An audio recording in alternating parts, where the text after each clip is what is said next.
Rich Dad, Poor Dad. What the rich teach their kids about money that the poor and middle class do not. By Robert T. Kiyosaki. To parents everywhere, a child's first and most important teachers, and to all those who educate, influence, and lead by example. Acknowledgements. How does a person say thank you when there are so many people to thank? Obviously, this book is a thank you to my two fathers, who were powerful role models, and to my mom, who taught me love and kindness. The person most responsible for this book becoming a reality is my wife, Kim, my partner in marriage, business, and in life. She makes my life complete. Introduction. Rich Dad, Poor Dad. Having two dads offered me the choice of contrasting points of view, one of a rich man and one of a poor man. I had two fathers, a rich one and a poor one. One was highly educated and intelligent. He had a PhD and completed 4 years of undergraduate work in less than 2 years. He then went on to Stanford University, the University of Chicago, and Northwestern University to do his advanced studies, all on full financial scholarships. The other father never finished the 8th grade. Both men were successful in their careers, working hard all their lives. Both earned substantial incomes, yet one always struggled financially. The other would become one of the richest men in Hawaii. One died, leaving tens of millions of dollars to his family, charities, and his church. The other left bills to be paid. Both men were strong, charismatic, and influential. Both men offered me advice, but they did not advise the same things. Both men believed strongly in education, but did not recommend the same course of study. If I had had only one dad, I would have had to accept or reject his advice.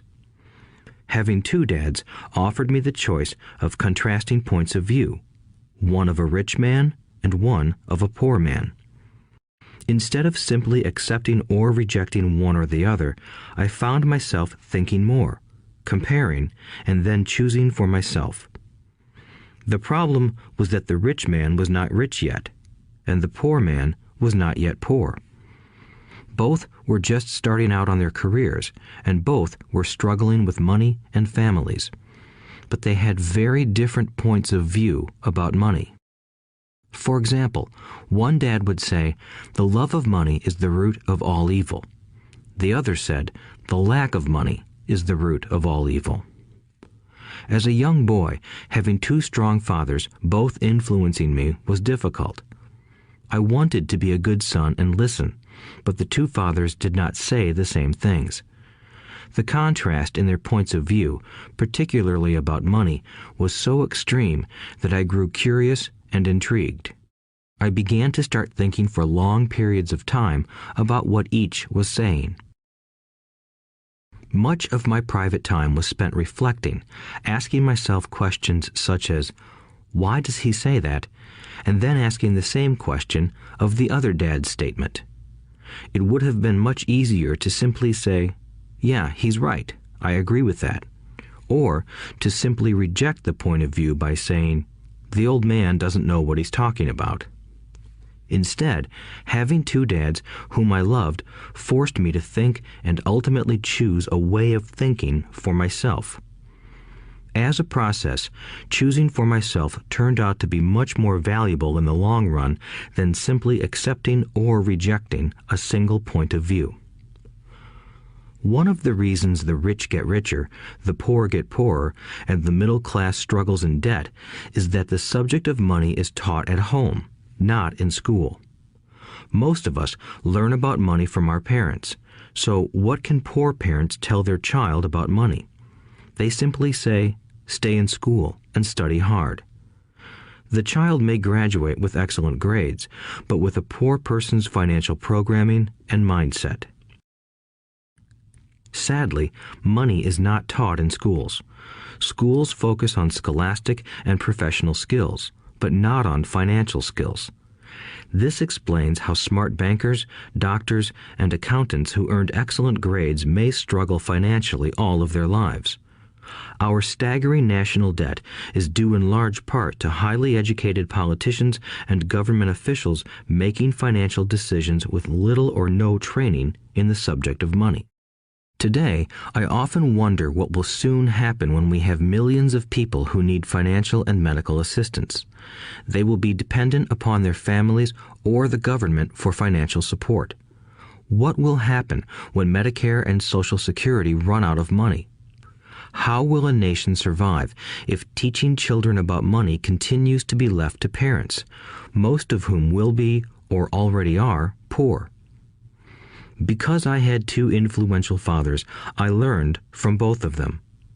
I had to think about each dad's advice, and in doing so, I gained valuable insight into the power and effect of one's thoughts on one's life. For example, one dad had a habit of saying, "I can't afford it." The other dad forbade those words to be used. He insisted I ask, "How can I afford it?" One is a statement, and the other is a question. One lets you off the hook, and the other forces you to think. My soon-to-be rich dad would explain that by automatically saying the words, "I can't afford it," your brain stops working. By asking the question, "How can I afford it?" your brain is put to work. He did not mean that you should buy everything you want. He was fanatical about exercising your mind, the most powerful computer in the world. He'd say, "My brain gets stronger every day because I exercise it. The stronger it gets, the more money I can make." He believed that automatically saying, "I can't afford it," was a sign of mental laziness. Although both dads worked hard, I noticed that one dad had a habit of putting his brain to sleep when it came to finances, and the other had a habit of exercising his brain. The long-term result was that one dad grew stronger financially, and the other grew weaker. It is not much different from a person who goes to the gym to exercise on a regular basis versus someone who sits on the couch watching television. Proper physical exercise increases your chances for health, and proper mental exercise increases your chances for wealth. My two dads had opposing attitudes, and that affected the way they thought. One dad thought that the rich should pay more in taxes to take care of those less fortunate. The other said, taxes punish those who produce and reward those who don't produce. One dad recommended, study hard so you can find a good company to work for. The other recommended, study hard so you can find a good company to buy. One dad said, the reason I'm not rich is because I have you kids. The other said, the reason I must be rich is because I have you kids. One encouraged talking about money and business at the dinner table, while the other forbade the subject of money to be discussed over a meal. One said, when it comes to money, play it safe, don't take risks. The other said, learn to manage risk. One believed, our home is our largest investment and our greatest asset. The other believed, my house is a liability, and if your house is your largest investment, you're in trouble. Both dads paid their bills on time, yet one paid his bills first while the other paid his bills last. One dad believed in a company or the government taking care of you and your needs. He was always concerned about pay raises, retirement plans, medical benefits, sick leave, vacation days, and other perks. He was impressed with two of his uncles who joined the military and earned a retirement and entitlement package for life after 20 years of active service. He loved the idea of medical benefits and PX privileges the military provided its retirees. He also loved the tenure system available through the university. The idea of job protection for life and job benefits seemed more important at times than the job. He would often say, I've worked hard for the government and I'm entitled to these benefits. The other believed in total financial self-reliance. He spoke out against the entitlement mentality and how it created weak and financially needy people. He was emphatic about being financially competent. One dad struggled to save a few dollars. The other created investments. One dad taught me how to write an impressive resume so I could find a good job. The other taught me how to write strong business and financial plans so I could create jobs. Being a product of two strong dads allowed me the luxury of observing the effects different thoughts have on one's life. I noticed that people really do shape their lives through their thoughts. For example, my poor dad always said, "I'll never be rich," and that prophecy became reality. My rich dad, on the other hand, always referred to himself as rich.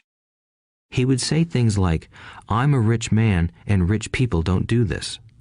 Even when he was flat broke after a major financial setback, he continued to refer to himself as a rich man.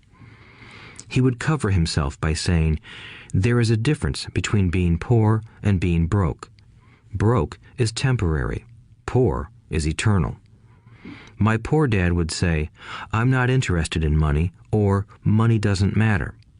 My rich dad always said, "Money is power." The power of our thoughts may never be measured or appreciated, but it became obvious to me as a young boy that it was important to be aware of my thoughts and how I expressed myself. I noticed that my poor dad was poor, not because of the amount of money he earned, which was significant, but because of his thoughts and actions. As a young boy having two fathers, I became acutely aware of being careful about which thoughts I chose to adopt as my own. Should I listen to my rich dad or to my poor dad?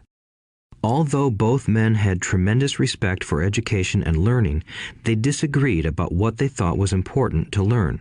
One wanted me to study hard, earn a degree, and get a good job to earn money. He wanted me to study to become a professional, an attorney or an accountant, and to go to business school for my MBA. The other encouraged me to study to be rich, to understand how money works, and to learn how to have it work for me. "I don't work for money" were words he would repeat over and over. "Money works for me."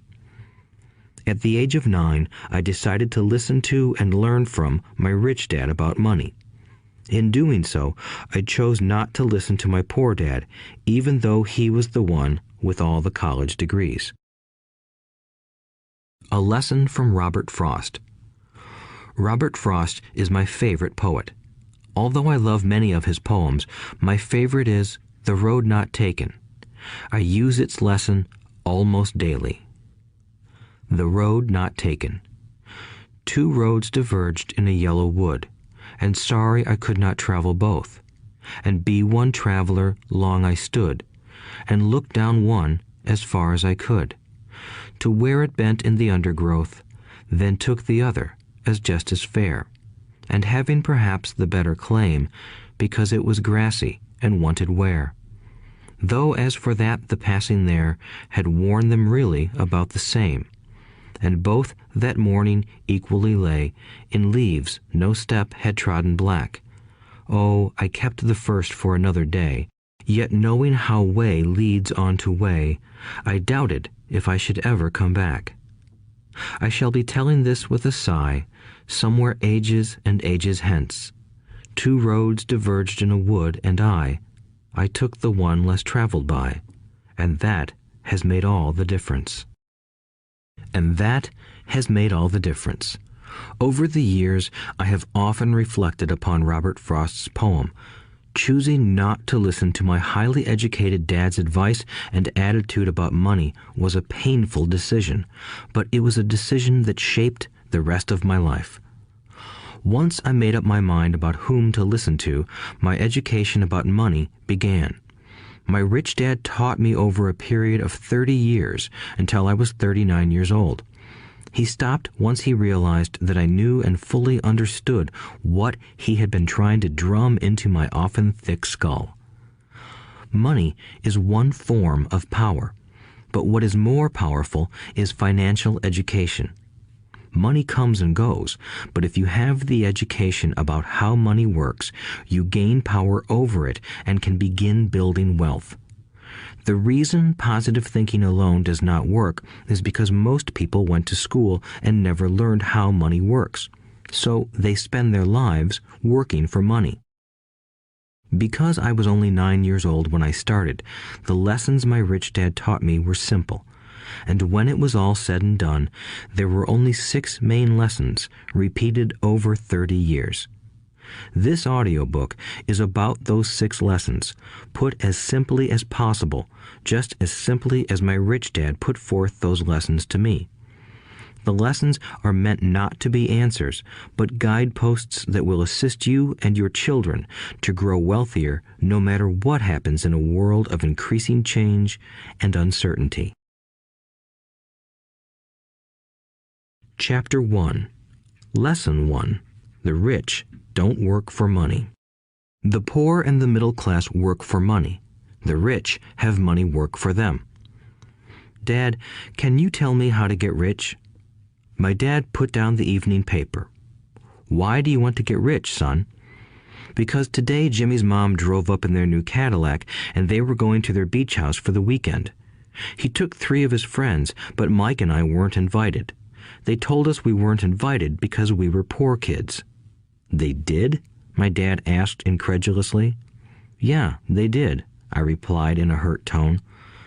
My dad silently shook his head, pushed his glasses up the bridge of his nose, and went back to reading the paper. I stood waiting for an answer. The year was 1956. I was 9 years old. By some twist of fate, I attended the same public school where the rich people sent their kids.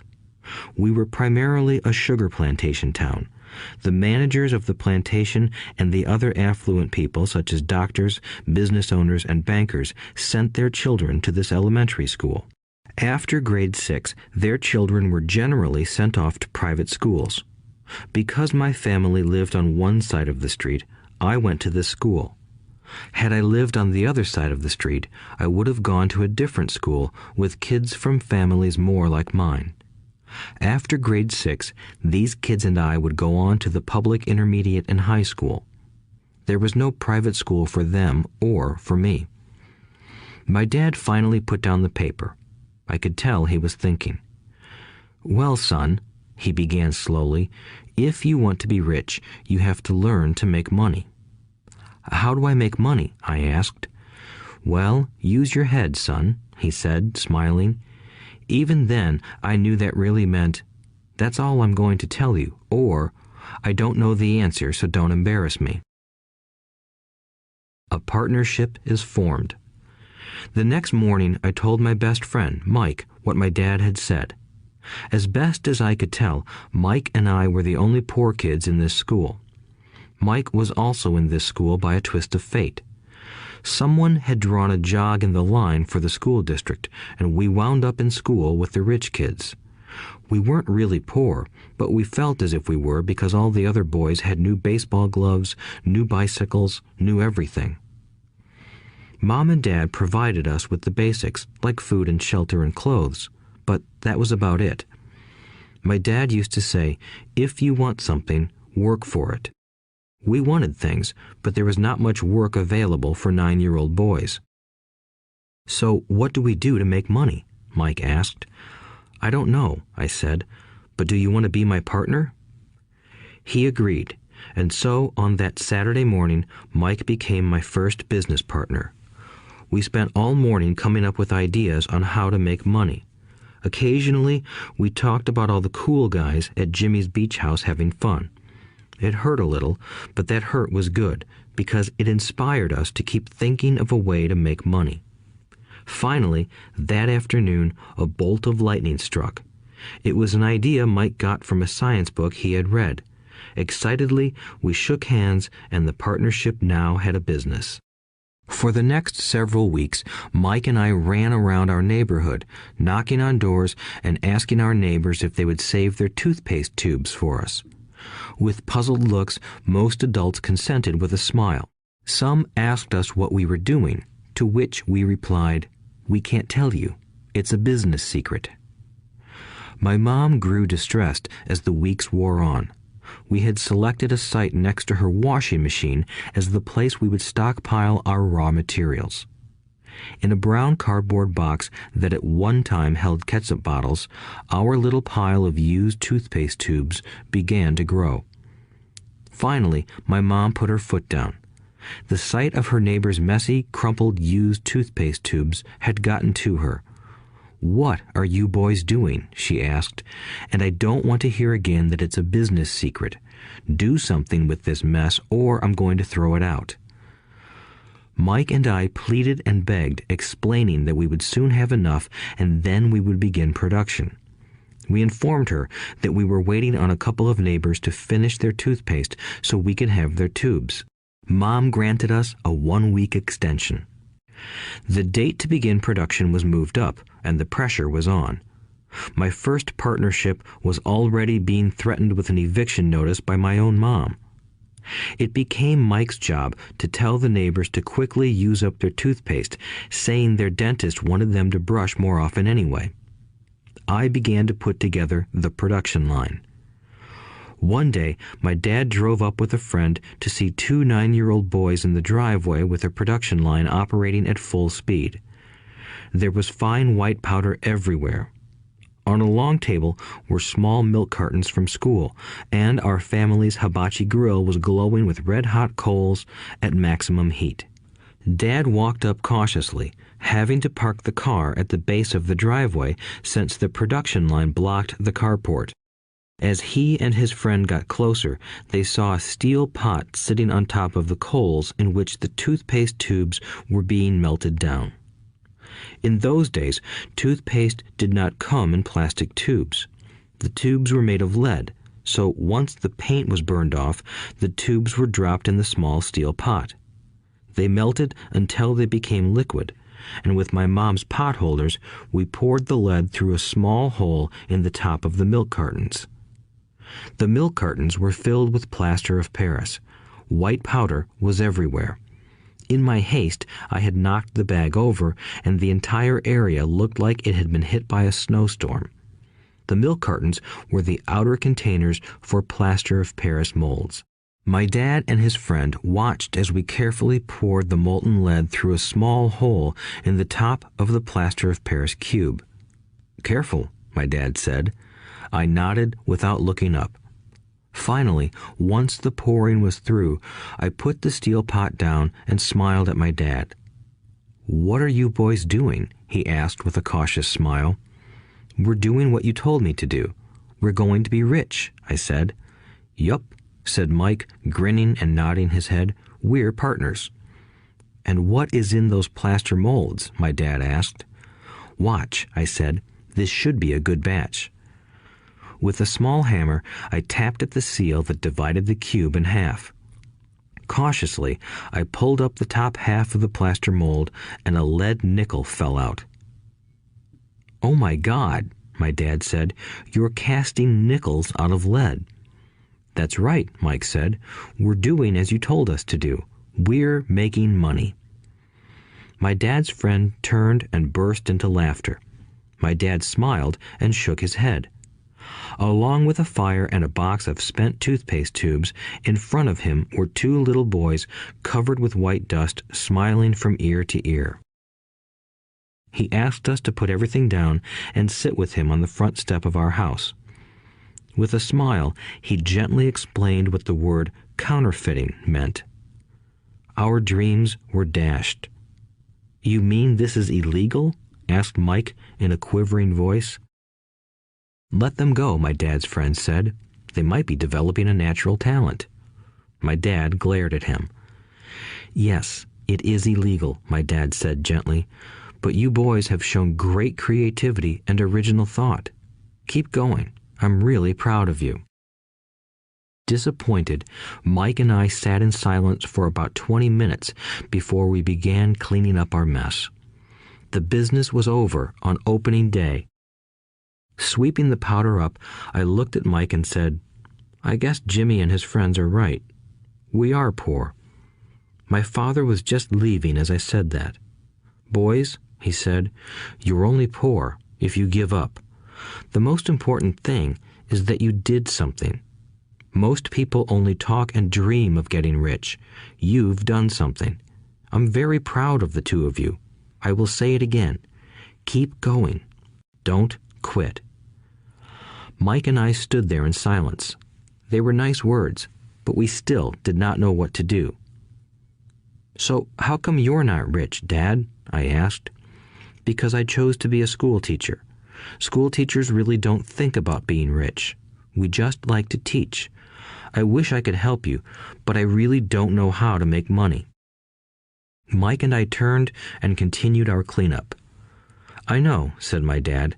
"If you boys want to learn how to be rich, don't ask me. Talk to your dad, Mike." "My dad?" asked Mike with a scrunched-up face.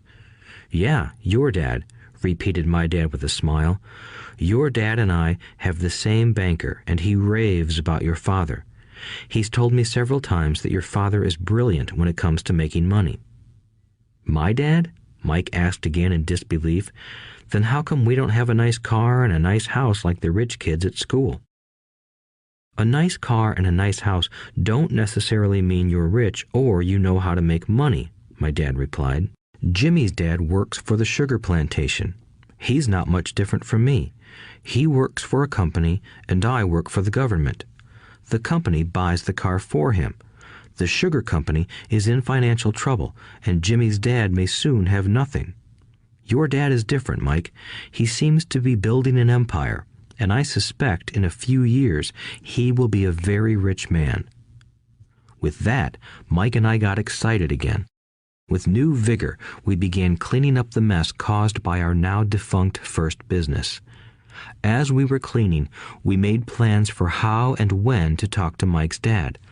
The problem was that Mike's dad worked long hours and often did not come home until late. His father owned warehouses, a construction company, a chain of stores, and 3 restaurants. It was the restaurants that kept him out late. Mike caught the bus home after we had finished cleaning up. He was going to talk to his dad when he got home that night and ask him if he would teach us how to become rich. Mike promised to call as soon as he had talked to his dad, even if it was late. The phone rang at 8:30 p.m. "Okay," I said, "next Saturday." I put the phone down. Mike's dad had agreed to meet with us. On Saturday, I caught the 7:30 a.m. bus to the poor side of town. The lessons begin. Mike and I met with his dad that morning at 8 o'clock. He was already busy, having been at work for more than an hour. His construction supervisor was just leaving in his pickup truck as I walked up to his simple, small, and tidy home. Mike met me at the door. "Dad's on the phone, and he said to wait on the back porch," Mike said as he opened the door. The old wooden floor creaked as I stepped across the threshold of the aging house. There was a cheap mat just inside the door. The mat was there to hide the years of wear from countless footsteps that the floor had supported. Although clean, it needed to be replaced. I felt claustrophobic as I entered the narrow living room that was filled with old, musty, overstuffed furniture that today would be collector's items. Sitting on the couch were 2 women, both a little older than my mom. Across from the women sat a man in workman's clothes. He wore khaki slacks and a khaki shirt, neatly pressed but without starch, and polished work boots. He was about 10 years older than my dad. They smiled as Mike and I walked past them toward the back porch. I smiled back shyly. "Who are those people?" I asked. "Oh, they work for my dad. The older man runs his warehouses, and the women are the managers of the restaurants. And as you arrived, you saw the construction supervisor who was working on a road project about 50 miles from here. His other supervisor, who was building a track of houses, left before you got here." "Does this go on all the time?" I asked. "Not always, but quite often," said Mike, smiling as he pulled up a chair to sit down next to me. "I asked my dad if he would teach us to make money," Mike said. "Oh, and what did he say to that?" I asked with cautious curiosity. Well, he had a funny look on his face at first, and then he said he would make us an offer. Oh, I said, rocking my chair back against the wall. I sat there, perched on two rear legs of the chair. Mike did the same thing. Do you know what the offer is? I asked. No, but we'll soon find out. Suddenly, Mike's dad burst through the rickety screen door and onto the porch. Mike and I jumped to our feet, not out of respect, but because we were startled. Ready, boys? He asked as he pulled up a chair to sit down with us. We nodded our heads as we pulled our chairs away from the wall to sit in front of him. He was a big man, about 6 feet tall and 200 pounds. My dad was taller, about the same weight, and 5 years older than Mike's dad. They sort of looked alike, though not of the same ethnic makeup. Maybe their energy was similar. Mike says you want to learn to make money. Is that correct, Robert? I nodded my head quickly, but with a little trepidation. He had a lot of power behind his words and smile. Okay, here's my offer. I'll teach you, but I won't do it classroom style. You work for me, I'll teach you. You don't work for me, I won't teach you. I can teach you faster if you work, and I'm wasting my time if you just want to sit and listen like you do in school. That's my offer. Take it or leave it. May I ask a question first? I asked. No, take it or leave it. I've got too much work to do to waste my time. If you can't make up your mind decisively, then you'll never learn to make money anyway. Opportunities come and go. Being able to know when to make quick decisions is an important skill. You have the opportunity that you asked for. School is beginning, or it's over, in 10 seconds, Mike's dad said with a teasing smile. Take it, I said. Take it, said Mike. Good, said Mike's dad. Mrs. Martin will be by in 10 minutes. After I'm through with her, you'll ride with her to my superette and you can begin working. I'll pay you 10 cents an hour and you'll work 3 hours every Saturday. But I have a softball game today, I said. Mike's dad lowered his voice to a stern tone. Take it or leave it, he said. I'll take it, I replied, choosing to work and learn instead of playing. 30 cents later. By 9 a.m. that day, Mike and I were working for Mrs. Martin. She was a kind and patient woman. She always said that Mike and I reminded her of her 2 grown sons. Although kind, she believed in hard work and kept us moving. We spent 3 hours taking canned goods off the shelves, brushing each can with a feather duster to get the dust off, and then restacking them neatly. It was excruciatingly boring work. Mike's dad, whom I called my rich dad, owned 9 of these little superettes, each with a large parking lot. They were the early version of the 7-Eleven convenience stores, little neighborhood grocery stores where people bought items such as milk, bread, butter, and cigarettes. The problem was that this was Hawaii before air conditioning was widely used, and the stores could not close their doors because of the heat. On 2 sides of the store, the doors had to be wide open to the road and parking lot. Every time a car drove by or pulled into the parking lot, dust would swirl and settle in the store. We knew we had a job as long as there was no air conditioning. For 3 weeks, Mike and I reported to Mrs. Martin and worked our 3 hours. By noon, our work was over, and she dropped 3 little dimes in each of our hands. Now, even at the age of 9 in the mid-1950s, 30 cents was not too exciting. Comic books cost 10 cents back then, so I usually spent my money on comic books and went home. By Wednesday of the 4th week, I was ready to quit. I had agreed to work only because I wanted to learn to make money from Mike's dad, and now I was a slave for 10 cents an hour. On top of that, I had not seen Mike's dad since that first Saturday. I'm quitting, I told Mike at lunchtime. School was boring, and now I did not even have my Saturdays to look forward to.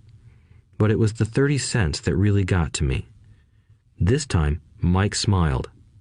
"What are you laughing at?" I asked with anger and frustration. "Dad said this would happen. He said to meet with him when you were ready to quit." "What?" I said indignantly. He's been waiting for me to get fed up? Sort of, Mike said. Dad's kind of different. He doesn't teach like your dad. Your mom and dad lecture a lot. My dad is quiet and a man of few words. You just wait till this Saturday. I'll tell him you're ready. You mean I've been set up? No, not really. But maybe. Dad will explain on Saturday. Waiting in line on Saturday. I was ready to face Mike's dad. Even my real dad was angry with him.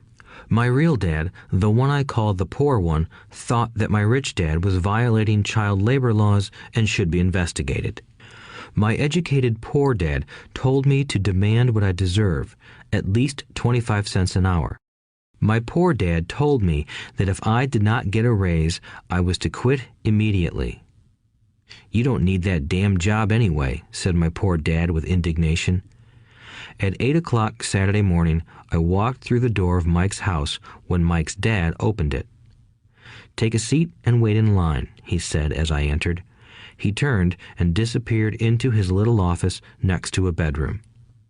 I looked around the room and didn't see Mike anywhere. Feeling awkward, I cautiously sat down next to the same two women who were there 4 weeks earlier. They smiled and slid down the couch to make room for me. 45 minutes went by, and I was steaming. The two women had met with him and left 30 minutes earlier. An older gentleman was in there for 20 minutes and was also gone. The house was empty, and here I sat in a musty, dark living room on a beautiful, sunny Hawaiian day, waiting to talk to a cheapskate who exploited children. I could hear him rustling around the office, talking on the phone, and ignoring me. I was ready to walk out, but for some reason I stayed. Finally, 15 minutes later, at exactly 9 o'clock, Rich Dad walked out of his office, said nothing, and signaled with his hand for me to enter. I understand you want a raise or you're going to quit, Rich Dad said as he swiveled in his office chair. Well, you're not keeping your end of the bargain, I blurted out, nearly in tears. It was really frightening for me to confront a grown-up. You said that you would teach me if I worked for you. Well, I've worked for you. I've worked hard. I've given up my baseball games to work for you, but you haven't kept your word, and you haven't taught me anything. You are a crook like everyone in town thinks you are. You're greedy. You want all the money and don't take care of your employees. You made me wait and don't show me any respect. I'm only a little boy, but I deserve to be treated better. Rich Dad rocked back in his swivel chair, hands up to his chin, and stared at me. Not bad, he said. In less than a month, you sound like most of my employees. What? I asked. Not understanding what he was saying, I continued with my grievance. I thought you were going to keep your end of the bargain and teach me. Instead, you want to torture me? That's cruel. That's really cruel. I am teaching you, Rich Dad said quietly. What have you taught me? Nothing, I said angrily. You haven't even talked to me once since I agreed to work for peanuts. 10 cents an hour. Ha! I should notify the government about you. We have child labor laws, you know. My dad works for the government, you know. Wow, said Rich Dad. Now you sound just like most of the people who used to work for me. People I've either fired or who have quit. So, what do you have to say? I demanded, feeling pretty brave for a little kid. You lied to me. I've worked for you, and you have not kept your word. You haven't taught me anything. How do you know that I've not taught you anything? Asked Rich Dad calmly. Well, you've never talked to me. I've worked for 3 weeks, and you have not taught me anything, I said with a pout. Does teaching mean talking or a lecture? Rich Dad asked. Well, yes, I replied. That's how they teach you in school, he said, smiling. But that is not how life teaches you, and I would say that life is the best teacher of all. Most of the time, life does not talk to you. It just sort of pushes you around. Each push is life saying, wake up, there's something I want you to learn. What is this man talking about? I asked myself silently. Life pushing me around was life talking to me? Now I knew I had to quit my job. I was talking to someone who needed to be locked up. If you learn life's lessons, you will do well. If not, life will just continue to push you around. People do two things. Some just let life push them around. Others get angry and push back. But they push back against their boss, or their job, or their husband or wife. They do not know it's life that's pushing. I had no idea what he was talking about. Life pushes all of us around. Some people give up and others fight. A few learn the lesson and move on. They welcome life pushing them around. To these few people, it means they need and want to learn something. They learn and move on. Most quit, and a few, like you, fight. Rich Dad stood and shut the creaky old wooden window that needed repair.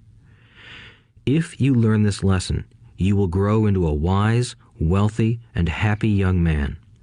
If you don't, you will spend your life blaming a job, low pay, or your boss for your problems. You'll live life always hoping for that big break that will solve all your money problems. Rich Dad looked over at me to see if I was still listening. His eyes met mine. We stared at each other, communicating through our eyes. Finally, I looked away once I had absorbed his message. I knew he was right. I was blaming him, and I did ask to learn. I was fighting. Rich Dad continued.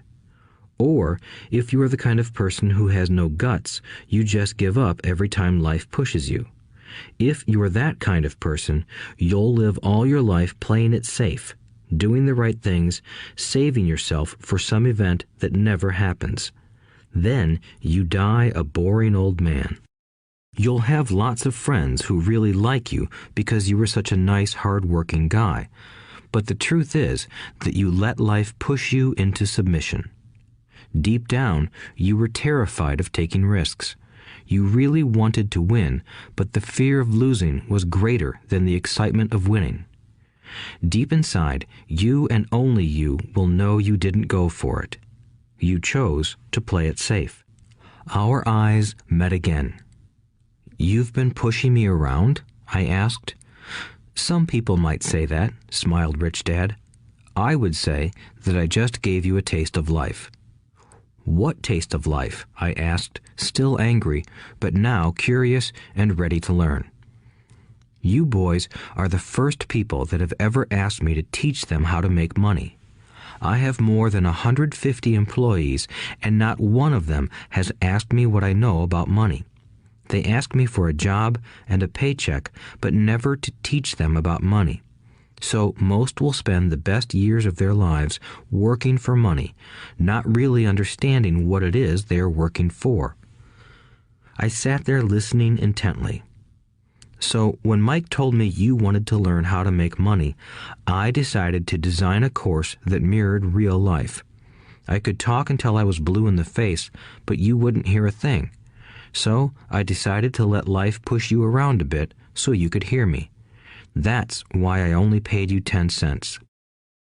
"So what is the lesson I learned from working for only 10 cents an hour?" I asked. "That you're cheap and exploit your workers?" Rich Dad rocked back and laughed heartily. Finally, he said, "You'd best change your point of view. Stop blaming me and thinking I'm the problem. If you think I'm the problem, then you have to change me.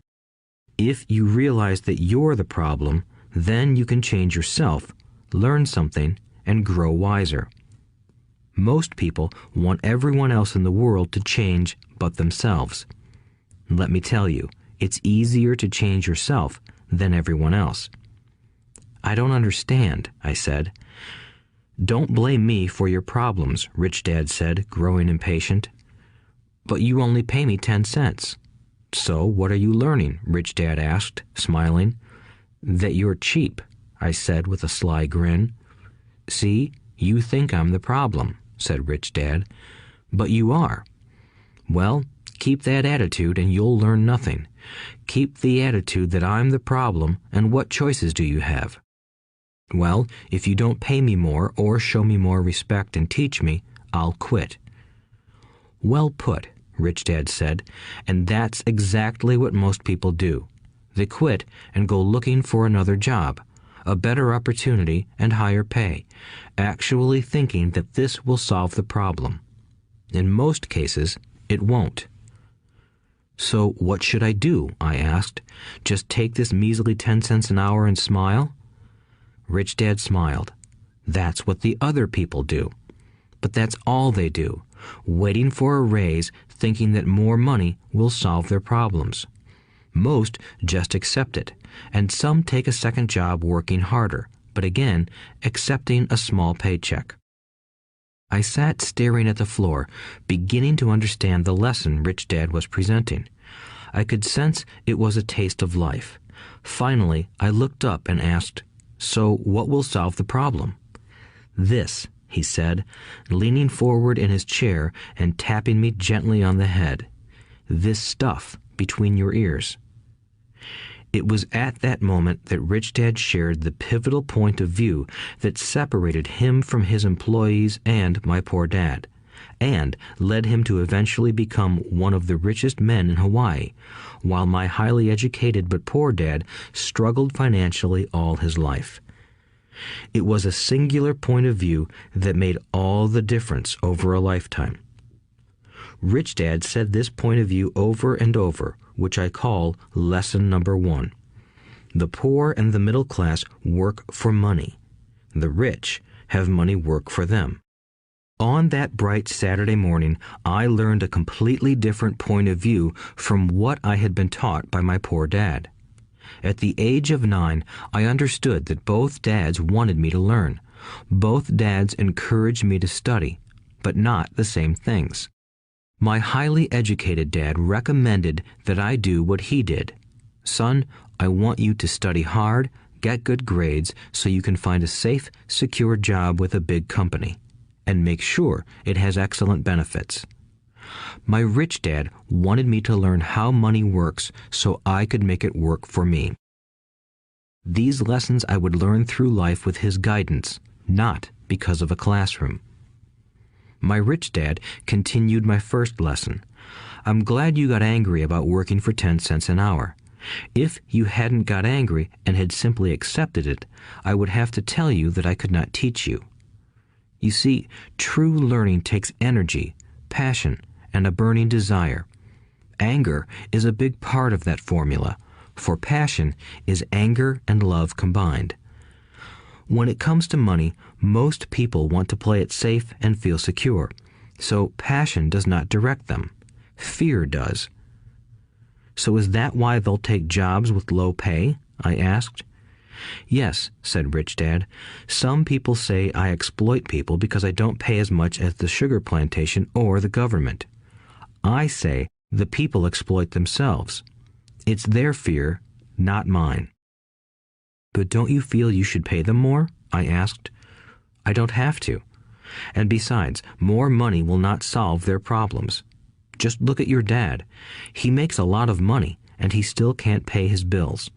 Most people, given more money, only get into more debt." "So that's why the 10 cents an hour," I said, smiling. "It's part of the lesson."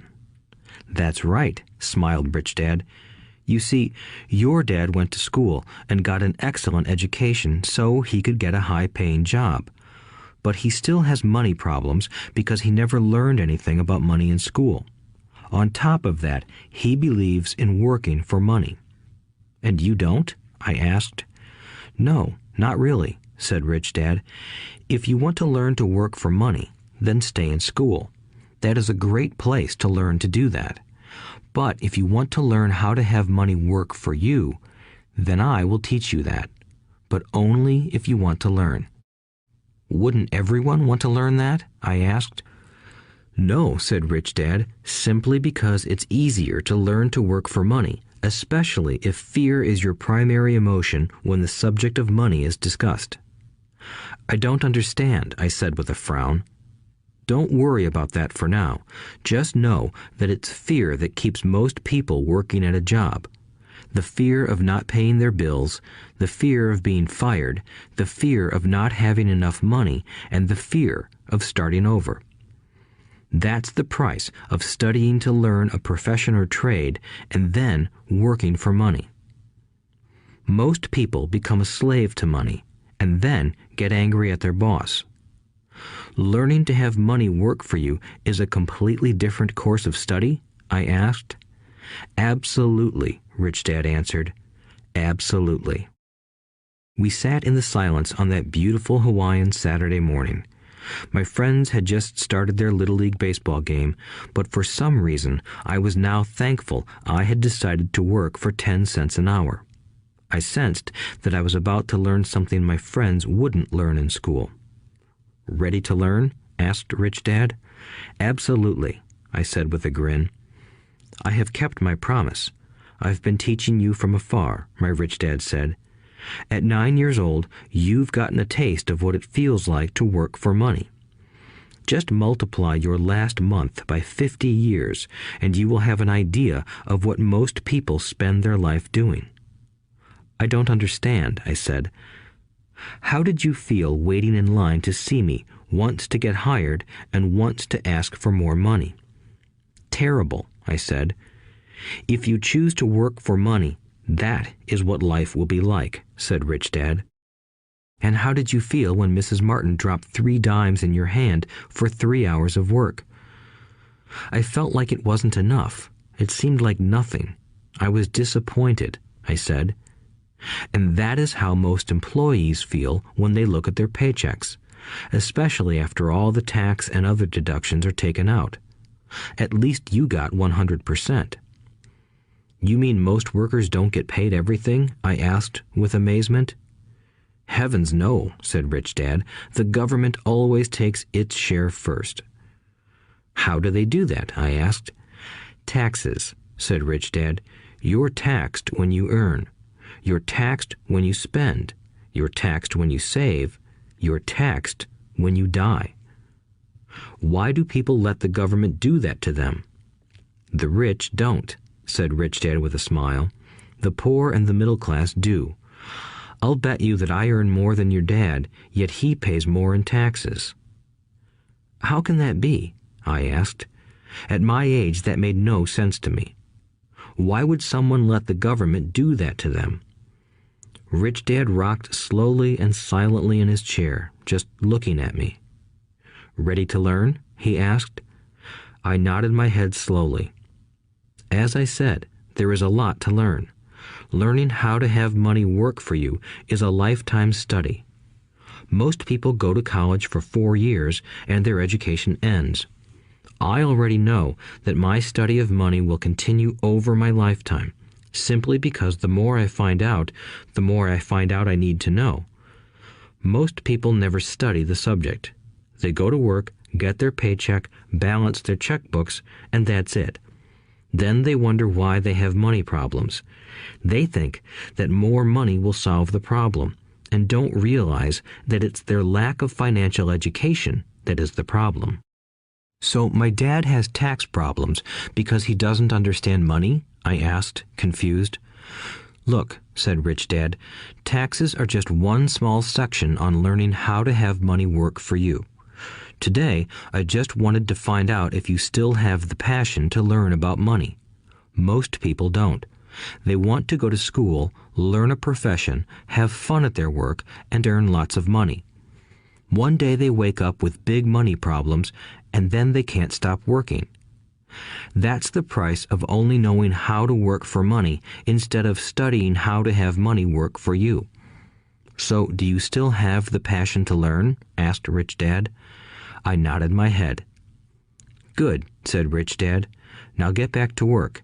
This time, I will pay you nothing. What? I asked in amazement. You heard me. Nothing. You will work the same 3 hours every Saturday, but this time you will not be paid 10 cents per hour. You said you wanted to learn to not work for money, so I'm not going to pay you anything. I couldn't believe what I was hearing. I've already had this conversation with Mike, and he's already working, dusting and stacking canned goods for free. You better hurry and get back there. That's not fair, I shouted. You've got to pay something. You said you wanted to learn. If you don't learn this now, you'll grow up to be like the two women and the older man sitting in my living room, working for money and hoping I don't fire them. Or, like your dad, earning lots of money only to be in debt up to his eyeballs, hoping more money will solve the problem. If that's what you want, I'll go back to our original deal of 10 cents an hour. Or you can do what most adults do. Complain that there is not enough pay, quit, and go looking for another job. But what do I do? I asked. Rich Dad tapped me on the head. Use this, he said. If you use it well, you will soon thank me for giving you an opportunity, and you will grow into a rich man. I stood there, still not believing what a raw deal I was handed. I came to ask for a raise, and somehow I was instead working for nothing. Rich Dad tapped me on the head again and said, "Use this. Now, get out of here and get back to work." Lesson number 1. The rich don't work for money. I didn't tell my poor dad I wasn't being paid. He wouldn't have understood, and I didn't want to try to explain something I didn't understand myself. For 3 more weeks, Mike and I worked 3 hours every Saturday for nothing. The work didn't bother me, and the routine got easier. But it was the missed baseball games and not being able to afford to buy a few comic books that got to me. Rich Dad stopped by at noon on the 3rd week. We heard his truck pull up in the parking lot and sputter when the engine was turned off. He entered the store and greeted Mrs. Martin with a hug. After finding out how things were going in the store, he reached into the ice cream freezer, pulled out 2 bars, paid for them, and signaled to Mike and me. "Let's go for a walk, boys." We crossed the street, dodging a few cars, and walked across a large grassy field where a few adults were playing softball. Sitting down at a lone picnic table, he handed Mike and me the treats. "How's it going, boys?" "Okay," Mike said. I nodded in agreement. "Learn anything yet?" Rich Dad asked. Mike and I looked at each other, shrugged our shoulders, and shook our heads in unison. Avoiding one of life's biggest traps. Well, you boys had better start thinking. You're staring at one of life's biggest lessons. If you learn it, you'll enjoy a life of great freedom and security. If you don't, you'll wind up like Mrs. Martin and most of the people playing softball in this park. They work very hard for little money, clinging to the illusion of job security and looking forward to a 3-week vacation each year and maybe a skimpy pension after 45 years of service. If that excites you, I'll give you a raise to 25 cents an hour. But these are good, hard-working people. Are you making fun of them? I demanded. A smile came over Rich Dad's face. Mrs. Martin is like a mother to me. I would never be that cruel. I may sound unkind because I'm doing my best to point something out to the two of you. I want to expand your point of view so you can see something most people never have the benefit of seeing because their vision is too narrow. Most people never see the trap they are in. Mike and I sat there, uncertain of his message. He sounded cruel, yet we could sense he was trying to drive home a point. With a smile, Rich Dad said, "Doesn't that 25 cents an hour sound good? Doesn't it make your heart beat a little faster?" I shook my head no, but it really did.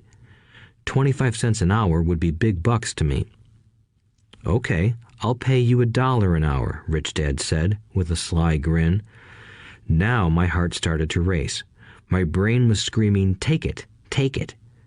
I could not believe what I was hearing. Still, I said nothing. "Okay, $2 an hour." My little brain and heart nearly exploded. After all, it was 1956, and being paid $2 an hour would have made me the richest kid in the world. I couldn't imagine earning that kind of money. I wanted to say yes. I wanted the deal. I could picture a new bicycle, new baseball glove, and the adoration of my friends when I flashed some cash. On top of that, Jimmy and his rich friends could never call me poor again. But somehow, my mouth stayed shut. The ice cream had melted and was running down my hand. Rich Dad was looking at two boys staring back at him, eyes wide open and brains empty. He was testing us, and he knew there was a part of our emotions that wanted to take the deal. He understood that every person has a weak and needy part of their soul that can be bought, and he knew that every individual also had a part of their soul that was resilient and could never be bought. It was only a question of which one was stronger. Okay, $5 an hour. Suddenly, I was silent. Something had changed. The offer was too big and ridiculous. Not many grown-ups in 1956 made more than that, but quickly my temptation disappeared and calm set in. Slowly, I turned to my left to look at Mike. He looked back at me. The part of my soul that was weak and needy was silenced. The part of me that had no price took over. I knew Mike had gotten to that point too. "Good," said Rich Dad softly. "Most people have a price, and they have a price because of human emotions named fear and greed. First, the fear of being without money motivates us to work hard, and then, once we get that paycheck, greed or desire starts us thinking about all the wonderful things money can buy. The pattern is then set." "What pattern?" I asked. "The pattern of get up, go to work, pay bills, get up, go to work, pay bills." People's lives are forever controlled by two emotions, fear and greed. Offer them more money, and they continue the cycle by increasing their spending. This is what I call the rat race. "There is another way?" Mike asked. "Yes," said Rich Dad slowly, "but only a few people find it." "And what is that way?" Mike asked. "That's what I hope you boys will learn as you work and study with me. That is why I took away all forms of pay." "Any hints?" Mike asked. "We're kind of tired of working hard, especially for nothing." "Well, the first step is telling the truth," said Rich Dad. "We haven't been lying," I said. "I did not say you were lying. I said to tell the truth," Rich Dad retorted. "The truth about what?" I asked. "How you're feeling," Rich Dad said. "You don't have to say it to anyone else. Just admit it to yourself." "You mean the people in this park, the people who work for you, Mrs. Martin, they don't do that?" I asked. "I doubt it," said Rich Dad. "Instead, they feel the fear of not having money. They don't confront it logically. They react emotionally instead of using their heads," Rich Dad said. "Then they get a few bucks in their hands, and again, the emotions of joy, desire, and greed take over. And again they react instead of think." "So their emotions control their brain," Mike said. "That's correct," said Rich Dad. "Instead of admitting the truth about how they feel, they react to their feelings and fail to think. They feel the fear, so they go to work, hoping that money will soothe the fear, but it doesn't. It continues to haunt them, and they return to work, hoping again that money will calm their fears, and again it doesn't. Fear keeps them in this trap of working, earning money, hoping the fear will go away. But every day they get up, and that old fear wakes up with them. For millions of people, that old fear keeps them awake all night, causing a night of turmoil and worry. So they get up and go to work, hoping that a paycheck will kill that fear gnawing at their souls.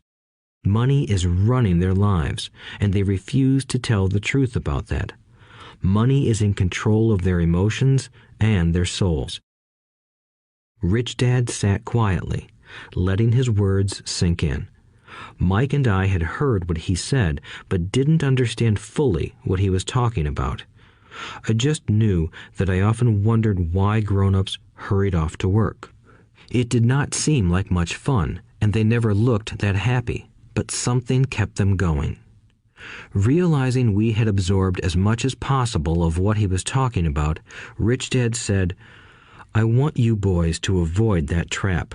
That is really what I want to teach you. Not just to be rich, because being rich does not solve the problem." "It doesn't?" I asked, surprised. No, it doesn't.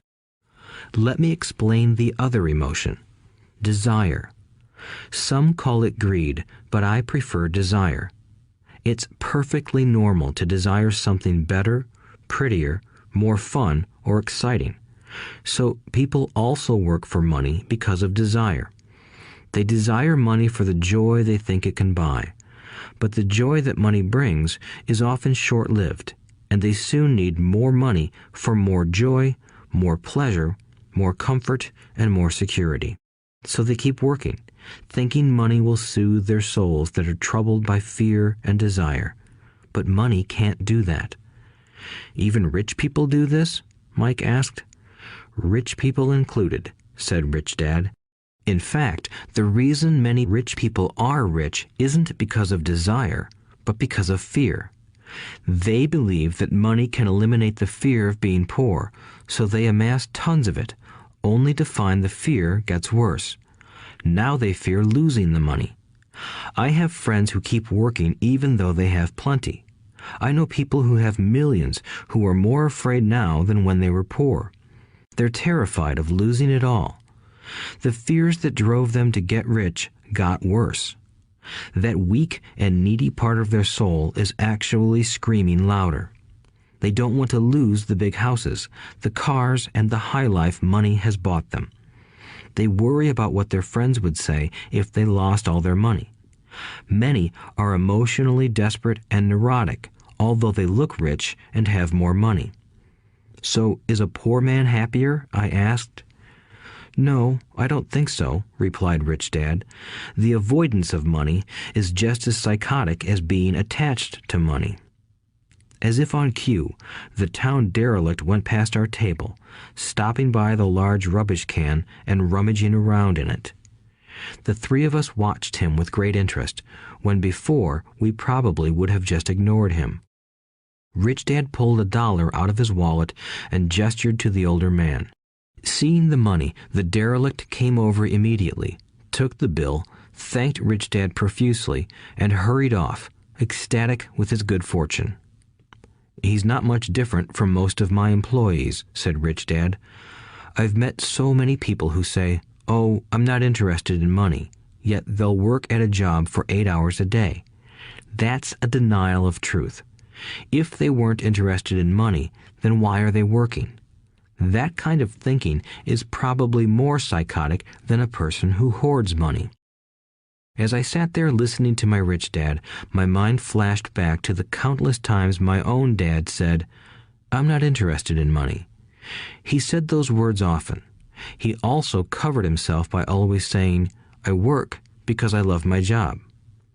So, what do we do? I asked. Not work for money until all traces of fear and greed are gone? No, that would be a waste of time, said Rich Dad. Emotions are what make us human. The word emotion stands for energy in motion. Be truthful about your emotions and use your mind and emotions in your favor, not against yourself. Whoa, said Mike. Don't worry about what I just said. It will make more sense in years to come.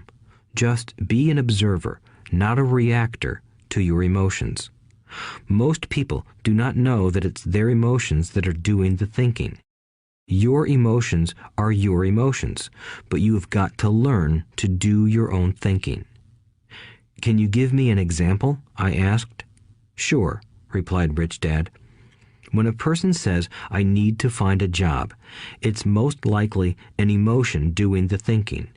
Fear of not having money generates that thought. But people do need money if they have bills to pay, I said. Sure they do, smiled Rich Dad. All I'm saying is that it's fear that is all too often doing the thinking. I don't understand, said Mike. For example, said Rich Dad, if the fear of not having enough money arises, instead of immediately running out to get a job, they instead might ask themselves this question. Will a job be the best solution to this fear over the long run? In my opinion, the answer is no. A job is really a short-term solution to a long-term problem. But my dad is always saying, stay in school and get good grades so you can find a safe, secure job, I interjected, somewhat confused. Yes, I understand he says that, said Rich Dad, smiling. Most people recommend that, and it's a good path for most people. But people make that recommendation primarily out of fear. You mean my dad says that because he's afraid? Yes, said Rich Dad. He's terrified that you won't earn enough money and won't fit into society. Don't get me wrong. He loves you and wants the best for you. I, too, believe an education and a job are important, but it won't handle the fear. You see, that same fear that makes him get up in the morning to earn a few bucks is the fear that is causing him to be so fanatical about your going to school. So what do you recommend? I asked. I want to teach you to master the power of money instead of being afraid of it. They don't teach that in school, and if you don't learn it, you become a slave to money. It was finally making sense. He wanted us to widen our views and to see what the Mrs. Martins of this world couldn't see. He used examples that sounded cruel at the time, but I've never forgotten them. My vision widened that day, and I began to see the trap that lay ahead for most people. You see, we're all employees ultimately. We just work at different levels, said Rich Dad. I just want you boys to have a chance to avoid the trap caused by those two emotions, fear and desire. Use them in your favor, not against you. That's what I want to teach you. I'm not interested in just teaching you to make a pile of money. That won't handle the fear or desire. If you don't first handle fear and desire, and you get rich, you'll only be a highly paid slave. So how do we avoid the trap? I asked. The main cause of poverty or financial struggle is fear and ignorance, not the economy or the government or the rich. It's self-inflicted fear and ignorance that keep people trapped. So you boys go to school and get your college degrees, and I'll teach you how to stay out of the trap. The pieces of the puzzle were appearing. My highly educated dad had a great education and a great career, but school never told him how to handle money or his fear of it. It became clear that I could learn different and important things from two fathers. So you've been talking about the fear of not having money.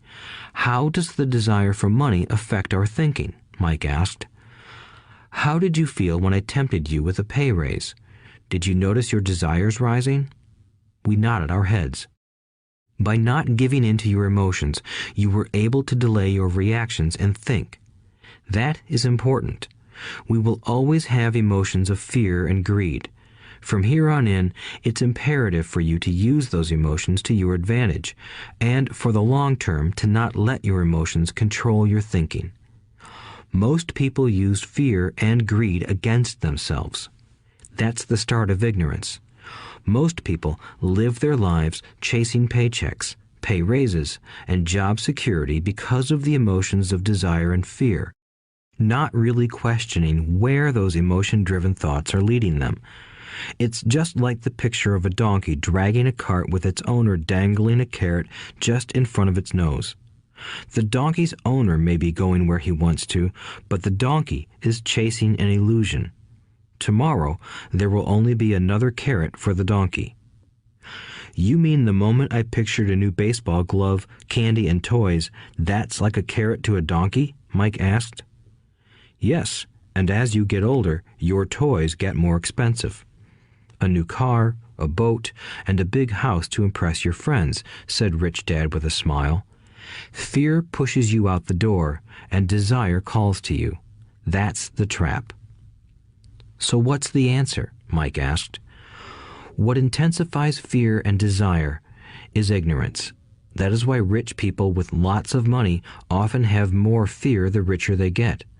Money is the carrot, the illusion.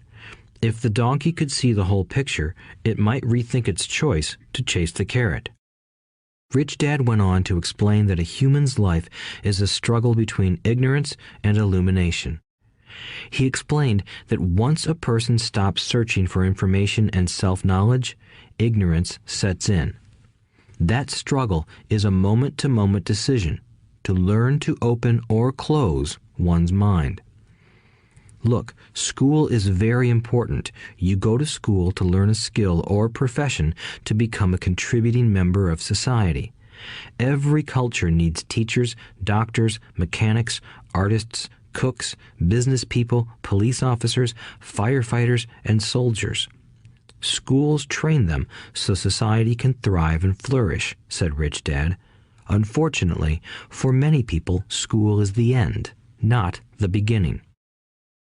There was a long silence. Rich Dad was smiling. I didn't comprehend everything he said that day, but, as with most great teachers, his words continued to teach for years. "I've been a little cruel today," said Rich Dad, "but I want you to always remember this talk. I want you to always think of Mrs. Martin, and I want you always to remember that donkey. Never forget that fear and desire can lead you into life's biggest trap if you are not aware of them controlling your thinking. To spend your life living in fear, never exploring your dreams, is cruel. To work hard for money, thinking that it will buy you things that will make you happy, is also cruel. To wake up in the middle of the night terrified about paying bills is a horrible way to live. To live a life dictated by the size of a paycheck is not really living a life. Thinking that a job makes you secure is lying to yourself. That's cruel, and that's the trap I want you to avoid. I've seen how money runs people's lives. Don't let that happen to you. Please, don't let money run your life." A softball rolled under our table. Rich Dad picked it up and threw it back. "So what does ignorance have to do with greed and fear?" I asked. "Because it is ignorance about money that causes so much greed and fear," said Rich Dad. "Let me give you some examples. A doctor, wanting more money to better provide for his family, raises his fees. By raising his fees, it makes healthcare more expensive for everyone. It hurts the poor people the most, so they have worse health than those with money. Because the doctors raise their fees, the attorneys raise their fees. Because the attorneys' fees have gone up, school teachers want a raise, which raises our taxes, and on and on and on. Soon, there will be such a horrifying gap between the rich and the poor that chaos will break out and another great civilization will collapse. History proves that great civilizations collapse when the gap between the haves and have-nots is too great. Sadly, America is on that same course because we haven't learned from history. We only memorize historical dates and names, not the lesson." "Aren't prices supposed to go up?" I asked. "In an educated society with a well-run government, prices should actually come down. Of course, that is often only true in theory. Prices go up because of greed and fear caused by ignorance. If schools taught people about money, there would be more money and lower prices. But schools focus only on teaching people to work for money, not how to harness money's power." "But don't we have business schools?" Mike asked. "And haven't you encouraged me to go for my MBA?" "Yes," said Rich Dad, "but all too often business schools train employees to become sophisticated bean counters. Heaven forbid a bean counter takes over a business. All they do is look at the numbers, fire people, and kill the business. I know this because I hire bean counters. All they think about is cutting costs and raising prices, which cause more problems. Bean counting is important. I wish more people knew it, but it, too, is not the whole picture," added Rich Dad angrily. "So, is there an answer?" asked Mike. "Yes," said Rich Dad. "Learn to use your emotions to think, not think with your emotions. When you boys mastered your emotions by agreeing to work for free, I knew there was hope. When you again resisted your emotions when I tempted you with more money, you were again learning to think in spite of being emotionally charged. That's the first step." "Why is that step so important?" I asked. "Well, that's up to you to find out. If you want to learn, I'll take you boys into the briar patch, a place almost everyone else avoids. If you go with me, you'll let go of the idea of working for money and instead learn to have money work for you." "And what will we get if we go with you? What if we agree to learn from you? What will we get?" I asked. "The same thing Brer Rabbit got," said Rich Dad, referring to the classic children's story. "Is there a briar patch?" I asked. "Yes," said Rich Dad. "The briar patch is our fear and greed. Confronting fear, weaknesses, and neediness by choosing our own thoughts is the way out." "Choosing our thoughts?" Mike asked, puzzled. "Yes, choosing what we think rather than reacting to our emotions. Instead of just getting up and going to work because not having the money to pay your bills is scaring you, ask yourself, is working harder at this the best solution to this problem? Most people are too afraid to rationally think things through and instead run out the door to a job they hate. The tar baby is in control. That's what I mean by choosing your thoughts." "And how do we do that?" Mike asked. "That's what I will teach you. I'll teach you to have a choice of thoughts rather than a knee-jerk reaction, like gulping down your morning coffee and running out the door. Remember what I said before. A job is only a short-term solution to a long-term problem. Most people have only one problem in mind, and it's short-term. It's the bills at the end of the month, the tar baby. Money controls their lives, or should I say the fear and ignorance about money controls it. So they do as their parents did. They get up every day and go work for money, not taking the time to ask the question, is there another way? Their emotions now control their thinking, not their heads. Can you tell the difference between emotions thinking and the head thinking? Mike asked. "Oh yes, I hear it all the time," said Rich Dad. "I hear things like, well, everyone has to work, or the rich are crooks, or I'll get another job, I deserve this raise, you can't push me around, or I like this job because it's secure. No one asks, is there something I'm missing here? Which would break through the emotional thought and give you time to think clearly." As we headed back to the store, Rich Dad explained that the rich really did make money. They did not work for it. He went on to explain that when Mike and I were casting 5-cent pieces out of lead, thinking we were making money, we were very close to thinking the way the rich think. The problem was that creating money is legal for the government and banks to do, but illegal for us to do. There are legal ways to create money from nothing, he told us. Rich Dad went on to explain that the rich know that money is an illusion, truly like the carrot for the donkey. It's only out of fear and greed that the illusion of money is held together by billions of people who believe that money is real. It's not. Money is really made up. It is only because of the illusion of confidence and the ignorance of the masses that this house of cards stands. He talked about the gold standard that America was on, and that each dollar bill was actually a silver certificate. What concerned him was the rumor that we would someday go off the gold standard and our dollars would no longer be backed by something tangible. If that happens, boys, all hell will break loose. The poor, the middle class, and the ignorant will have their lives ruined simply because they will continue to believe that money is real and that the company they work for, or the government, will look after them. We really did not understand what he was saying that day, but over the years, it made more and more sense. Seeing what others miss.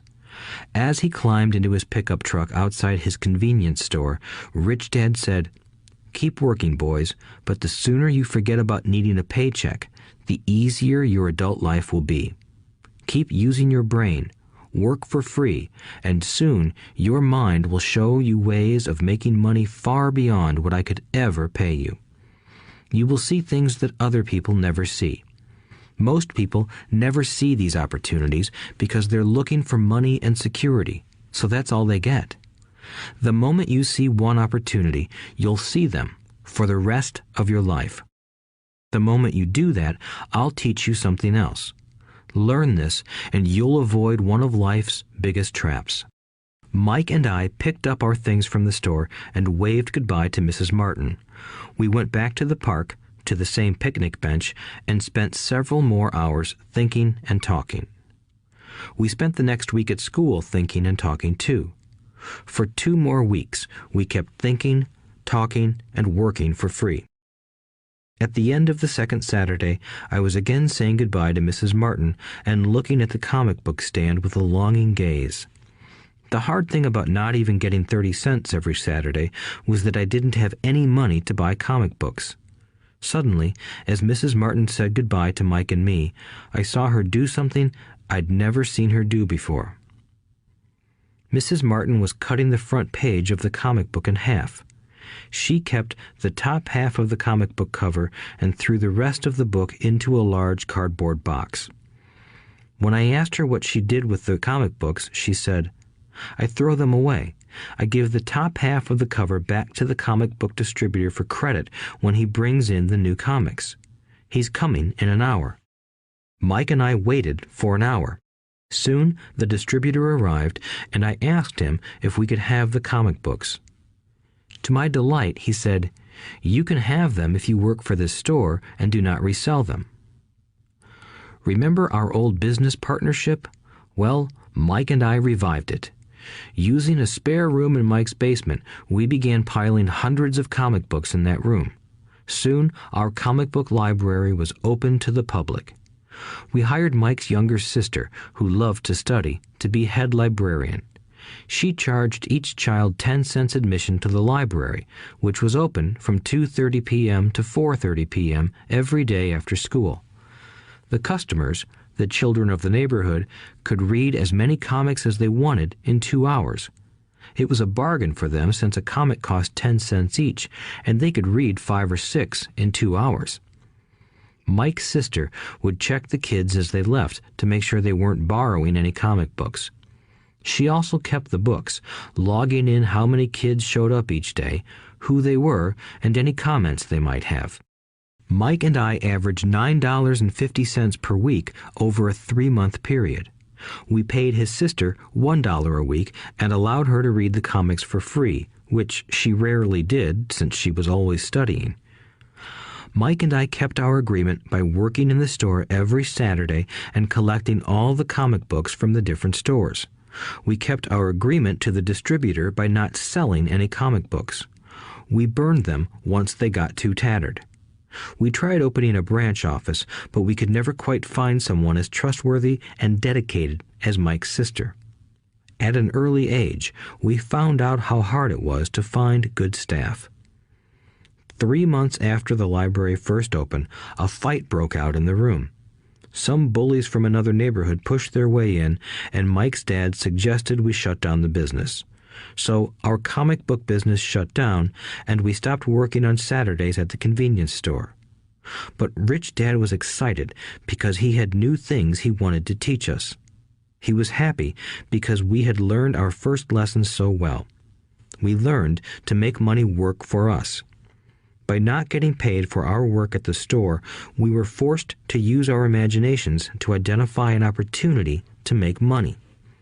By starting our own business, the comic book library, we were in control of our own finances, not dependent on an employer. The best part was that our business generated money for us even when we weren't physically there. Our money worked for us. Instead of paying us money, Rich Dad had given us so much more. Chapter 2. Lesson 2. Why teach financial literacy? It's not how much money you make, it's how much money you keep. In 1990, Mike took over his father's empire and is, in fact, doing a better job than his dad did. We see each other once or twice a year on the golf course. He and his wife are wealthier than you can imagine. Rich Dad's empire is in great hands, and Mike is now grooming his son to take his place, as his dad had groomed us. In 1994, I retired at the age of 47, and my wife Kim was 37. Retirement does not mean not working. For us, it means that, barring unforeseen cataclysmic changes, we can work or not work, and our wealth grows automatically, staying ahead of inflation. Our assets are large enough to grow by themselves. It's like planting a tree. You water it for years, and then one day it doesn't need you anymore. Its roots are implanted deep enough. Then the tree provides shade for your enjoyment. Mike chose to run the empire, and I chose to retire. Whenever I speak to groups of people, they often ask what I would recommend that they do. How do I get started? Is there a book you would recommend? What should I do to prepare my children? What is your secret to success? How do I make millions? Whenever I hear one of these questions, I'm reminded of the following story. The Richest Businessmen. In 1923, a group of our greatest leaders and richest businessmen held a meeting at the Edgewater Beach Hotel in Chicago. Among them were Charles Schwab, head of the largest independent steel company; Samuel Insull, president of the world's largest utility; Howard Hobson, head of the largest gas company; Ivar Kruger, president of International Match Company, one of the world's largest companies at that time; Leon Fraser, president of the Bank of International Settlements; Richard Whitney, president of the New York Stock Exchange; Arthur Cotton and Jesse Livermore, two of the biggest stock speculators; and Albert Fall, a member of President Harding's cabinet. 25 years later, 9 of these titans ended their lives as follows. Schwab died penniless after living for 5 years on borrowed money. Insull died broke in a foreign land, and Kruger and Cotton also died broke. Hobson went insane. Whitney and Albert Fall were released from prison, and Fraser and Livermore committed suicide. I doubt if anyone can say what really happened to these men. If you look at the date, 1923, it was just before the 1929 market crash and the Great Depression, which I suspect had a great impact on these men and their lives. The point is this. Today, we live in times of greater and faster change than these men did. I suspect there will be many booms and busts in the coming years that will parallel the ups and downs these men faced. I am concerned that too many people are too focused on money and not on their greatest wealth, their education. If people are prepared to be flexible, keep an open mind, and learn, they will grow richer and richer despite tough changes. If they think money will solve problems, they will have a rough ride. Intelligence solves problems and produces money. Money without financial intelligence is money soon gone. Most people fail to realize that in life, it's not how much money you make, it's how much money you keep. We've all heard stories of lottery winners who are poor, then suddenly rich, and then poor again. They win millions, yet are soon back where they started. Or stories of professional athletes who at the age of 24 are earning millions, but are sleeping under a bridge 10 years later. I remember a story of a young basketball player who a year ago had millions. Today, at just 29, he claims his friends, attorney, and accountant took his money, and he was forced to work at a car wash for minimum wage. He was fired from the car wash because he refused to take off his championship ring as he was wiping off the cars. His story made national news, and he is appealing his termination, claiming hardship and discrimination. He claims that the ring is all he has left, and if it was stripped away, he'll crumble. I know so many people who became instant millionaires, and while I am glad some people have become richer and richer, I caution them that in the long run, it's not how much money you make, it's how much you keep and how many generations you keep it. So when people ask, "Where do I get started?" or "Tell me how to get rich quick," they often are greatly disappointed with my answer. I simply say to them what my rich dad said to me when I was a little kid. If you want to be rich, you need to be financially literate. That idea was drummed into my head every time we were together. As I said, my educated dad stressed the importance of reading books, while my rich dad stressed the need to master financial literacy. If you are going to build the Empire State Building, the first thing you need to do is dig a deep hole and pour a strong foundation.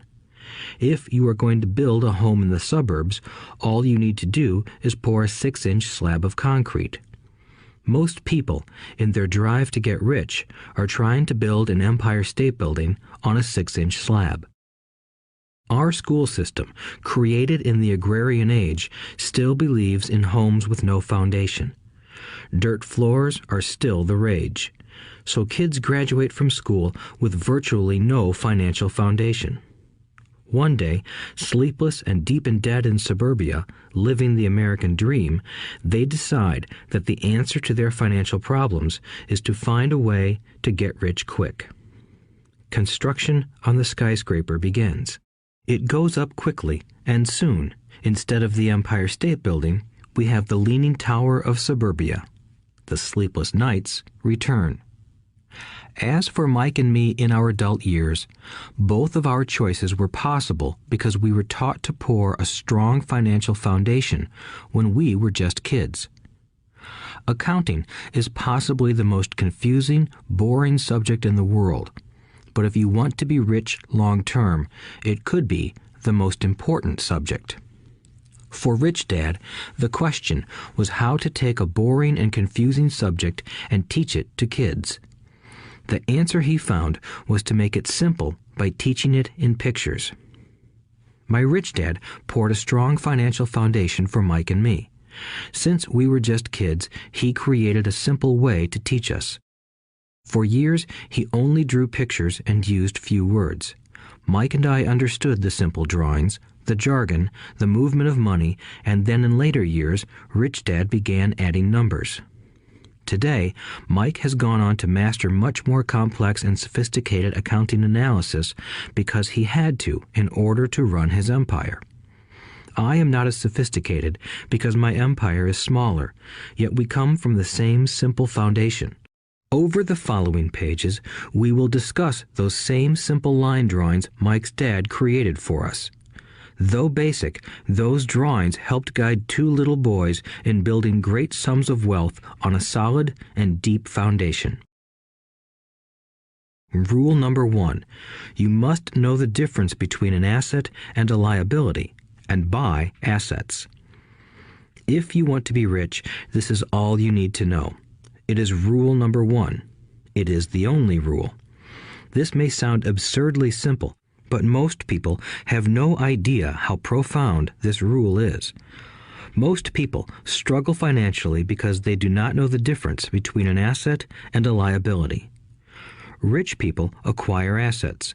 The poor and middle class acquire liabilities that they think are assets, said Rich Dad. When Rich Dad explained this to Mike and me, we thought he was kidding. Here we were, nearly teenagers, and waiting for the secret to getting rich. And this was his answer. It was so simple that we stopped for a long time to think about it. "What is an asset?" asked Mike. "Don't worry right now," said Rich Dad. "Just let the idea sink in. If you can comprehend the simplicity, your life will have a plan and be financially easy. It is simple. That is why the idea is missed." "You mean all we need to know is what an asset is, acquire them, and we'll be rich?" I asked.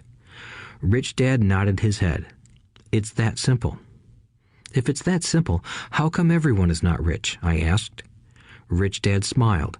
"Because people do not know the difference between an asset and a liability."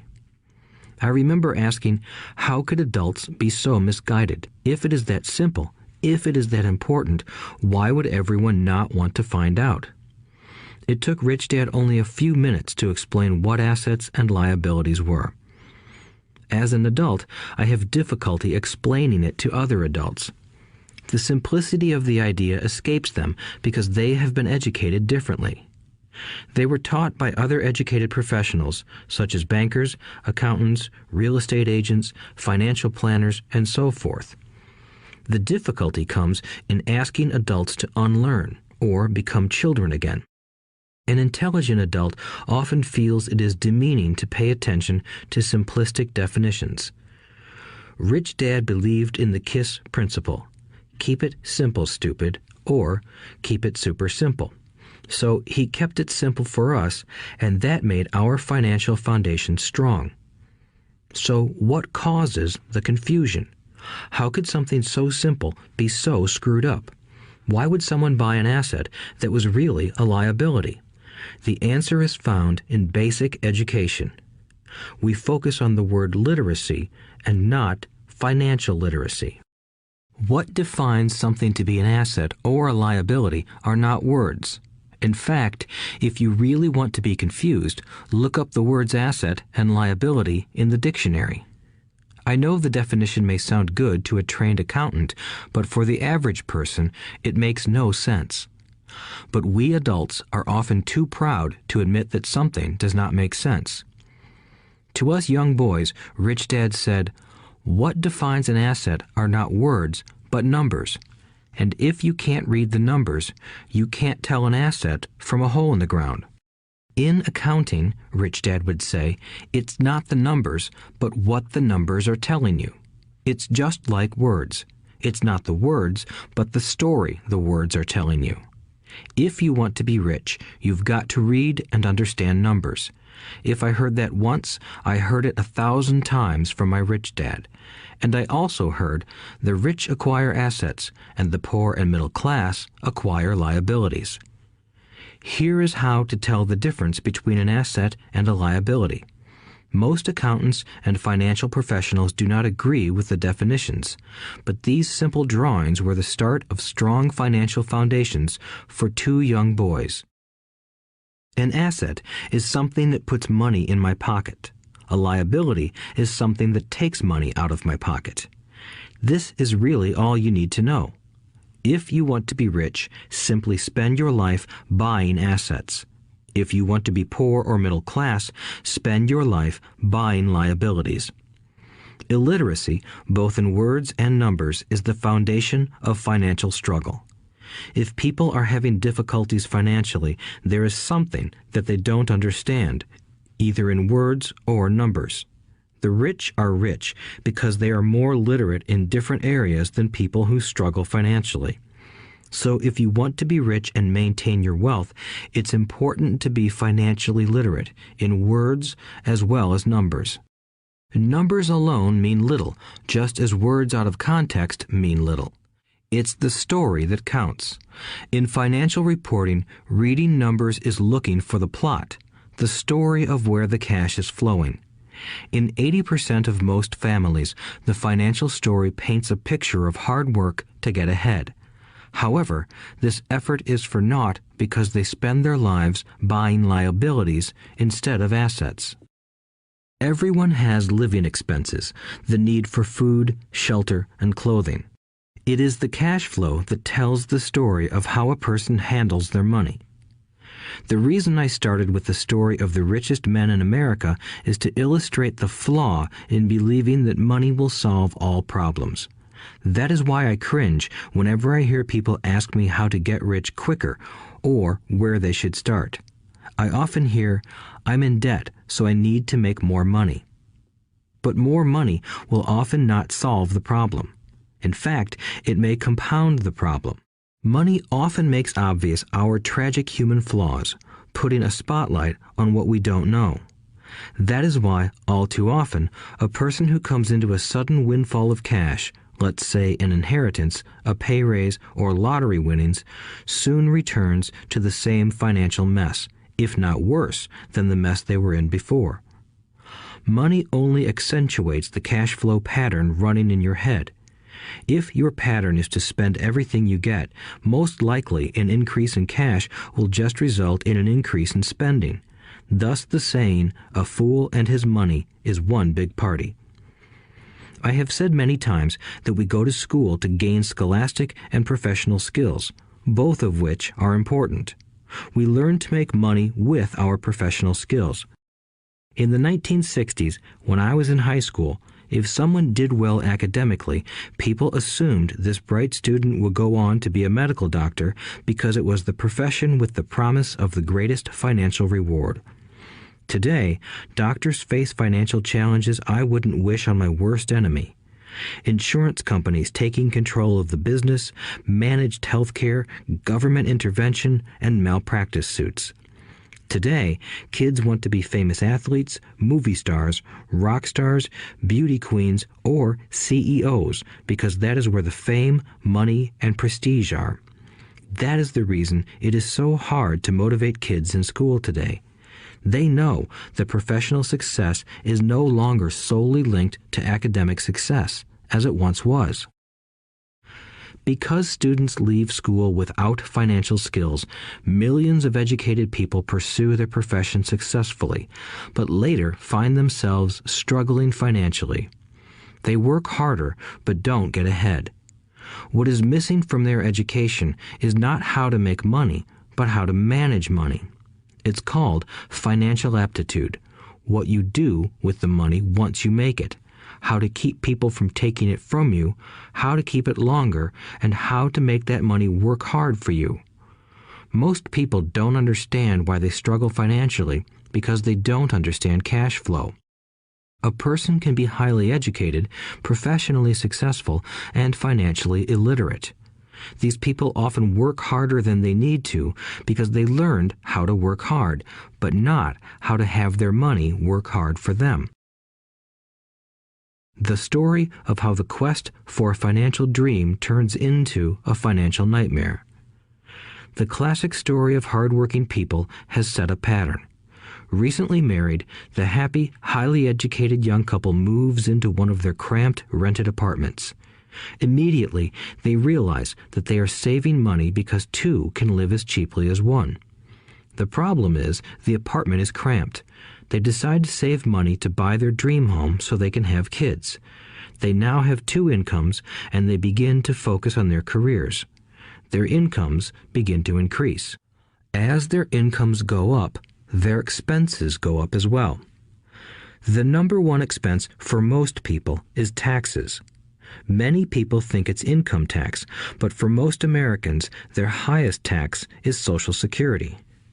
As an employee, it appears as if the Social Security tax combined with the Medicare tax rate is roughly 7.5%, but it's really 15% since the employer must match the Social Security amount. In essence, it is money the employer can't pay you. On top of that, you still have to pay income tax on the amount deducted from your wages for Social Security tax. Income you never received because it went directly to Social Security through withholding. Going back to the young couple, as a result of their incomes increasing, they decide to buy the house of their dreams. Once in their house, they have a new tax called property tax. Then they buy a new car, new furniture, and new appliances to match their new house. All of a sudden, they wake up and their liabilities column is full of mortgage and credit card debt. Their liabilities go up. They're now trapped in the rat race. Pretty soon, a baby comes along and they work harder. The process repeats itself. Higher incomes cause higher taxes, also called bracket creep. A credit card comes in the mail. They use it. It maxes out. A loan company calls and says their greatest asset, their home, has appreciated in value. Because their credit is so good, the company offers a bill consolidation loan and tells them the intelligent thing to do is clear off the high-interest consumer debt by paying off their credit card. And besides, interest on their home is a tax deduction. They go for it and pay off those high-interest credit cards. They breathe a sigh of relief. Their credit cards are paid off. They've now folded their consumer debt into their home mortgage. Their payments go down because they extend their debt over 30 years. It is the smart thing to do. Their neighbor calls to invite them to go shopping. The Memorial Day sale is on. They promise themselves they'll just window shop, but they take a credit card, just in case. I run into this young couple all the time. Their names change, but their financial dilemma is the same. They come to one of my talks to hear what I have to say. They ask me, "Can you tell us how to make more money?" They don't understand that their trouble is really how they choose to spend the money they do have. It is caused by financial illiteracy and not understanding the difference between an asset and a liability. More money seldom solves someone's money problems. Intelligence solves problems. There is a saying a friend of mine says over and over to people in debt. If you find you have dug yourself into a hole, stop digging.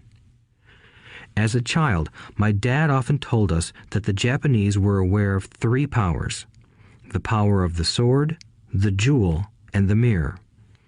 The sword symbolizes the power of weapons. America has spent trillions of dollars on weapons, and because of this is a powerful military presence in the world. The jewel symbolizes the power of money. There is some degree of truth to the saying, "Remember the golden rule. He who has the gold makes the rules." The mirror symbolizes the power of self-knowledge. This self-knowledge, according to Japanese legend, was the most treasured of the 3.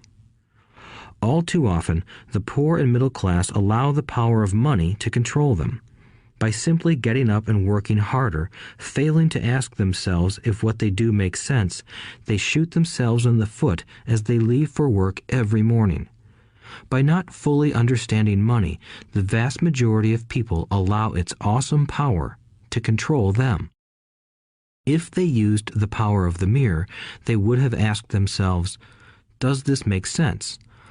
All too often, instead of trusting their inner wisdom, that genius inside, most people follow the crowd. They do things because everybody else does them. They conform rather than question. Often, they mindlessly repeat what they have been told. Diversify. Your home is an asset. Your home is your biggest investment. You get a tax break for going into greater debt. Get a safe job. Don't make mistakes. Don't take risks. It is said that the fear of public speaking is a fear greater than death for most people. According to psychiatrists, the fear of public speaking is caused by the fear of ostracism, the fear of standing out, the fear of criticism, the fear of ridicule, and the fear of being an outcast. The fear of being different prevents most people from seeking new ways to solve their problems. That is why my educated dad said the Japanese valued the power of the mirror the most, for it is only when we look into it that we find truth. Fear is the main reason that people say, "Play it safe." That goes for anything, be it sports, relationships, careers, or money. It is that same fear, the fear of ostracism, that causes people to conform to, and not question, commonly accepted opinions or popular trends. Your home is an asset. Get a bill consolidation loan and get out of debt. Work harder. It's a promotion. Someday I'll be a vice president. Save money. When I get a raise, I'll buy us a bigger house. Mutual funds are safe. Many financial problems are caused by trying to keep up with the Joneses. Occasionally, we all need to look in the mirror and be true to our inner wisdom rather than our fears. By the time Mike and I were 16 years old, we began to have problems in school. We were not bad kids. We just began to separate from the crowd. We worked for Mike's dad after school and on weekends. Mike and I often spent hours after work just sitting at a table with his dad while he held meetings with his bankers, attorneys, accountants, brokers, investors, managers, and employees. Here was a man who had left school at 13 who was now directing, instructing, ordering, and asking questions of educated people.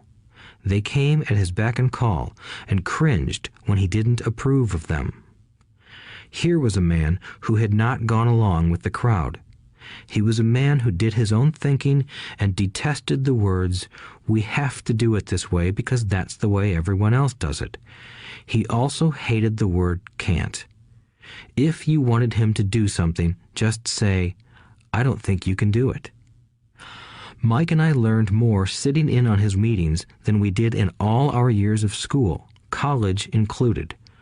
Mike's dad was not book smart, but he was financially educated and successful as a result. He told us over and over again, an intelligent person hires people who are more intelligent than he is.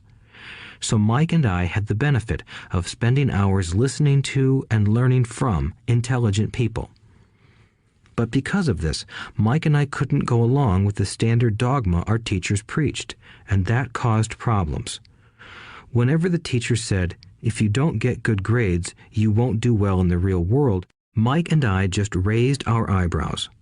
When we were told to follow set procedures and not deviate from the rules, we could see how school discouraged creativity. We started to understand why our rich dad told us that schools were designed to produce good employees instead of employers. Occasionally, Mike or I would ask our teachers how what we studied was applicable to the real world, or why we never studied money and how it worked. To the latter question, we often got the answer that money was not important, that if we excelled in our education, the money would follow. The more we knew about the power of money, the more distant we grew from the teachers and our classmates. My highly educated dad never pressured me about my grades, but we did begin to argue about money. By the time I was 16, I probably had a far better foundation with money than both my parents. I could keep books, I listened to tax accountants, corporate attorneys, bankers, real estate brokers, investors, and so forth. By contrast, my dad talked to other teachers. One day, my dad told me that our home was his greatest investment. A not-too-pleasant argument took place when I showed him why I thought a house was not a good investment. I showed him the ancillary expenses that went along with owning the home. A bigger home meant bigger expenses, and the cash flow kept going out through the expense column. Today, people still challenge me on the idea of a house not being an asset. I know that for many people, it is their dream as well as their largest investment. And owning your own home is better than nothing. I simply offer an alternative way of looking at this popular dogma. If my wife and I were to buy a bigger, flashier house, we realize it wouldn't be an asset. It would be a liability since it would take money out of our pocket. So here is the argument I put forth. I really don't expect most people to agree with it because your home is an emotional thing, and when it comes to money, high emotions tend to lower financial intelligence. I know from personal experience that money has a way of making every decision emotional. 1. When it comes to houses, most people work all their lives paying for a home they never own. In other words, most people buy a new house every few years, each time incurring a new 30-year loan to pay off the previous one. 2. Even though people receive a tax deduction for interest on mortgage payments, they pay for all their other expenses with after-tax dollars, even after they pay off their mortgage. 3. My wife's parents were shocked when the property taxes on their home increased to $1,000 a month. This was after they had retired, so the increase put a strain on their retirement budget and they felt forced to move. 4. Houses do not always go up in value. I have friends who owe $1 million for a home that today would sell for far less. 5. The greatest losses of all are those from missed opportunities. If all your money is tied up in your house, you may be forced to work harder because your money continues blowing out of the expense column instead of adding to the asset column, the classic middle-class cash flow pattern. If a young couple would put more money into their asset column early on, their later years would be easier. Their assets would have grown and would be available to help cover expenses. All too often, a house only serves as a vehicle for incurring a home equity loan to pay for mounting expenses. In summary, the end result in making a decision to own a house that is too expensive in lieu of starting an investment portfolio impacts an individual in at least the following 3 ways. 1. Loss of time during which other assets could have grown in value. 2. Loss of additional capital which could have been invested instead of paying for high maintenance expenses related directly to the home. 3. Loss of education. Too often, people count their house and savings and retirement plans as all they have in their asset column. Because they have no money to invest, they simply don't invest. This costs them investment experience. Most never become what the investment world calls a sophisticated investor. And the best investments are usually first sold to sophisticated investors, who then turn around and sell them to the people playing it safe. I am not saying don't buy a house.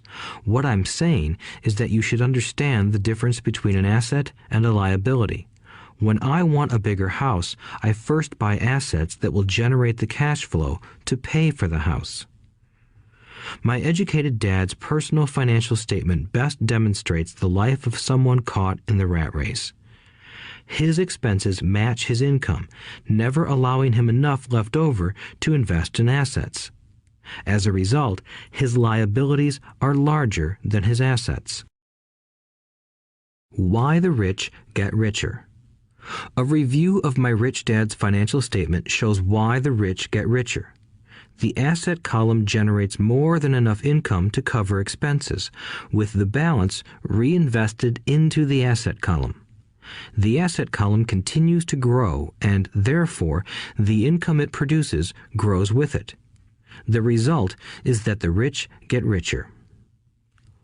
Why the middle class struggle. The middle class finds itself in a constant state of financial struggle. Their primary income is through their salary. As their wages increase, so do their taxes. Their expenses tend to increase in proportion to their salary increase, hence the phrase, the rat race. They treat their home as their primary asset instead of investing in income-producing assets. This pattern of treating your home as an investment and the philosophy that a pay raise means you can buy a larger home or spend more is the foundation of today's debt-ridden society.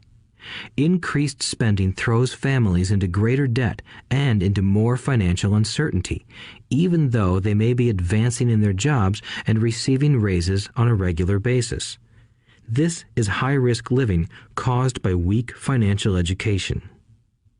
The massive loss of jobs in recent times proves how shaky the middle class really is financially. Company pension plans are being replaced by 401k plans. Social Security is obviously in trouble and can't be relied upon as a source for retirement. Panic has set in for the middle class. Today, mutual funds are popular because they supposedly represent safety. Average mutual fund buyers are too busy working to pay taxes and mortgages, save for their children's college, and pay off credit cards. They do not have time to study investing, so they rely on the expertise of the manager of a mutual fund. Also, because the mutual fund includes many different types of investments, they feel their money is safer because it is diversified. This educated middle class subscribes to the dogma put out by mutual fund brokers and financial planners. Play it safe, avoid risk. The real tragedy is that the lack of early financial education is what creates the risk faced by average middle class people. The reason they have to play it safe is because their financial positions are tenuous at best. Their balance sheets are not balanced. Instead, they are loaded with liabilities and have no real assets that generate income. Typically, their only source of income is their paycheck. Their livelihood becomes entirely dependent on their employer. So when genuine deals of a lifetime come along, these people can't take advantage of them because they are working so hard, are taxed to the max, and are loaded with debt. As I said at the start of this section, the most important rule is to know the difference between an asset and a liability. Once you understand the difference, concentrate your efforts on buying income-generating assets. That's the best way to get started on a path to becoming rich. Keep doing that and your asset column will grow. Keep liabilities and expenses down so more money is available to continue pouring into the asset column. Soon, the asset base will be so deep that you can afford to look at more speculative investments. Investments that may have returns of 100% to infinity. $5,000 investments that are soon turned into $1 million or more. Investments that the middle class calls too risky. The investment is not risky for the financially literate. As an employee who is also a homeowner, your working efforts are generally as follows. 1. You work for the company. Employees make their business owner or the shareholders rich, not themselves. Your efforts and success will help provide for the owner's success and retirement. 2. You work for the government. The government takes its share from your paycheck before you even see it. By working harder, you simply increase the amount of taxes taken by the government. Most people work from January to May just for the government. 3. You work for the bank. After taxes, your next largest expense is usually your mortgage and credit card debt. The problem with simply working harder is that each of these 3 levels takes a greater share of your increased efforts. You need to learn how to have your increased efforts benefit you and your family directly. Once you have decided to concentrate on minding your own business, focusing your efforts on acquiring assets instead of a bigger paycheck, how do you set your goals? Most people must keep their job and rely on their wages to fund their acquisition of assets. As their assets grow, how do they measure the extent of their success? When does someone know that they are rich, that they have wealth? As well as having my own definitions for assets and liabilities, I also have my own definition for wealth. Actually, I borrowed it from a man named R. Buckminster Fuller. Some call him a quack, and others call him a genius. Years ago, he got architects buzzing because he applied for a patent for something he called a geodesic dome. But in the application, Fuller also said something about wealth. It was pretty confusing at first, but after reading it, it began to make some sense. Wealth is a person's ability to survive so many number of days forward, or, if I stopped working today, how long could I survive? Unlike net worth, the difference between your assets and liabilities, which is often filled with a person's expensive junk and opinions of what things are worth, this definition creates the possibility for developing a truly accurate measurement. I could now measure and know where I was in terms of my goal to become financially independent. Although net worth often includes non-cash producing assets, like stuff you bought that now sits in your garage, wealth measures how much money your money is making and, therefore, your financial survivability. Wealth is the measure of the cash flow from the asset column compared with the expense column. Let's use an example. Let's say I have cash flow from my asset column of $1,000 a month, and I have monthly expenses of $2,000 a month. What is my wealth? Let's go back to Buckminster Fuller's definition. Using his definition, how many days forward can I survive? Assuming a 30-day month, I have enough cash flow for half a month. When I achieve $2,000 a month cash flow from my assets, then I will be wealthy. So, while I'm not yet rich, I am wealthy. I now have income generated from assets each month that fully cover my monthly expenses. If I want to increase my expenses, I first must increase my cash flow to maintain this level of wealth. Also note that it is at this point that I'm no longer dependent on my wages.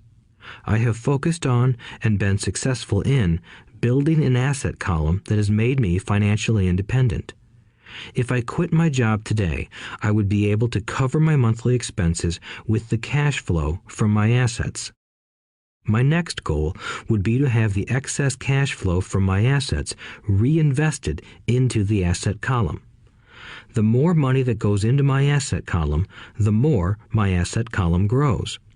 The more my assets grow, the more my cash flow grows. And as long as I keep my expenses less than the cash flow from these assets, I grow richer with more and more income from sources other than my physical labor. As this reinvestment process continues, I am well on my way to becoming rich. Just remember this simple observation. The rich buy assets. The poor only have expenses. The middle class buy liabilities they think are assets. So how do I start minding my own business? What is the answer? Listen to the founder of McDonald's in the next chapter. Chapter 3. Lesson 3. Mind your own business. The rich focus on their asset columns while everyone else focuses on their income statements. In 1974, Ray Kroc, the founder of McDonald's, was asked to speak to the MBA class at the University of Texas at Austin. A friend of mine was a student in that MBA class.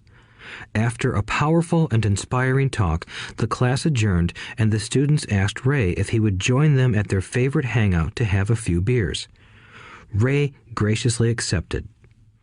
"What business am I in?" Ray asked once the group had all their beers in hand. Everyone laughed, my friend said. Most of the MBA students thought Ray was just fooling around. No one answered, so Ray asked again. "What business do you think I'm in?" The students laughed again, and finally one brave soul yelled out, "Ray, who in the world doesn't know that you're in the hamburger business?" Ray chuckled. "That's what I thought you would say." He paused and then quickly added, "Ladies and gentlemen, I'm not in the hamburger business. My business is real estate." As my friend tells the story, Ray spent a good amount of time explaining his viewpoint. In his business plan, Ray knew that the primary business focus was to sell hamburger franchises, but what he never lost sight of was the location of each franchise. He knew that the land and its location were the most significant factors in the success of each franchise. Basically, the person who bought the franchise was also buying the real estate under the franchise for Ray Kroc's organization. Today, McDonald's is the largest single owner of real estate in the world, owning even more than the Catholic Church. McDonald's owns some of the most valuable intersections and street corners in America and around the globe. My friend considers this as one of the most important lessons in his life. Today, he owns car washes, but his business is the real estate under those car washes. The previous chapter presented that most people work for everyone but themselves. They work first for the owners of the company, then for the government through taxes, and finally for the bank that owns their mortgage. When I was a young boy, we did not have a McDonald's nearby. Yet my rich dad was responsible for teaching Mike and me the same lesson that Ray Kroc talked about at the University of Texas. It is secret number 3 of the rich. The secret is mind your own business. Financial struggle is often directly the result of people working all their lives for someone else. Many people will simply have nothing at the end of their working days to show for their efforts. Our current educational system focuses on preparing today's youth to get good jobs by developing scholastic skills. Their lives will revolve around their wages or, as described earlier, their income column. Many will study further to become engineers, scientists, cooks, police officers, artists, writers, and so on. These professional skills allow them to enter the workforce and work for money. But there is a big difference between your profession and your business. Often I ask people, "What is your business?" And they will say, "Oh, I'm a banker." Then I ask them if they own the bank, and they usually respond, "No, I work there." In that instance, they have confused their profession with their business. Their profession may be a banker, but they still need their own business. A problem with school is that you often become what you study. So if you study cooking, you become a chef. If you study the law, you become an attorney. And a study of auto mechanics makes you a mechanic. The mistake in becoming what you study is that too many people forget to mind their own business. They spend their lives minding someone else's business and making that person rich. To become financially secure, a person needs to mind their own business. Your business revolves around your asset column, not your income column. As stated earlier, the number one rule is to know the difference between an asset and a liability and to buy assets. The rich focus on their asset columns, while everyone else focuses on their income statements. That is why we hear so often, "I need a raise. If only I had a promotion. I am going back to school to get more training so I can get a better job. I am going to work overtime. Maybe I can get a second job." In some circles, these are sensible ideas, but you are still not minding your own business. These ideas all still focus on the income column and will only help a person become more financially secure if the additional money is used to purchase income-generating assets. The primary reason the majority of the poor and middle class are fiscally conservative, which means I can't afford to take risks, is that they have no financial foundation. They have to cling to their jobs and play it safe. When downsizing became the in thing to do, millions of workers found out their largest so-called asset, their home, was eating them alive. Their asset was costing them money every month. Their car, another asset, was eating them alive. The golf clubs in the garage that cost $1,000 were not worth $1,000 anymore. Without job security, they had nothing to fall back on. What they thought were assets could not help them survive in a time of financial crisis. I assume most of us have filled out a credit application to buy a house or a car. It's always interesting to look at the net worth section because of what accepted banking and accounting practices allow a person to count as assets. One day when I wanted a loan, my financial position did not look too good.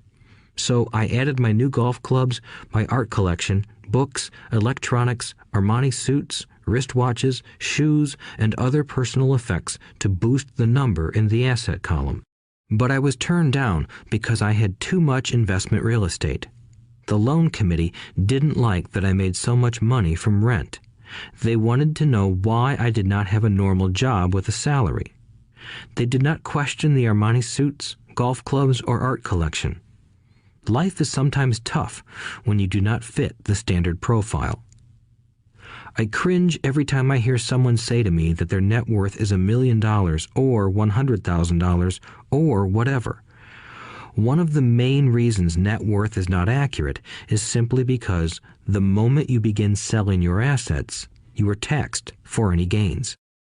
So many people have put themselves in deep financial trouble when they run short of income. To raise cash, they sell their assets, but their personal assets can generally be sold for only a fraction of the value that is listed on their personal balance sheet. Or, if there is a gain on the sale of the assets, they are taxed on the gain.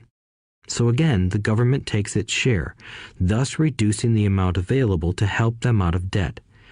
That is why I say someone's net worth is often worth less than they think. Start minding your own business. Keep your daytime job, but start buying real assets, not liabilities or personal effects that have no real value once you get them home. A new car loses nearly 25% of the price you pay for it the moment you drive it off the lot. It is not a true asset even if your banker lets you list it as one. My $400 new titanium driver was worth $150 the moment I teed off. Keep expenses low. reduce liabilities, and diligently build a base of solid assets. For young people who have not yet left home, it is important for parents to teach them the difference between an asset and a liability. Get them to start building a solid asset column before they leave home, get married, buy a house, have kids, and get stuck in a risky financial position, clinging to a job and buying everything on credit. I see so many young couples who get married and trap themselves into a lifestyle that will not let them get out of debt for most of their working years. For many people, just as the last child leaves home, the parents realize they have not adequately prepared for retirement and they begin to scramble to put some money away. Then their own parents become ill and they find themselves with new responsibilities. So what kind of assets am I suggesting that you or your children acquire? In my world, real assets fall into the following categories. Businesses that do not require my presence. I own them, but they are managed or run by other people. If I have to work there, it's not a business. It becomes my job. Stocks, bonds, income-generating real estate, notes, IOUs, royalties from intellectual property such as music, scripts, and patents. Anything else that has value, produces income, or appreciates, and has a ready market. As a young boy, my educated dad encouraged me to find a safe job, but my rich dad encouraged me to begin acquiring assets that I loved. If you don't love it, you won't take care of it. I collect real estate simply because I love buildings and land. I love shopping for them, and I could look at them all day long. When problems arise, the problems aren't so bad that it changes my love for real estate. For people who hate real estate, they shouldn't buy it. I also love stocks of small companies, especially startups, because I am an entrepreneur, not a corporate person.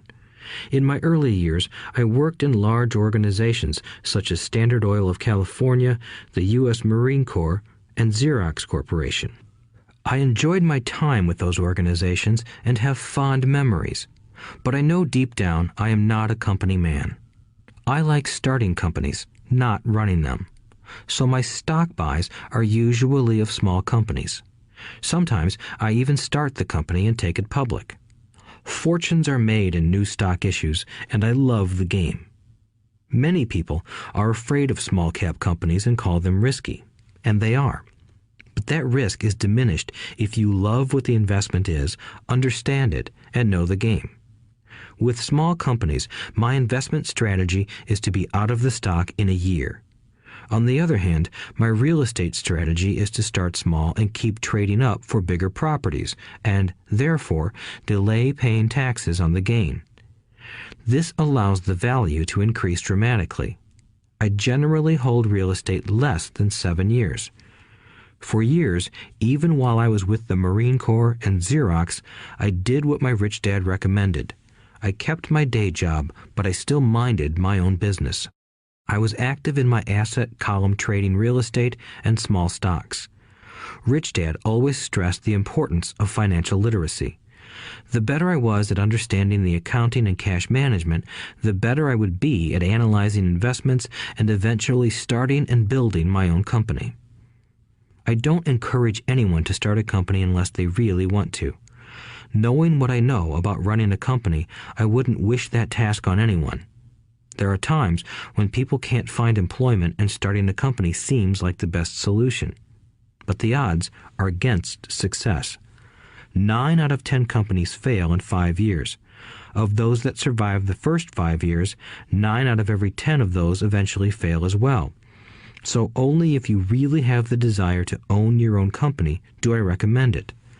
Otherwise, keep your day job and mind your own business. When I say mind your own business, I mean to build and keep your asset column strong. Once a dollar goes into it, never let it come out. Think of it this way. Once a dollar goes into your asset column, it becomes your employee. The best thing about money is that it works 24 hours a day and can work for generations. Keep your day job, Be a great hard-working employee, but keep building that asset column. As your cash flow grows, you can indulge in some luxuries. An important distinction is that rich people buy luxuries last, while the poor and middle class tend to buy luxuries first. The poor and the middle class often buy luxury items like big houses, diamonds, furs, jewelry, or boats because they want to look rich. They look rich, but in reality they just get deeper in debt on credit. The old money people, the long-term rich, build their asset column first. Then the income generated from the asset column buys their luxuries. The poor and middle class buy luxuries with their own sweat, blood, and children's inheritance. A true luxury is a reward for investing in and developing a real asset. For example, when my wife Kim and I had extra money coming from our apartment houses, she went out and bought her Mercedes. It didn't take any extra work or risk on her part because the apartment house bought the car. She did, however, have to wait 4 years while the real estate investment portfolio grew and began generating enough extra cash flow to pay for the car. But the luxury, the Mercedes, was a true reward because she proved she knew how to grow her asset column. That car now means a lot more to her than simply another pretty car. It means she used her financial intelligence to afford it. Instead, most people impulsively go out and buy a new car or some other luxury on credit. They may feel bored and just want a new toy. Buying a luxury on credit often causes a person to eventually resent that luxury because the debt becomes a financial burden. After you've taken the time and invested in and built your own business, you are now ready to learn the biggest secret of the rich, the secret that puts the rich way ahead of the pack. Chapter 4. Lesson 4. The History of Taxes and the Power of Corporations. My rich dad just played the game smart, and he did it through corporations, the biggest secret of the rich. I remember in school being told the story of Robin Hood and his merry men. My teacher thought it was a wonderful story of a romantic hero who robbed from the rich and gave to the poor. My rich dad did not see Robin Hood as a hero.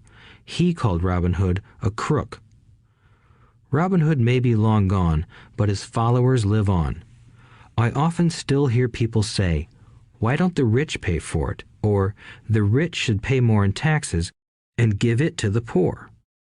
It is this Robin Hood fantasy, or taking from the rich to give to the poor, that has caused the most pain for the poor and the middle class. The reason the middle class is so heavily taxed is because of the Robin Hood ideal. The reality is that the rich are not taxed. It's the middle class who pays for the poor, especially the educated, upper-income middle class. Again, to understand fully how things happen, we need to look at the history of taxes. Although my highly educated dad was an expert on the history of education, my rich dad fashioned himself an expert on the history of taxes. Rich Dad explained to Mike and me that originally in England and America, there were no taxes. Occasionally, there were temporary taxes levied in order to pay for wars. The king or the president would put the word out and ask everyone to chip in. Taxes were levied in Britain for the fight against Napoleon from 1799 to 1816, and in America to pay for the Civil War from 1861 to 1865. In 1874, England made income tax a permanent levy on its citizens.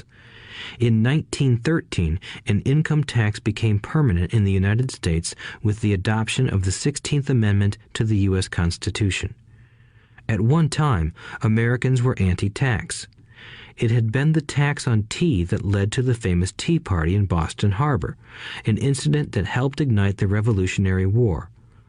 It took approximately 50 years in both England and the United States to sell the idea of a regular income tax. What these historical dates fail to reveal is that both of these taxes were initially levied against only the rich. It was this point that Rich Dad wanted Mike and me to understand. He explained that the idea of taxes was made popular and accepted by the majority by telling the poor and the middle class that taxes were created only to punish the rich. This is how the masses voted for the law, and it became constitutionally legal. Although it was intended to punish the rich, in reality it wound up punishing the very people who voted for it, the poor and middle class. Once government got a taste of money, its appetite grew, said Rich Dad. Your dad and I are exactly opposite. He's a government bureaucrat, and I am a capitalist. We get paid, and our success is measured on opposite behaviors. He gets paid to spend money and hire people. The more he spends and the more people he hires, the larger his organization becomes. In the government, a large organization is a respected organization. On the other hand, within my organization, the fewer people I hire and the less money I spend, the more I am respected by my investors. That's why I don't like government people. They have different objectives than most business people. As the government grows, more and more tax dollars are needed to support it. My educated dad sincerely believed that government should help people. He loved John F. Kennedy and especially the idea of the Peace Corps. He loved the idea so much that both he and my mom worked for the Peace Corps, training volunteers to go to Malaysia, Thailand, and the Philippines. He always strived for additional grants and budget increases so he could hire more people, both in his job with the Education Department and in the Peace Corps. From the time I was about 10 years old, I would hear from my rich dad that government workers were a pack of lazy thieves, and from my poor dad I would hear how the rich were greedy crooks who should be made to pay more taxes. Both sides had valid points. It was difficult to go to work for one of the biggest capitalists in town and come home to a father who was a prominent government leader. It was not easy to know which dad to believe. Yet, when you study the history of taxes, an interesting perspective emerges. As I said, the passage of taxes was only possible because the masses believed in the Robin Hood theory of economics. Take from the rich and give to everyone else. The problem was that the government's appetite for money was so great that taxes soon needed to be levied on the middle class, and from there it kept trickling down. However, the rich saw an opportunity because they don't play by the same set of rules. The rich knew about corporations, which became popular in the days of sailing ships. The rich created the corporation as a vehicle to limit their risk to the assets of each voyage. The rich put their money into a corporation to finance the voyage. The corporation would then hire a crew to sail to the New World to look for treasure.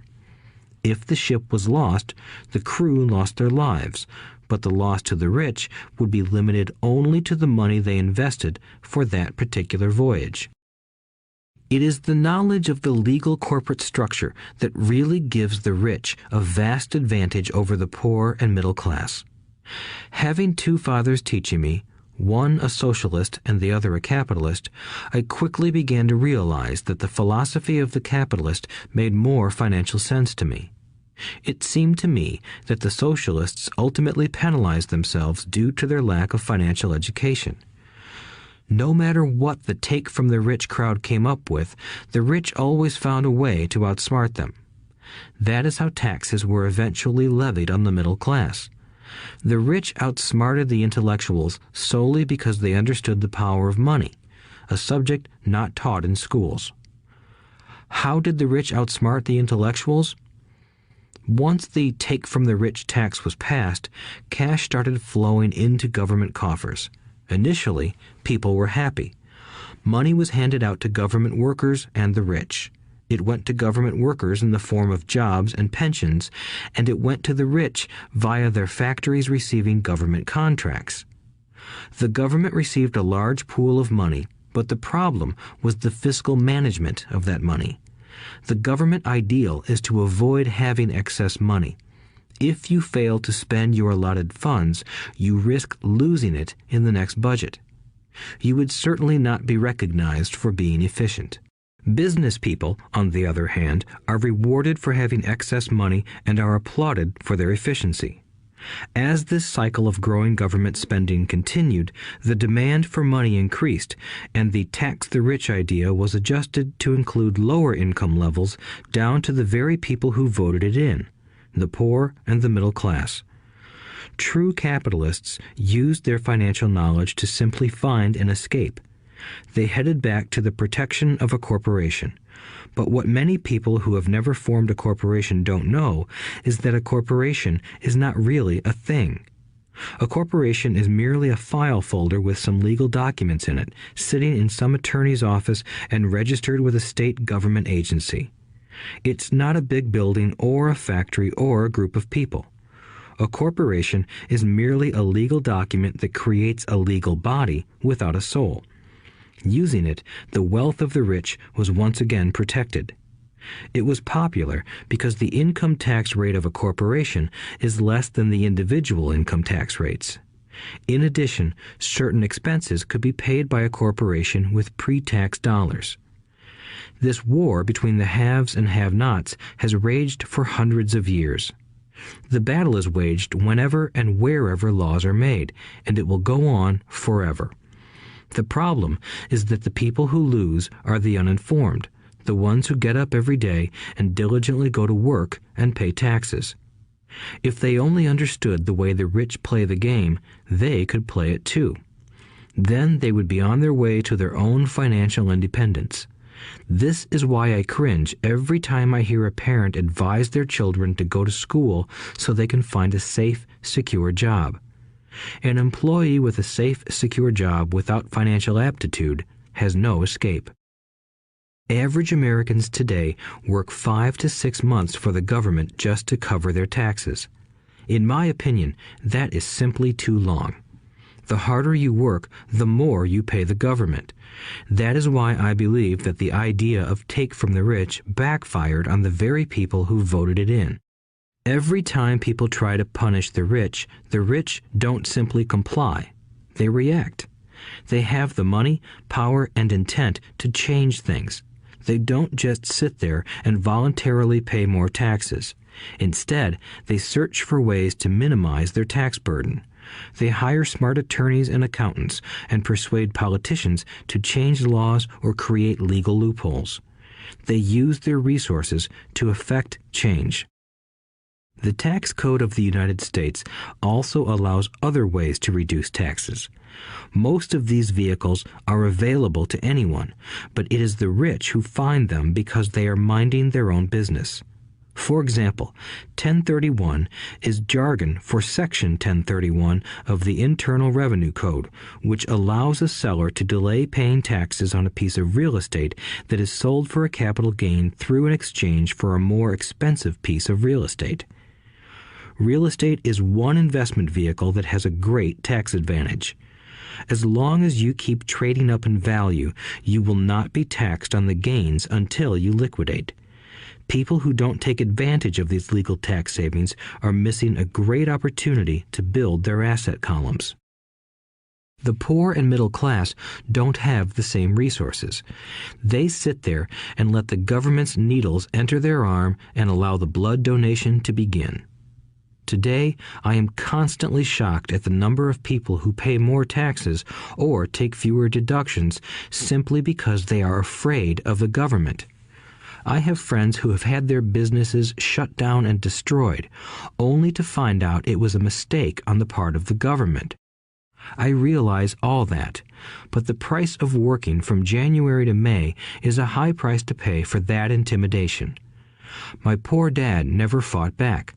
My rich dad didn't either.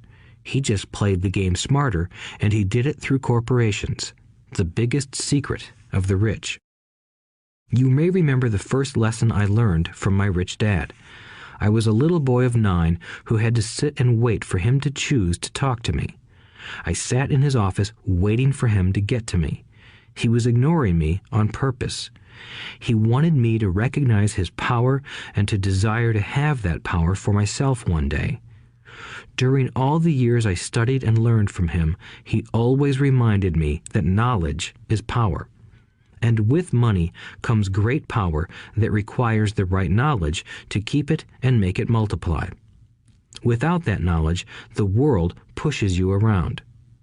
Rich Dad constantly reminded Mike and me that the biggest bully was not the boss or the supervisor, but the tax man. The tax man will always take more if you let him. The first lesson of having money work for you, as opposed to you working for money, is all about power. If you work for money, you give the power to your employer. If money works for you, you keep the power and control it. Once we had this knowledge of the power of money working for us, he wanted us to be financially smart and not let anyone or anything push us around. If you're ignorant, it's easy to be bullied. If you know what you're talking about, you have a fighting chance. That is why he paid so much for smart tax accountants and attorneys. It was less expensive to pay them than to pay the government. His best lesson to me was, be smart and you won't be pushed around as much. He knew the law because he was a law-abiding citizen and because it was expensive to not know the law. If you know you're right, you're not afraid of fighting back, even if you are taking on Robin Hood and his band of merry men. My highly educated dad always encouraged me to land a good job with a strong corporation. He spoke of the virtues of working your way up the corporate ladder. He didn't understand that, by relying solely on a paycheck from a corporate employer, I would be a docile cow ready for milking. When I told my rich dad of my father's advice, he only chuckled. "Why not own the ladder?" was all he said. As a young boy, I did not understand what Rich Dad meant by owning my own corporation. It was an idea that seemed impossible and intimidating. Although I was excited by the idea, my inexperience wouldn't let me envision the possibility that grown-ups would someday work for a company I would own. The point is that, if not for my rich dad, I would have probably followed my educated dad's advice. It was merely the occasional reminder of my rich dad that kept the idea of owning my own corporation alive and kept me on a different path. By the time I was 15 or 16, I knew I wasn't going to continue down the path my educated dad recommended. I didn't know how I was going to do it, but I was determined not to head in the direction most of my classmates were heading. That decision changed my life. It was not until my mid-20s that my rich dad's advice began to make more sense to me. I was just out of the Marine Corps and working for Xerox.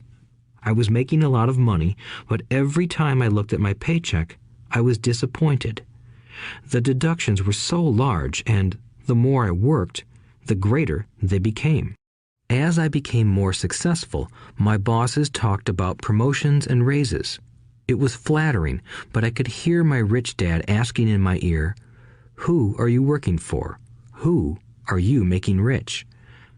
In 1974, while still an employee for Xerox, I formed my first corporation and began minding my own business. There were already a few assets in my asset column, but now I was determined to focus on making it bigger. Those paychecks, with all the deductions, made all the years of my rich dad's advice make total sense. I could see the future if I followed my educated dad's advice.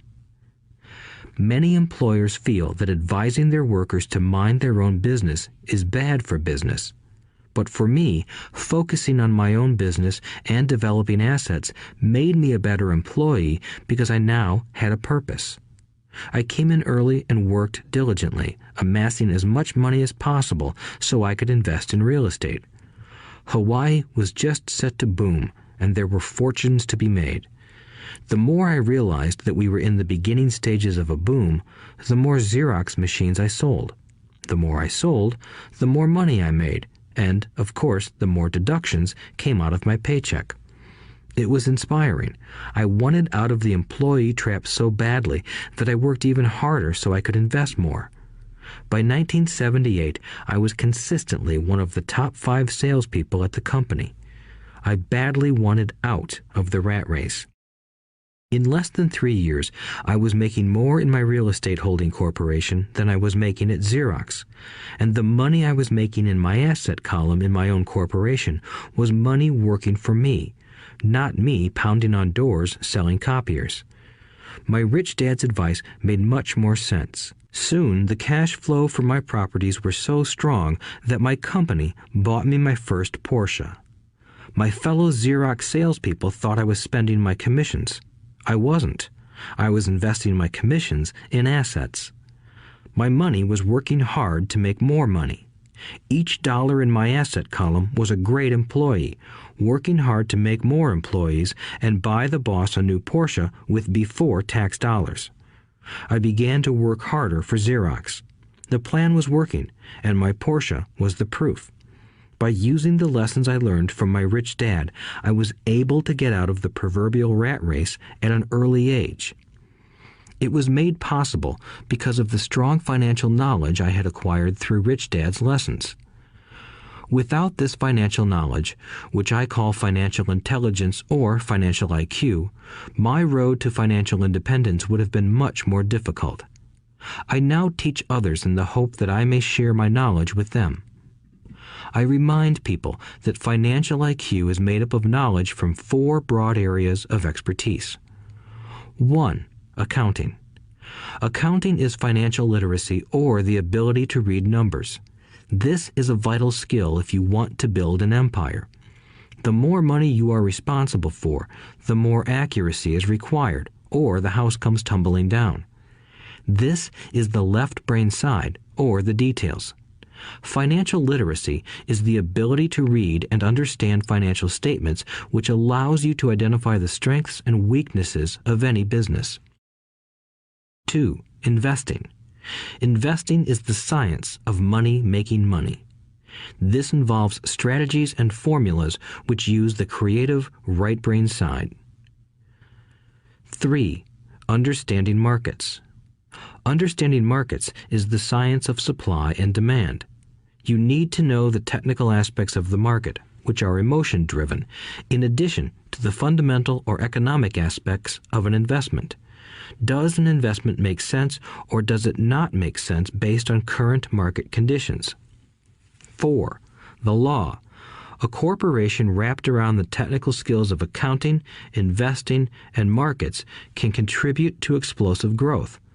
A person who understands the tax advantages and protections provided by a corporation can get rich so much faster than someone who is an employee or a small business sole proprietor. It's like the difference between someone walking and someone flying. The difference is profound when it comes to long-term wealth. Tax advantages. A corporation can do many things that an employee cannot, like pay expenses before paying taxes. That is a whole area of expertise that is very exciting. Employees earn and get taxed and then try to live on what is left. A corporation earns, spends everything it can, and is taxed on anything that is left.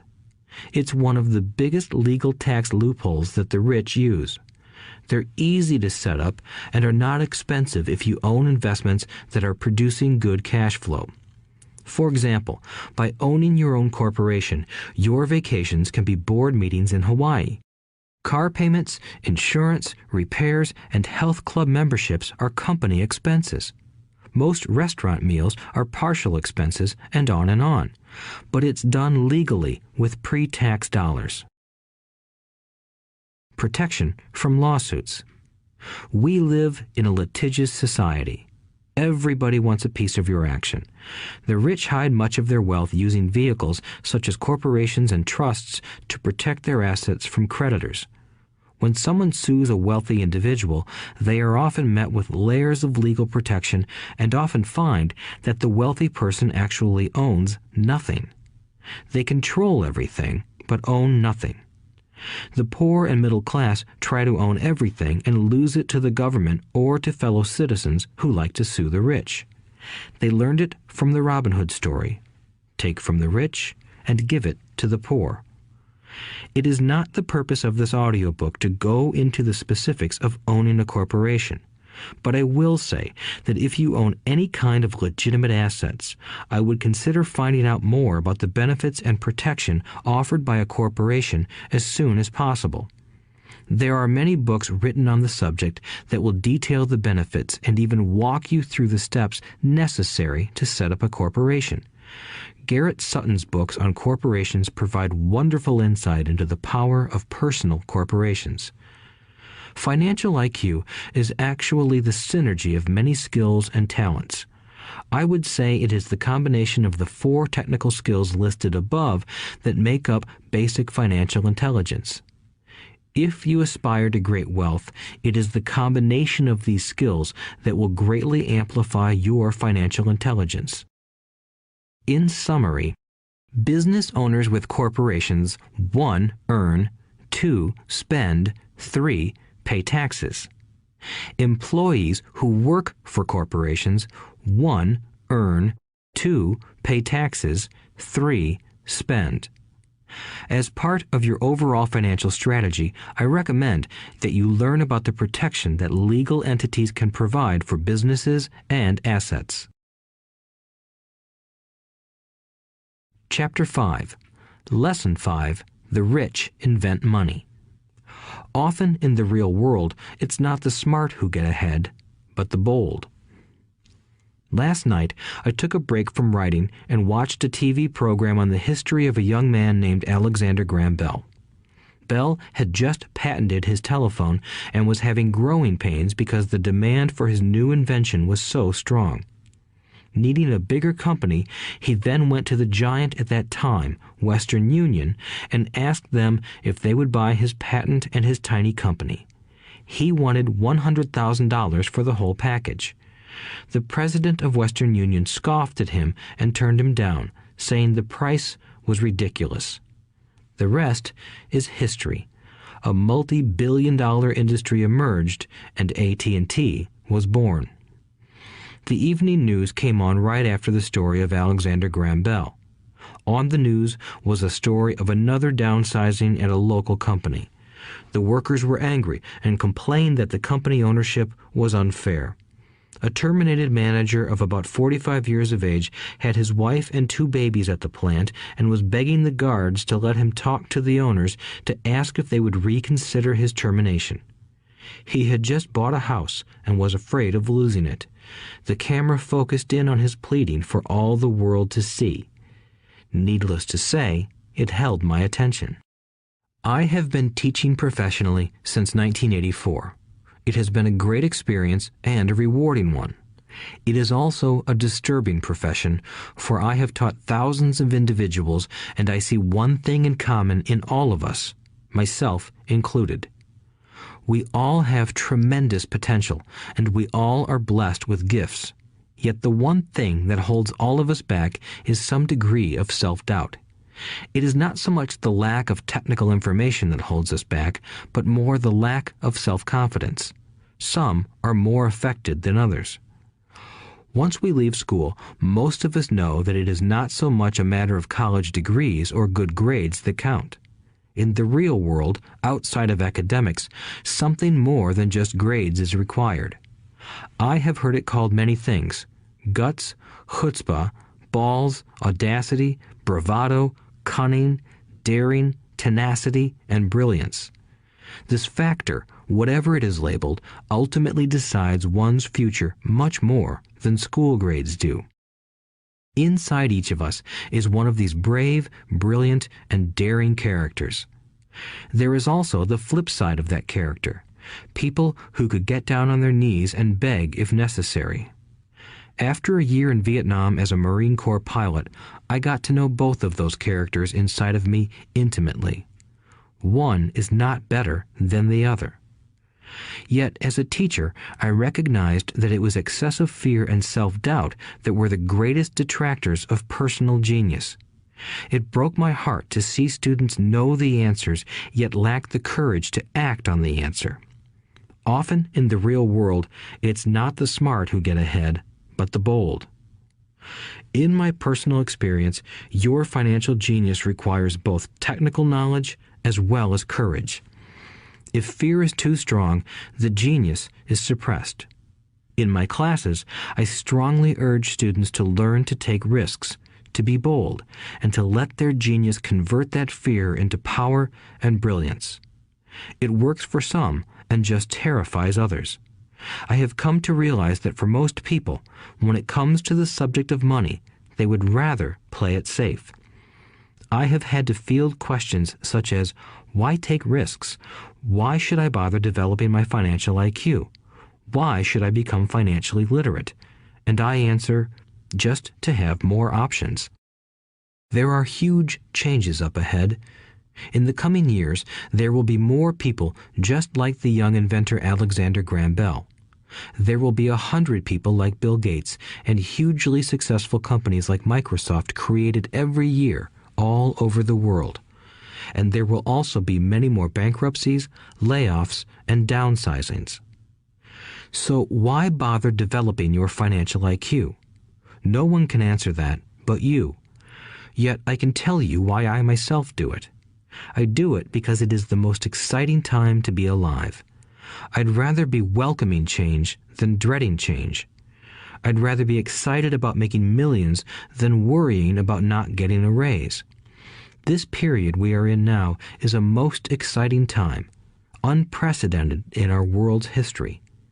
Generations from now, people will look back at this period of time and remark at what an exciting era it must have been. It was the death of the old and birth of the new.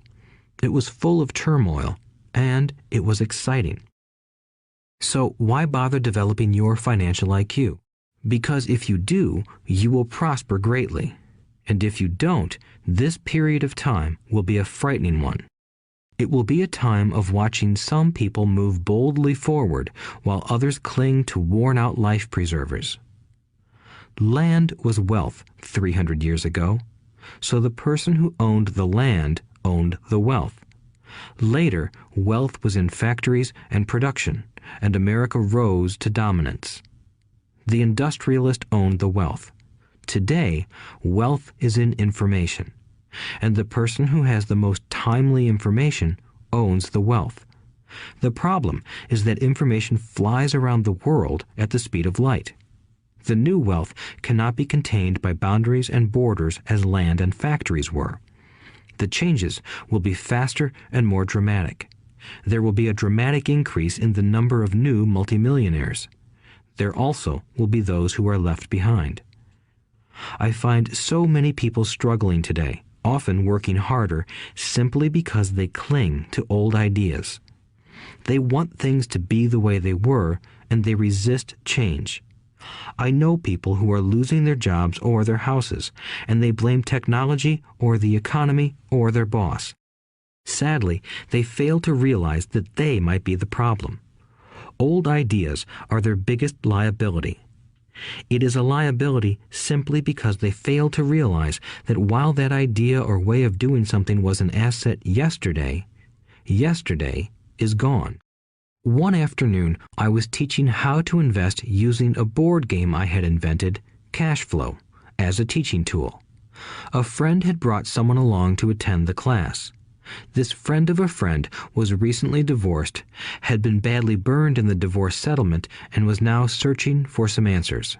Her friend thought the class might help. The game was designed to help people learn how money works.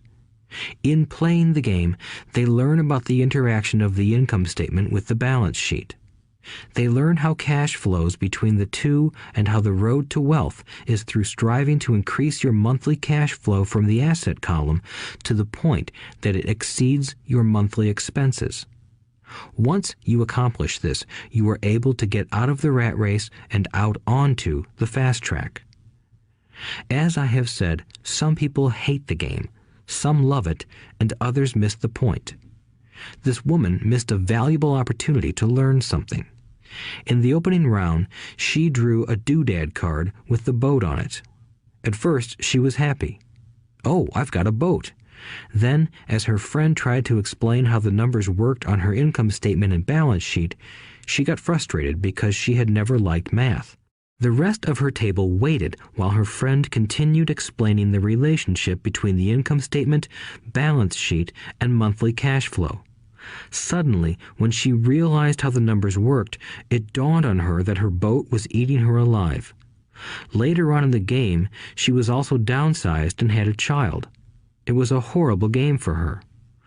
After the class, her friend came by and told me that she was upset. She had come to the class to learn about investing and did not like the idea that it took so long to play a silly game. Her friend attempted to tell her to look within herself to see if the game reflected her in any way. With that suggestion, the woman demanded her money back. She said that the very idea that a game could be a reflection of her was ridiculous. Her money was promptly refunded, and she left. Since 1984, I have made millions simply by doing what the school system does not do. In school, most teachers lecture. I hated lectures as a student. I was soon bored, and my mind would drift. In 1984, I began teaching via games and simulations, and I still rely on these tools today. I always encourage adult students to look at games as reflecting back to them what they know and what they need to learn. Most importantly, games reflect behavior. They are instant feedback systems. Instead of the teacher lecturing you, the game is giving you a personalized lecture, one that is custom-made just for you. The friend of the woman who left later called to give me an update. She said her friend was fine and had calmed down. In her cooling off period, she could see some slight relationship between the game and her life. Although she and her husband did not own a boat, they did own everything else imaginable. She was angry after their divorce, both because he had run off with a younger woman and because, after 20 years of marriage, they had accumulated little in the way of assets. There was virtually nothing for them to split. Their 20 years of married life had been incredible fun, but all they had accumulated was a ton of doodads. She realized that her anger at doing the numbers, the income statement and balance sheet, came from her embarrassment about not understanding them. She believed that finances were the man's job.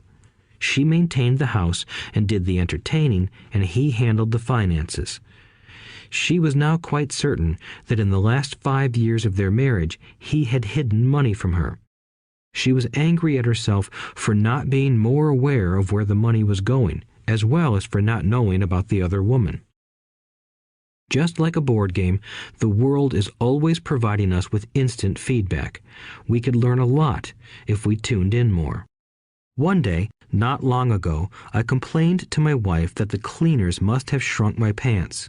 My wife gently smiled and poked me in the stomach to inform me that the pants had not shrunk. Something else had expanded. Me. The cash flow game was designed to give every player personal feedback.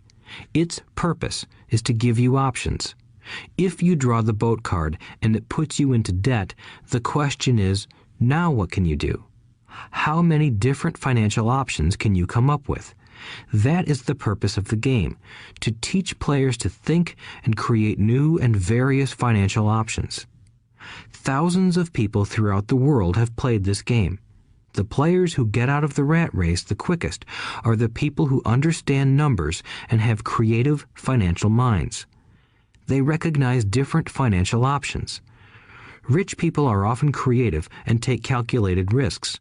People who take the longest are people who are not familiar with numbers and often do not understand the power of investing. Some people playing cash flow gain lots of money in the game, but they don't know what to do with it. Even though they have money, everyone else seems to be getting ahead of them. And that is true in real life. There are a lot of people who have a lot of money and do not get ahead financially. Limiting your options is the same as hanging on to old ideas. I have a friend from high school who now works at 3 jobs. Years ago, he was the richest of all my classmates. When the local sugar plantation closed, the company he worked for went down with the plantation. In his mind, he had but one option, and that was the old option: work hard. The problem was that he couldn't find an equivalent job that recognized his seniority from the old company. As a result, he is overqualified for the jobs he currently has. so his salary is lower. He now works 3 jobs to earn enough to survive. I have watched people playing cash flow complain that the right opportunity cards are not coming their way, so they sit there. I know people who do that in real life. They wait for the right opportunity. I have watched people get the right opportunity card and then not have enough money.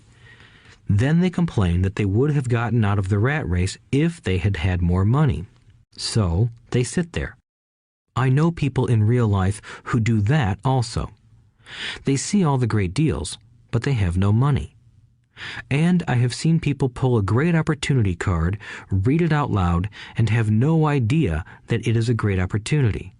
They have the money, the time is right, they have the card, but they can't see the opportunity staring them in the face. They fail to see how it fits into their financial plan for escaping the rat race. And I know more people like that than all the others combined. Most people have an opportunity of a lifetime flash right in front of them, and they fail to see it. A year later, they find out about it, after everyone else got rich. Financial intelligence is simply having more options. If the opportunities aren't coming your way, what else can you do to improve your financial position? If an opportunity lands in your lap and you have no money and the bank won't talk to you, what else can you do to get the opportunity to work in your favor? If your hunch is wrong and what you've been counting on doesn't happen, how can you turn a lemon into millions? That is financial intelligence. It is not so much what happens, but how many different financial solutions you can think of to turn a lemon into millions. It is how creative you are in solving financial problems. Most people only know one solution: work hard, save, and borrow. So why would you want to increase your financial intelligence? Because you want to be the kind of person who creates your own luck. You take whatever happens and make it better. Few people realize that luck is created, just as money is. And if you want to be luckier and create money instead of working hard, then your financial intelligence is important. If you are the kind of person who is waiting for the right thing to happen, you might wait for a long time. It's like waiting for all the traffic lights to be green for 5 miles before you'll start your trip. As young boys, Mike and I were constantly told by my rich dad that money is not real. Rich Dad occasionally reminded us of how close we came to the secret of money on that first day we got together and began making money out of plaster of Paris. The poor and middle class work for money, he would say. The rich make money. The more real you think money is, the harder you will work for it. If you can grasp the idea that money is not real, you will grow richer faster. What is it? Was a question Mike and I often came back with. What is money if it is not real? What we agree it is, was all Rich Dad would say. The single most powerful asset we all have is our mind. If it is trained well, it can create enormous wealth seemingly instantaneously. An untrained mind can also create extreme poverty that can crush a family for generations. In the information age, money is increasing exponentially. A few individuals are getting ridiculously rich from nothing, just ideas and agreements. If you ask many people who trade stocks or other investments for a living, they see it done all the time. Often, millions can be made instantaneously from nothing. And by nothing, I mean no money was exchanged. It is done via agreement, a hand signal in a trading pit, a blip on a trader's screen in Lisbon from a trader's screen in Toronto and back to Lisbon, a call to my broker to buy and a moment later to sell. Money did not change hands. Agreements did. So why develop your financial genius? Only you can answer that. I can tell you why I have been developing this area of my intelligence. I do it because I want to make money fast. Not because I need to, but because I want to. It is a fascinating learning process. I develop my financial IQ because I want to participate in the fastest game and biggest game in the world. And, in my own small way, I would like to be part of this unprecedented evolution of humanity, the era where humans work purely with their minds and not with their bodies. Besides, it is where the action is. It is what is happening. It's hip, it's scary, and it's fun. That is why I invest in my financial intelligence, developing the most powerful asset I have. I want to be with people moving boldly forward. I do not want to be with those left behind. I will give you a simple example of creating money. In the early 1990s, the economy of Phoenix, Arizona was horrible. I was watching a TV show when a financial planner came on and began forecasting doom and gloom. His advice was to save money. Put $100 away every month, he said. In 40 years, you will be a multimillionaire. Well, putting money away every month is a sound idea. It is one option, the option most people subscribe to. The problem is this. It blinds the person to what is really going on. It causes them to miss major opportunities for much more significant growth of their money. The world is passing them by. As I said, the economy was terrible at that time. For investors, this is the perfect market condition. A chunk of my money was in the stock market and in apartment houses. I was short of cash. Because people were giving properties away, I was buying. I was not saving money. I was investing. Kim and I had more than $1 million in cash working in a market that was rising fast. It was the best opportunity to invest. The economy was terrible. I just could not pass up these small deals. Houses that were once $100,000 were now $75,000. But instead of shopping with local real estate agents, I began shopping at the bankruptcy attorney's office or the courthouse steps. In these shopping places, a $75,000 house could sometimes be bought for $20,000 or less. For $2,000, which was loaned to me from a friend for 90 days for $200, I gave an attorney a cashier's check as a down payment. While the acquisition was being processed, I ran an ad advertising a $75,000 house for only $60,000 and no money down. The phone rang hard and heavy. Prospective buyers were screened, and once the property was legally mine, all the prospective buyers were allowed to look at the house. It was a feeding frenzy. The house sold in a few minutes. I asked for a $2,500 processing fee, which they gladly handed over, and the escrow and title company took over from there. I returned the $2,000 to my friend with an additional $200. He was happy, the home buyer was happy, the attorney was happy, and I was happy. I had sold a house for $60,000 that cost me $20,000. The $40,000 was created from money in my asset column in the form of a promissory note from the buyer. Total working time, 5 hours. So, now that you are on your way to becoming more financially literate and skilled at reading numbers, I will tell you why this is an example of money being invented. During this depressed market, Kim and I were able to do 6 of these simple transactions in our spare time. While the bulk of our money was in larger properties and the stock market, we were able to create more than $190,000 in assets, notes at 10% interest, in those 6 buy, create, and sell transactions. That comes to approximately $19,000 a year income, much of it sheltered through our private corporation.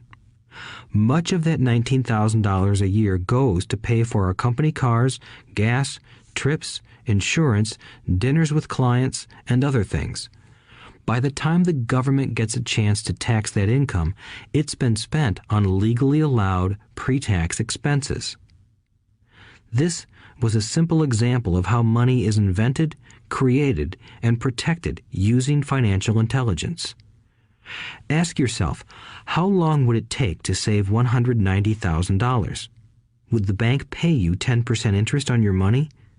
And the promissory note is good for 30 years. I hope they never pay me the $190,000.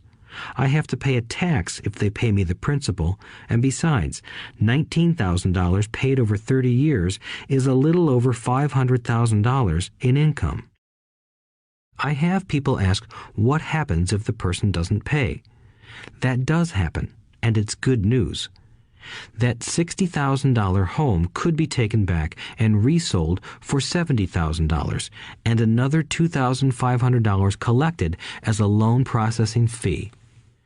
It would still be a zero-down transaction in the mind of the new buyer, and the process would go on. The first time I sold the house, I paid back the $2,000, so technically I have no money in the transaction. My return on investment, ROI, is infinity. It's an example of no money making a lot of money.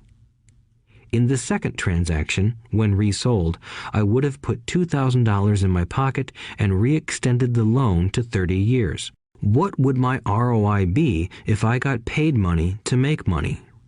I do not know, but it sure beats saving $100 a month, which actually starts out as $150 because it's after-tax income for 40 years earning low interest. And again, you're taxed on the interest. That is not too intelligent. It may be safe, but it's not smart.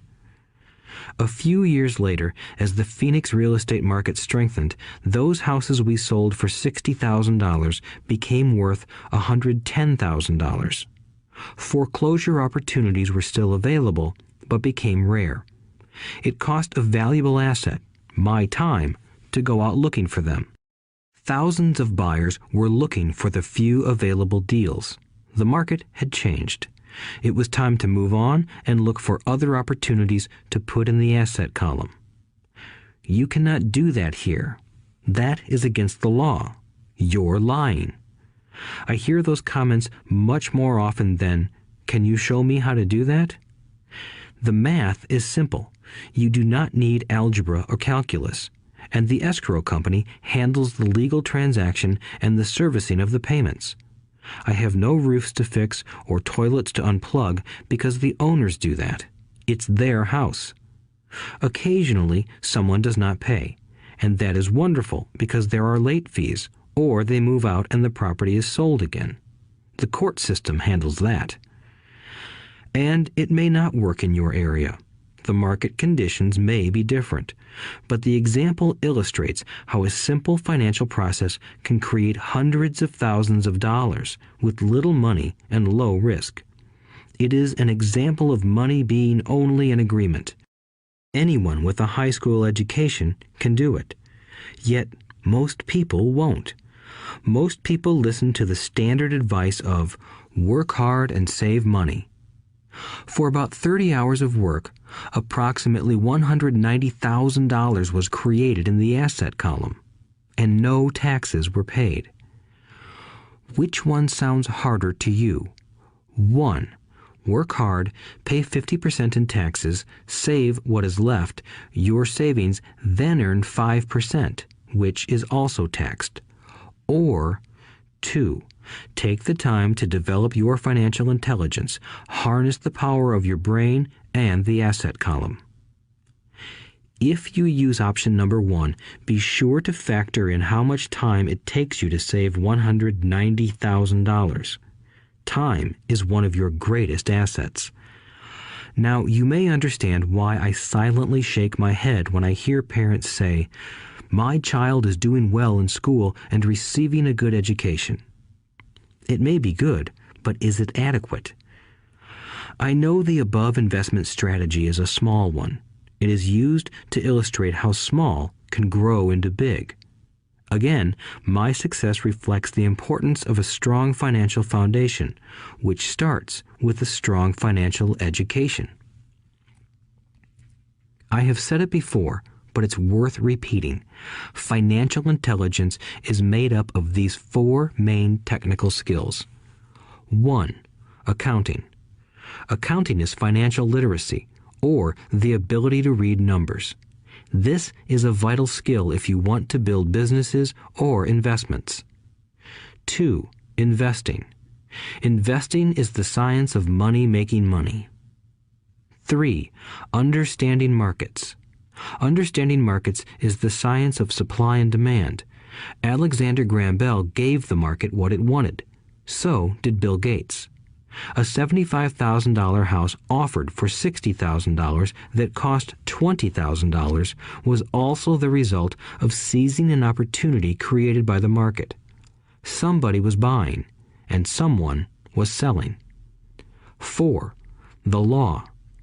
The law is the awareness of accounting, corporate, state, and federal regulations.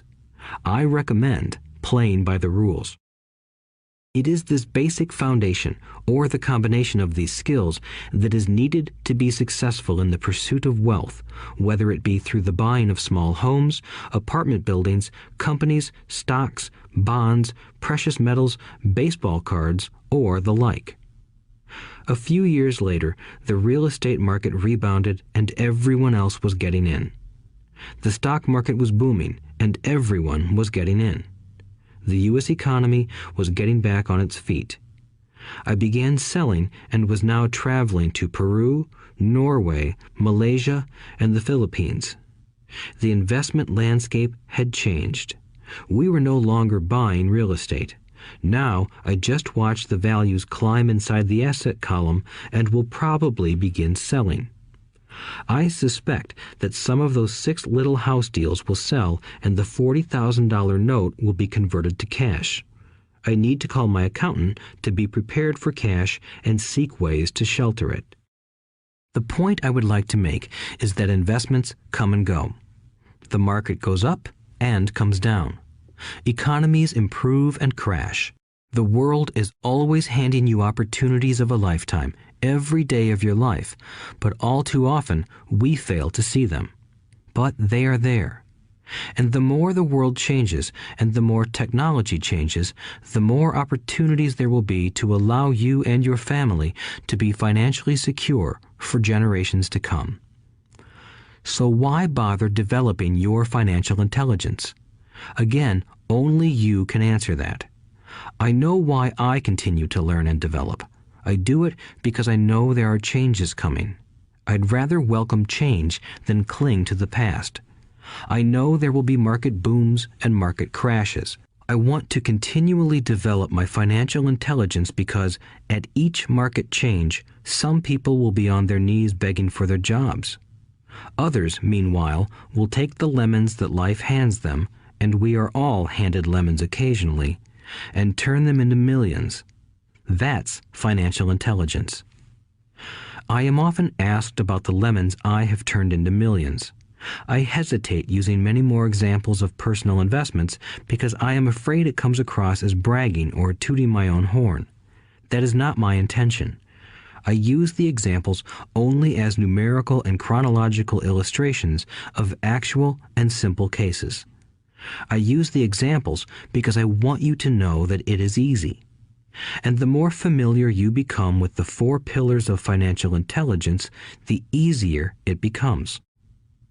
Personally, I use 2 main vehicles to achieve financial growth: real estate and small cap stocks. I use real estate as my foundation. Day in and day out, my properties provide cash flow and occasional spurts of growth and value. The small cap stocks are used for fast growth. I do not recommend anything that I do. The examples are just that, examples. If the opportunity is too complex and I do not understand the investment, I don't do it. Simple math and common sense are all you need to do well financially. There are 5 reasons for using examples. 1. To inspire people to learn more. 2. To let people know it is easy if the foundation is strong. 3. To show that anyone can achieve great wealth. 4. To show that there are millions of ways to achieve your goals. 5. To show that it's not rocket science. In 1989, I used to jog through a lovely neighborhood in Portland, Oregon. It was a suburb that had little gingerbread houses. They were small and cute. I almost expected to see Little Red Riding Hood skipping down the sidewalk on her way to Granny's.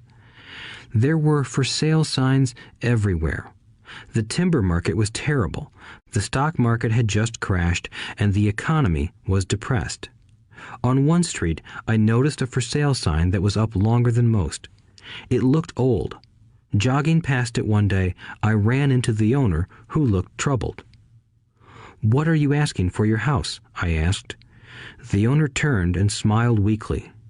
"Make me an offer," he said. "It's been for sale for over a year. Nobody even comes by anymore to look at it." "I'll look," I said, and I bought the house a half hour later for $20,000 less than his asking price. It was a cute little 2-bedroom home with gingerbread trim on all the windows. It was light blue with gray accents and had been built in 1930. Inside, there was a beautiful rock fireplace, as well as 2 tiny bedrooms. It was a perfect rental house. I gave the owner $5,000 down for a $45,000 house that was really worth $65,000, except that no one wanted to buy it. The owner moved out in a week, happy to be free, and my first tenant moved in, a local college professor.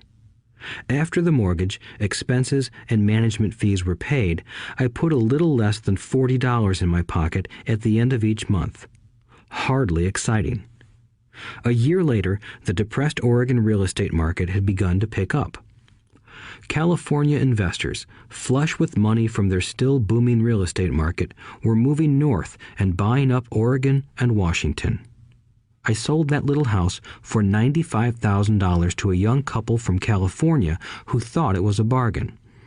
My capital gains of approximately $40,000 were placed into a 1031 tax-deferred exchange, and I went shopping for a place to put my money. In about a month, I found a 12-unit apartment house right next to the Intel plant in Beaverton, Oregon. The owners lived in Germany, had no idea what the place was worth, and again, just wanted to get out of it. I offered $275,000 for a $450,000 building. They agreed to $300,000. I bought it and held it for 2 years. Utilizing the same 1031 exchange process, we sold the building for $495,000 and bought a 30-unit apartment building in Phoenix, Arizona. We had moved to Phoenix by then to get out of the rain and needed to sell anyway. Like the former Oregon market, the real estate market in Phoenix was depressed.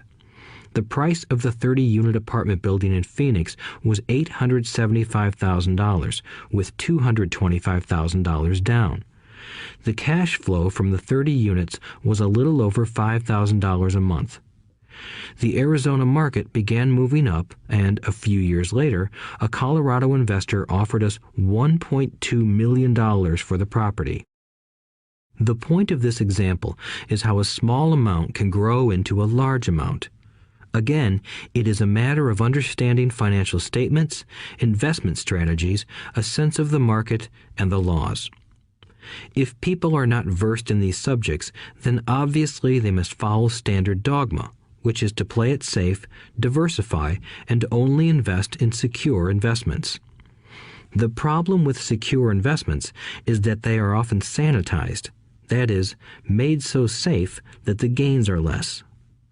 Most large brokerage houses will not touch speculative transactions in order to protect themselves and their clients, and that is a wise policy. The really hot deals are not offered to people who are novices. Often, the best deals that make the rich even richer are reserved for those who understand the game. It is technically illegal to offer speculative deals to someone who is considered not sophisticated, but of course, it happens. The more sophisticated I get, the more opportunities come my way. Another case for developing your financial intelligence over a lifetime is simply that more opportunities are presented to you. And the greater your financial intelligence, the easier it is to tell whether a deal is good. It's your intelligence that can spot a bad deal or make a bad deal good. The more I learn, and there is a lot to learn, the more money I make simply because I gain experience and wisdom as the years go on. I have friends who are playing it safe, working hard at their profession and failing to gain financial wisdom, which does take time to develop. My overall philosophy is to plant seeds inside my asset column. That is my formula. I start small and plant seeds. Some grow, some don't. Inside our real estate corporation, we have property worth several $1 million. It is our own right, or real estate investment trust. The point I'm making is that most of those millions started out as little $5,000 to $10,000 investments. All of those down payments were fortunate to catch a fast-rising market and increase tax-free. We traded in and out several times over a number of years. We also own a stock portfolio, surrounded by a corporation that Kim and I call our personal mutual fund. We have friends who deal specifically with investors like us who have extra money each month to invest. We buy high-risk, speculative private companies that are just about to go public on a stock exchange in the United States or Canada. An example of how fast gains can be made are 100,000 shares purchased for 25 cents each before the company goes public. 6 months later, the company is listed, and the 100,000 shares now are worth $2 each. If the company is well managed, the price keeps going up, and the stock may go to $20 or more per share. There are years when our $25,000 has gone to $1 million in less than a year. It is not gambling if you know what you're doing. It is gambling if you're just throwing money into a deal and praying. The idea in anything is to use your technical knowledge, wisdom, and love of the game to cut the odds down, to lower the risk. Of course, there is always risk. It is financial intelligence that improves the odds. Thus, what is risky for one person is less risky to someone else. That is the primary reason I constantly encourage people to invest more in their financial education than in stocks, real estate, or other markets. The smarter you are, the better chance you have of beating the odds. The stock plays I personally invested in were extremely high risk for most people and absolutely not recommended. I have been playing that game since 1979 and have paid more than my share in dues. But if you will review why investments such as these are high risk for most people, you may be able to set your life up differently, so that the ability to take $25,000 and turn it into $1 million in a year is low risk for you. As stated earlier, nothing I have written is a recommendation. It is only used as an example of what is simple and possible. What I do is small potatoes in the grand scheme of things. Yet, for the average individual, a passive income of more than $100,000 a year is nice and not hard to achieve. Depending on the market and how smart you are, it could be done in 5 to 10 years. If you keep your living expenses modest, $100,000 coming in as additional income is pleasant, regardless of whether you work. You can work if you like, or take time off if you choose, and use the government tax system in your favor rather than against you. My personal basis is real estate. I love real estate because it's stable and slow-moving. I keep the base solid. The cash flow is fairly steady and, if properly managed, has a good chance of increasing in value. The beauty of a solid base of real estate is that it allows me to take greater risks, as I do with speculative stocks. If I make great profits in the stock market, I pay my capital gains tax on the gain and then reinvest what's left in real estate, again further securing my asset foundation. A last word on real estate. I have traveled all over the world and taught investing. In every city, I hear people say you cannot buy real estate cheap. That is not my experience. Even in New York or Tokyo, or just on the outskirts of the city, prime bargains are overlooked by most people. In Singapore, with their high real estate prices, there are still bargains to be found within a short driving distance. So whenever I hear someone say, "You can't do that here," pointing at me, I remind them that maybe the real statement is, "I don't know how to do that here. Yet." Great opportunities are not seen with your eyes. They are seen with your mind. Most people never get wealthy simply because they are not trained financially to recognize opportunities right in front of them. I am often asked, how do I start? In the final chapter of this audiobook, I offer 10 steps that I followed on the road to my financial freedom. But always remember to have fun. When you learn the rules and the vocabulary of investing and begin to build your asset column, I think you'll find that it's as fun a game as you've ever played. Sometimes you win, and sometimes you learn. But have fun. Most people never win because they're more afraid of losing. That is why I found school so silly. In school, we learn that mistakes are bad, and we are punished for making them. Yet if you look at the way humans are designed to learn, we learn by making mistakes. We learn to walk by falling down. If we never fell down, we would never walk. The same is true for learning to ride a bike. I still have scars on my knees, but today I can ride a bike without thinking. The same is true for getting rich. Unfortunately, the main reason most people are not rich is because they are terrified of losing. Winners are not afraid of losing, but losers are. Failure is part of the process of success. People who avoid failure also avoid success. I look at money much like my game of tennis. I play hard, make mistakes, correct, make more mistakes, correct, and I get better. If I lose the game, I reach across the net, shake my opponent's hand, smile, and say, "See you next Saturday." There are two kinds of investors. One, the first and most common type is a person who buys a packaged investment. They call a retail outlet, such as a real estate company, a stockbroker, or a financial planner, and they buy something. It could be a mutual fund, a right, a stock, or bond. It is a clean and simple way of investing. An analogy would be a shopper who goes to a computer store and buys a computer right off the shelf. 2. The second type is an investor who creates investments. This investor usually assembles a deal in the same way a person who buys components builds a computer. I do not know the first thing about putting components of a computer together, but I do know how to put pieces of opportunities together, or know people who know how. It is this second type of investor who is the more professional investor. Sometimes it may take years for all the pieces to come together.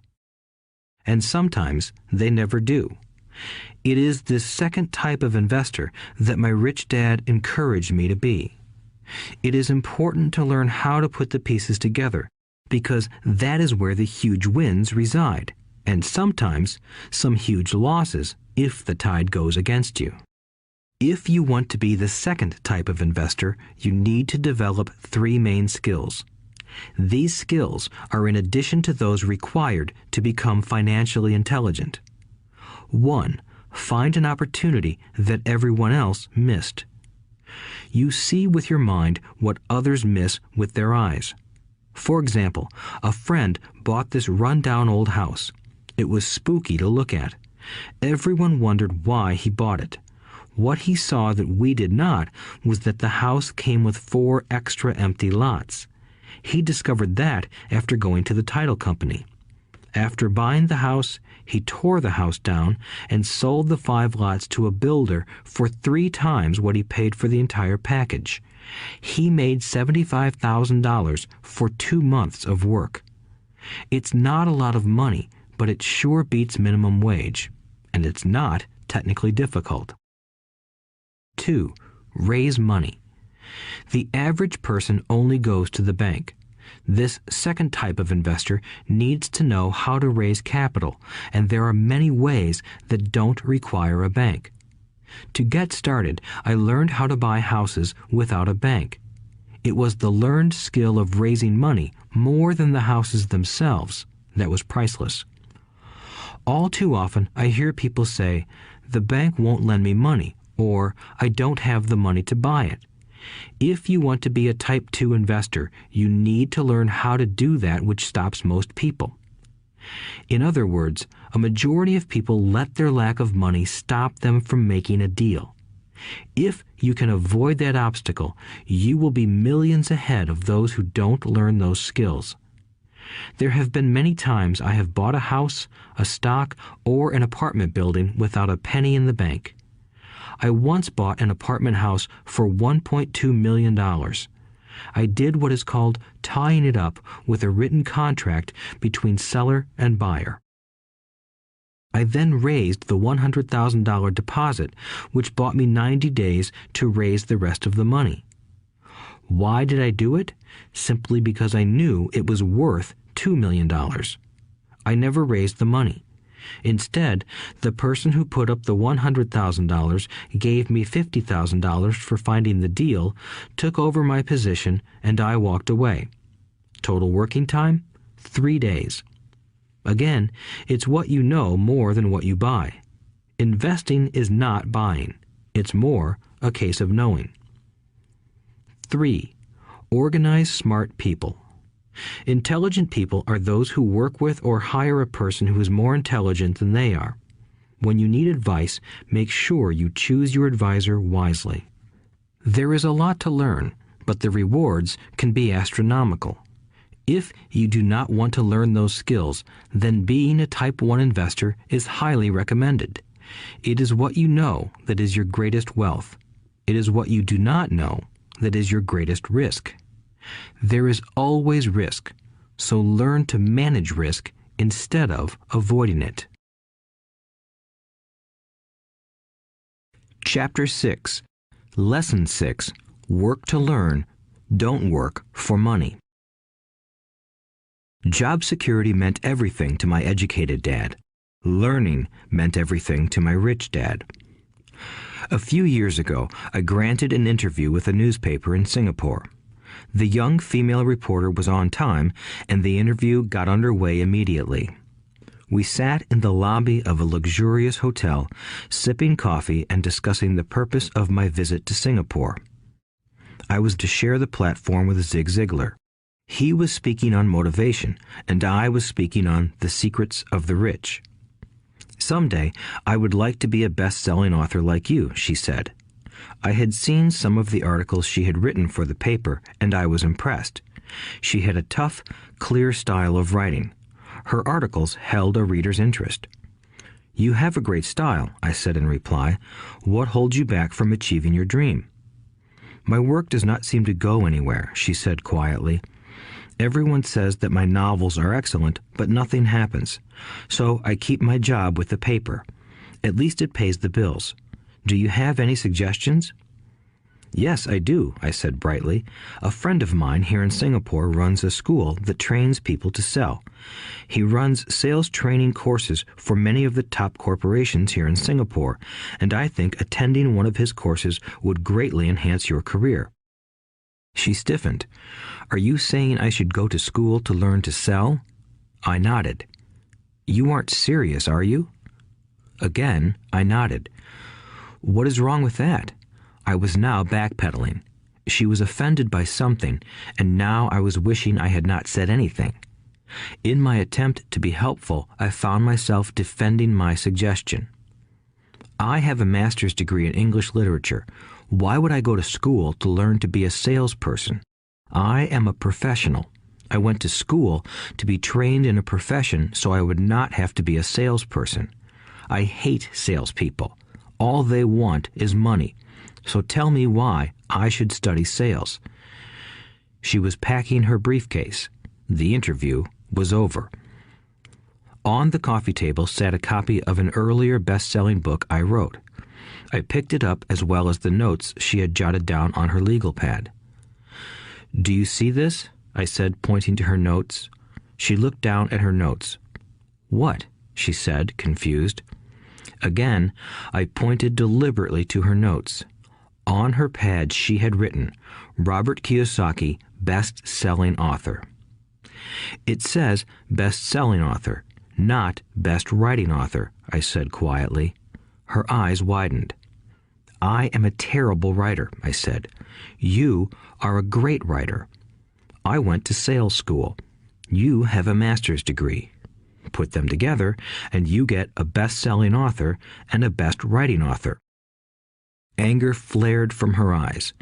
I'll never stoop so low as to learn how to sell. People like you have no business writing. I'm a professionally trained writer, and you are a salesman. It is not fair, she fumed. She put the rest of her notes away and hurried out through the large glass doors into the humid Singapore morning. At least she gave me a fair and favorable write-up the next morning. The world is filled with smart, talented, educated, and gifted people. We meet them every day. They are all around us. A few days ago, my car was not running well. I pulled into a garage, and the young mechanic had it fixed in just a few minutes. He knew what was wrong by simply listening to the engine. I was amazed. I am constantly shocked at how little talented people earn.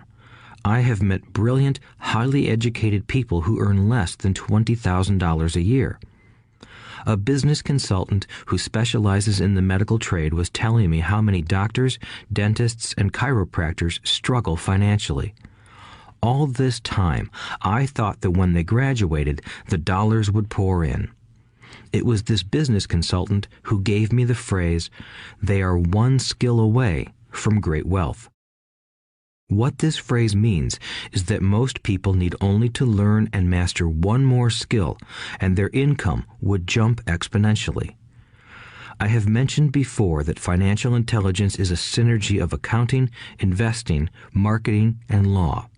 Combine those 4 technical skills, and making money with money is easier than most people would believe. When it comes to money, the only skill most people know is to work hard. The classic example of a synergy of skills was that young writer for the newspaper. If she diligently learned the skills of sales and marketing, her income would jump dramatically. If I were her, I would take some courses in advertising copywriting as well as sales. Then, instead of working at the newspaper, I would seek a job at an advertising agency. Even if it were a cut in pay, she would learn how to communicate in shortcuts that are used in successful advertising. She also would spend time learning public relations, an important skill. She would learn how to get millions in free publicity. Then, at night and on weekends, she could be writing her great novel. When it was finished, she would be better able to sell her book. Then, in a short while, she could be a best-selling author. When I came out with my first book, If You Want to Be Rich and Happy, Don't Go to School, a publisher suggested I change the title to The Economics of Education. I told the publisher that, with a title like that, I would sell 2 books, one to my family and one to my best friend. The problem is that they would expect it for free. The obnoxious title, If You Want to Be Rich and Happy, Don't Go to School, was chosen because we knew it would get tons of publicity. I am pro-education and believe in education reform. If I were not pro-education, why would I continue to press for changing our antiquated educational system? So I chose a title that would get me on more TV and radio shows simply because I was willing to be controversial. Many people thought I was a fruitcake, but the book sold and sold. When I graduated from the U.S. Merchant Marine Academy in 1969, my educated dad was happy. Standard Oil of California had hired me for its oil tanker fleet as a third mate. The pay was low compared with my classmates, but it was okay for a first real job after college. My starting pay was about $42,000 a year, including overtime, and I only had to work for 7 months. I had 5 months of vacation. If I had wanted to, I could have taken the run to Vietnam with a subsidiary shipping company and easily doubled my pay instead of taking 5 months of vacation. I had a great career ahead of me, yet I resigned after 6 months with the company and joined the Marine Corps to learn how to fly. My educated dad was devastated. Rich Dad congratulated me. In school and in the workplace, the popular opinion is the idea of specialization. That is, in order to make more money or get promoted, you need to specialize. That is why medical doctors immediately begin to seek a specialty such as orthopedics or pediatrics. The same is true for accountants, architects, lawyers, pilots, and others. My educated dad believed in the same dogma. That is why he was thrilled when he eventually achieved his doctorate. He often admitted that schools reward people who study more and more about less and less. Rich Dad encouraged me to do exactly the opposite. You want to know a little about a lot, was his suggestion. That is why for years I worked in different areas of his companies. For a while, I worked in his accounting department. Although I would probably never have been an accountant, he wanted me to learn via osmosis. Rich Dad knew I would pick up jargon and a sense of what is important and what is not. I also worked as a busboy and construction worker as well as in sales, reservations, and marketing. He was grooming Mike and me. That is why he insisted we sit in on the meetings with his bankers, lawyers, accountants, and brokers. He wanted us to know a little about every aspect of his empire. When I quit my high-paying job with Standard Oil, my educated dad had a heart-to-heart talk with me. He was bewildered. He could not understand my decision to resign from a career that offered high pay, great benefits, lots of time off, and opportunity for promotion. When he asked me one evening, "Why did you quit?" I could not explain it to him, though I tried hard to. My logic did not fit his logic. The big problem was that my logic was my rich dad's logic. Job security meant everything to my educated dad. Learning meant everything to my rich dad. Educated dad thought I went to school to learn to be a ship's officer. Rich dad knew that I went to school to study international trade. So as a student, I made cargo runs, navigating large freighters, oil tankers, and passenger ships to the Far East and the South Pacific. Rich Dad emphasized that I should stay in the Pacific instead of taking ships to Europe because he knew that the emerging nations were in Asia, not Europe. While most of my classmates, including Mike, were partying at their fraternity houses, I was studying trade, people, business styles, and cultures in Japan, Taiwan, Thailand, Singapore, Hong Kong, Vietnam, Korea, Tahiti, Samoa, and the Philippines. I was partying also, but it was not in any frat house. I grew up rapidly. Educated Dad just could not understand why I decided to quit and join the Marine Corps. I told him I wanted to learn to fly, but really I wanted to learn to lead troops. Rich Dad explained to me that the hardest part of running a company is managing people. He had spent 3 years in the Army. My educated dad was draft exempt. Rich Dad valued learning to lead men into dangerous situations. Leadership is what you need to learn next, he said. If you are not a good leader, you'll get shot in the back, just like they do in business. Returning from Vietnam in 1973, I resigned my commission, even though I loved flying. I found a job with Xerox Corporation. I joined it for one reason, and it was not for the benefits. I was a shy person, and the thought of selling was the most frightening subject in the world. Xerox has one of the best sales trainings programs in America. Rich Dad was proud of me. My educated dad was ashamed. Being an intellectual, he thought that salespeople were below him.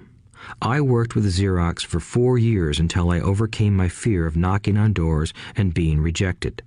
Once I could consistently be in the top 5 in sales, I again resigned and moved on, leaving behind another great career with an excellent company.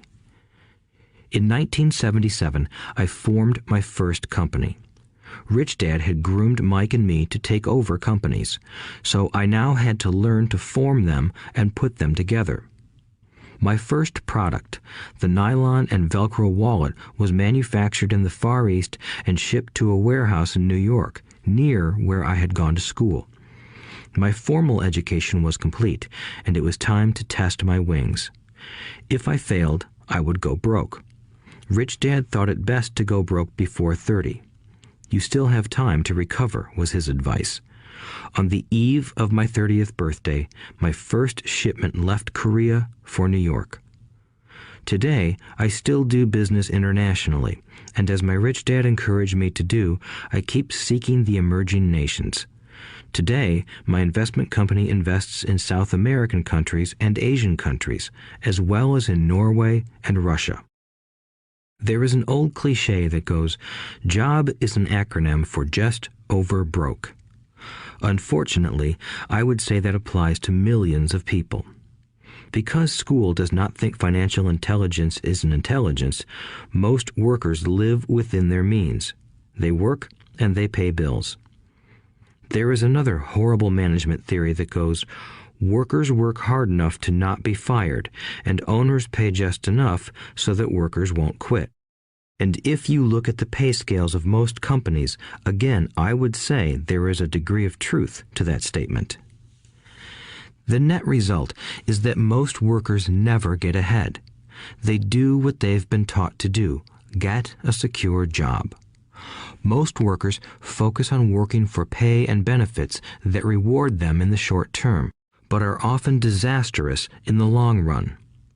Instead, I recommend to young people to seek work for what they will learn more than what they will earn. Look down the road at what skills they want to acquire before choosing a specific profession and before getting trapped in the rat race. Once people are trapped in the lifelong process of bill paying, they become like those little hamsters running around in those metal wheels. Their little furry legs are spinning furiously, the wheel is turning furiously, but come tomorrow morning, they'll still be in the same cage. Great job. In the movie Jerry Maguire, starring Tom Cruise, there are many great one-liners. Probably the most memorable is, "Show me the money." But there is one line I thought most truthful. It comes from the scene where Tom Cruise is leaving the firm. He has just been fired, and he is asking the entire company, "Who wants to come with me?" And the whole place is silent and frozen. Only one woman speaks up and says, "I'd like to, but I'm due for a promotion in 3 months." That statement is probably the most truthful statement in the whole movie.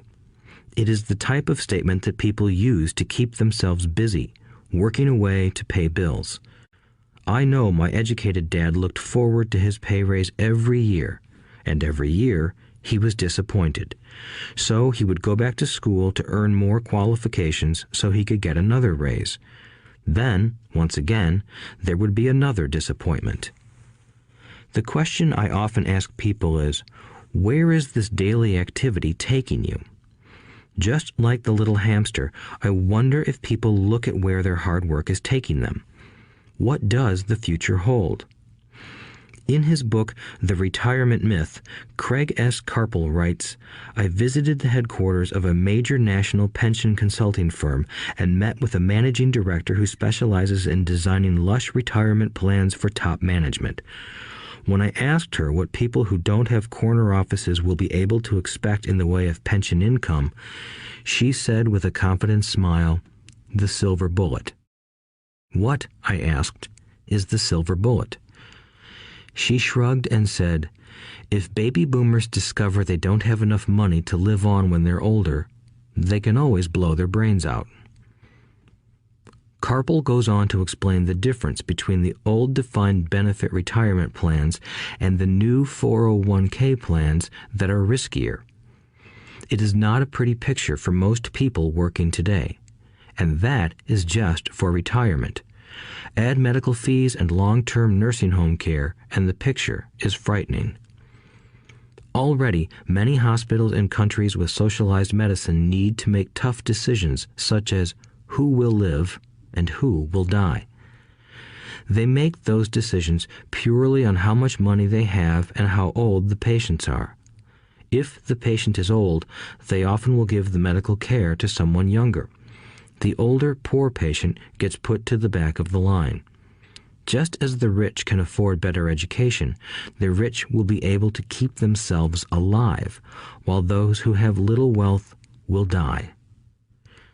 So I wonder, are workers looking into the future or just until their next paycheck, never questioning where they are headed? When I speak to adults who want to earn more money, I always recommend the same thing. I suggest taking a long view of their life. Instead of simply working for the money and security, which I admit are important, I suggest they take a second job that will teach them a second skill. Often I recommend joining a network marketing company, also called multi-level marketing, if they want to learn sales skills. Some of these companies have excellent training programs that help people get over their fear of failure and rejection, which are the main reasons people are unsuccessful. Education is more valuable than money in the long run. When I offer this suggestion, I often hear in response, "Oh, that is too much hassle," or "I only want to do what I am interested in."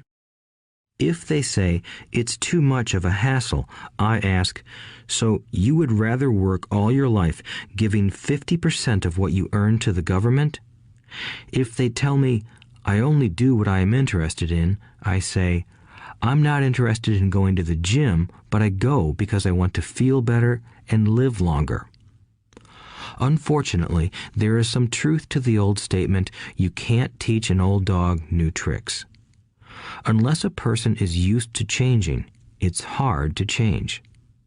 But for those of you who might be on the fence when it comes to the idea of working to learn something new, I offer this word of encouragement. Life is much like going to the gym. The most painful part is deciding to go. Once you get past that, it's easy. There have been many days I have dreaded going to the gym, but once I am there and in motion, it is a pleasure. After the workout is over, I am always glad I talked myself into going. If you are unwilling to work to learn something new and instead insist on becoming highly specialized within your field, make sure the company you work for is unionized. Labor unions are designed to protect specialists. My educated dad, after falling from grace with the governor, became the head of the teachers' union in Hawaii. He told me that it was the hardest job he ever held. My rich dad, on the other hand, spent his life doing his best to keep his companies from becoming unionized. He was successful. Although the unions came close, Rich Dad was always able to fight them off. Personally, I take no sides because I can see the need for and the benefits of both sides. If you do as school recommends, become highly specialized, then seek union protection. For example, had I continued with my flying career, I would have sought a company that had a strong pilots union. Why? Because my life would be dedicated to learning a skill that was valuable in only one industry. If I were pushed out of that industry, my life's skills would not be as valuable to another industry. A displaced senior pilot with 100,000 hours of heavy airline transport time, earning $150,000 a year, would have a hard time finding an equivalent high-paying job teaching in school. Skills do not necessarily transfer from industry to industry. Skills the pilots are paid for in the airline industry are not as important in, say, the school system. The same is true even for doctors today. With all the changes in medicine, many medical specialists are needing to conform to medical organizations such as HMOs. School teachers definitely need to be union members. Today in America, the teachers' union is the largest and the richest labor union of all. The NEA, the National Education Association, has tremendous political clout. Teachers need the protection of their union because their skills are also of limited value to an industry outside of education. So the rule of thumb is highly specialized, then unionize. It's the smart thing to do. When I ask the classes I teach, how many of you can cook a better hamburger than McDonald's, almost all the students raise their hands. I then ask, so if most of you can cook a better hamburger, how come McDonald's makes more money than you? The answer is obvious. McDonald's is excellent at business systems. The reason so many talented people are poor is because they focus on building a better hamburger and know little to nothing about business systems. A friend of mine in Hawaii is a great artist. He makes a sizable amount of money. One day, his mother's attorney called to tell him that she had left him $35,000. That is what was left of her estate after the attorney and the government took their shares. Immediately, he saw an opportunity to increase his business by using some of this money to advertise. 2 months later, his first 4-color full-page ad appeared in an expensive magazine that targeted the very rich. The ad ran for 3 months. He received no replies from the ad, and all of his inheritance is now gone. He now wants to sue the magazine for misrepresentation. This is a common case of someone who can build a beautiful hamburger but knows little about business. When I asked him what he learned, his only reply was, "Advertising salespeople are crooks." I then asked him if he would be willing to take a course in sales and a course in direct marketing. His reply, "I don't have the time, and I don't want to waste my money." The world is filled with talented poor people. All too often, they're poor or struggle financially or earn less than they are capable of, not because of what they know, but because of what they do not know. They focus on perfecting their skills at building a better hamburger rather than the skills of selling and delivering the hamburger. Maybe McDonald's does not make the best hamburger, but they are the best at selling and delivering a basic average burger. Poor Dad wanted me to specialize. That was his view on how to be paid more. Even after being told by the governor of Hawaii that he could no longer work in state government, my educated dad continued to encourage me to get specialized. Educated Dad then took up the cause of the teachers' union, campaigning for further protection and benefits for these highly skilled and educated professionals. We argued often, but I know he never agreed that over-specialization is what caused the need for union protection. He never understood that the more specialized you become, the more you are trapped and dependent on that specialty. Rich Dad advised that Mike and I groom ourselves. Many corporations do the same thing. They find a young, bright student just out of business school and begin grooming that person to someday take over the company. So these bright young employees do not specialize in one department. They are moved from department to department to learn all the aspects of business systems. The rich often groom their children or the children of others. By doing so, their children gain an overall knowledge of the operations of the business and how the various departments interrelate. For the World War II generation, it was considered bad to skip from company to company. Today, it is considered smart. Since people will skip from company to company rather than seek greater specialization in skills, why not seek to learn more than to earn? In the short term, it may earn you less, but it will pay dividends in the long term. The main management skills needed for success are 1. Management of cash flow, 2. Management of systems, 3. Management of people. The most important specialized skills are sales and marketing. The ability to sell, to communicate to another human being, be it a customer, employee, boss, spouse, or child, is the base skill of personal success. Communication skills such as writing, speaking, and negotiating are crucial to a life of success. These are skills I work on constantly, attending courses or buying educational resources to expand my knowledge. As I have mentioned, my educated dad worked harder and harder the more competent he became. He also became more trapped the more specialized he got. Although his salary went up, his choices diminished. Soon after he was locked out of government work, he found out how vulnerable he really was professionally. It is like professional athletes who suddenly are injured or are too old to play. Their once high-paying position is gone, and they have limited skills to fall back on. I think that is why my educated dad sided so much with the unions after that. He realized how much a union would have benefited him. Rich Dad encouraged Mike and me to know a little about a lot. He encouraged us to work with people smarter than we were and to bring smart people together to work as a team. Today, it would be called a synergy of professional specialties.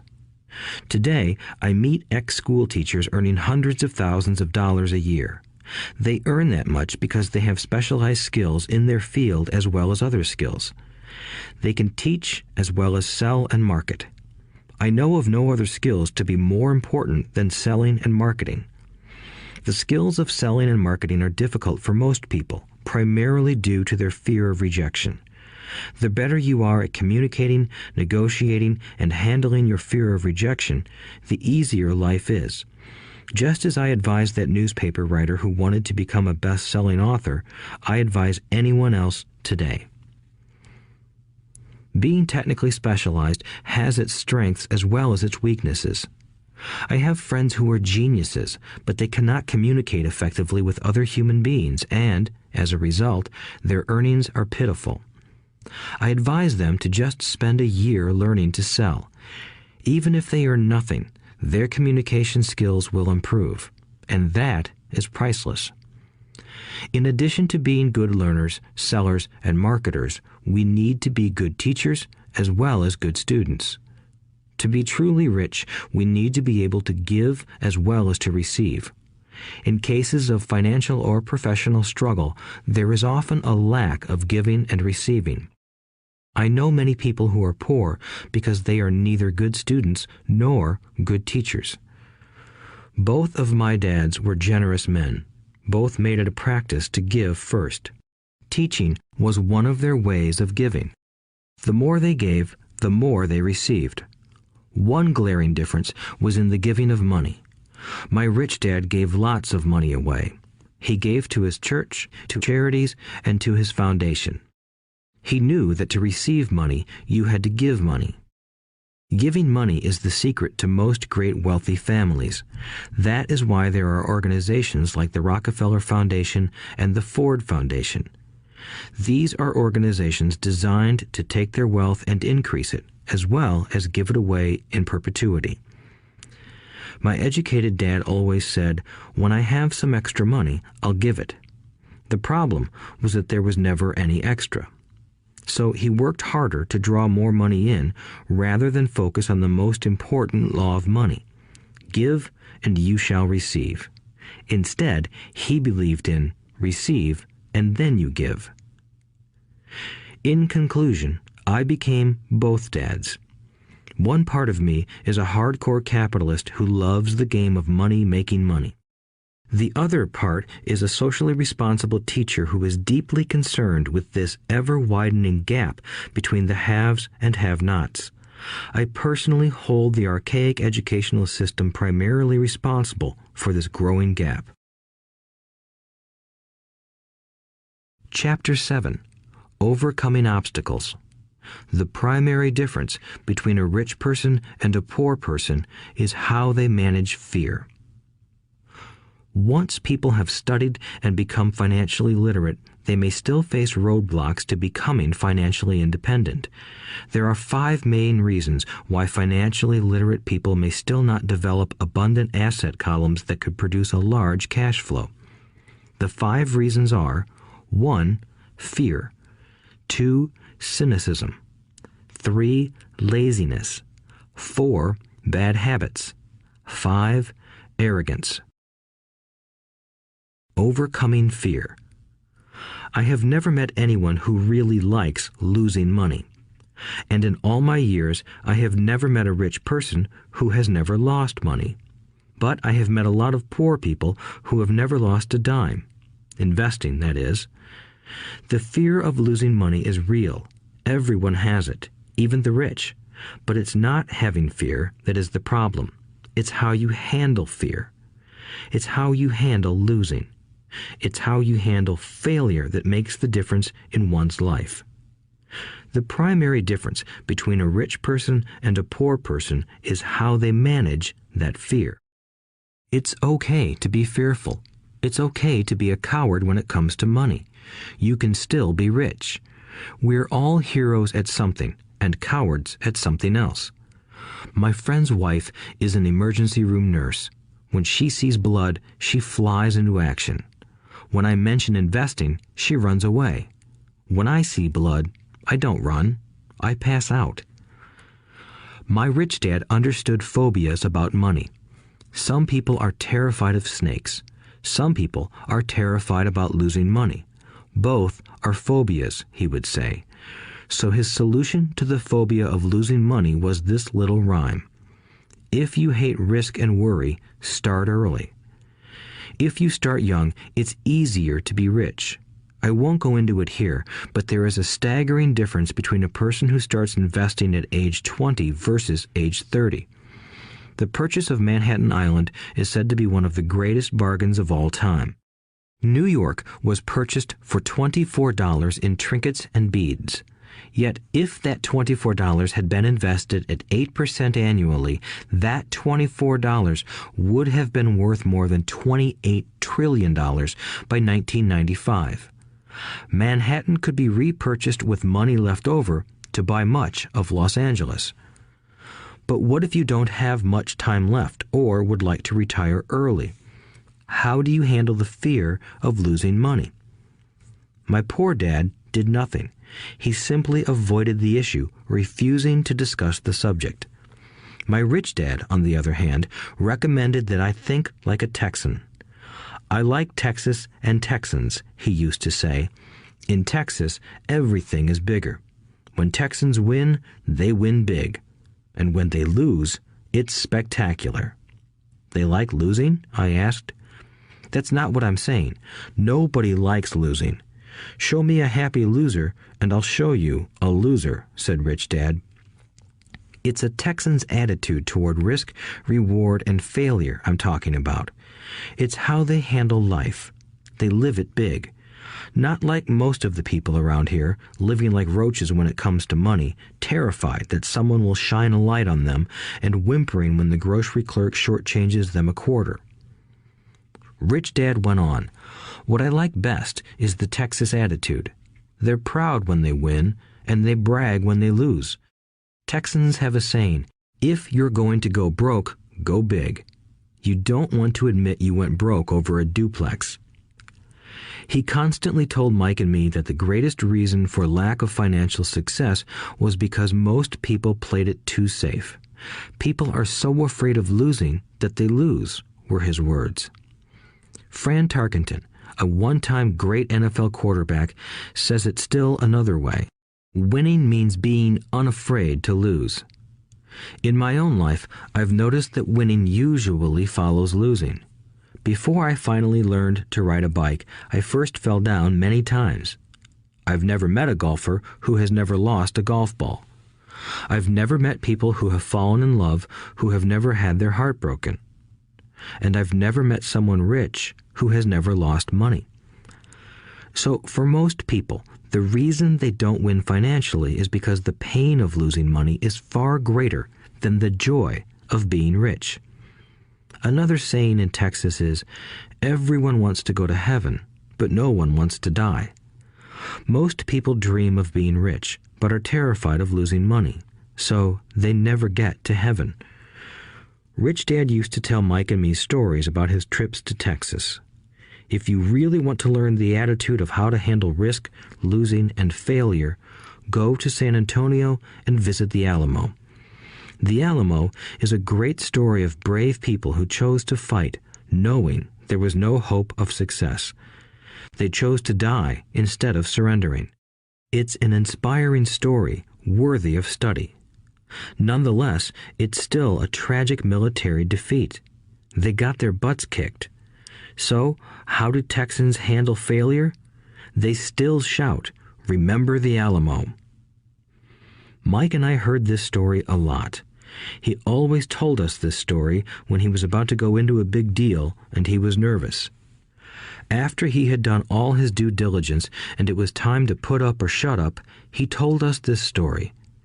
Every time he was afraid of making a mistake or losing money, he told us this story.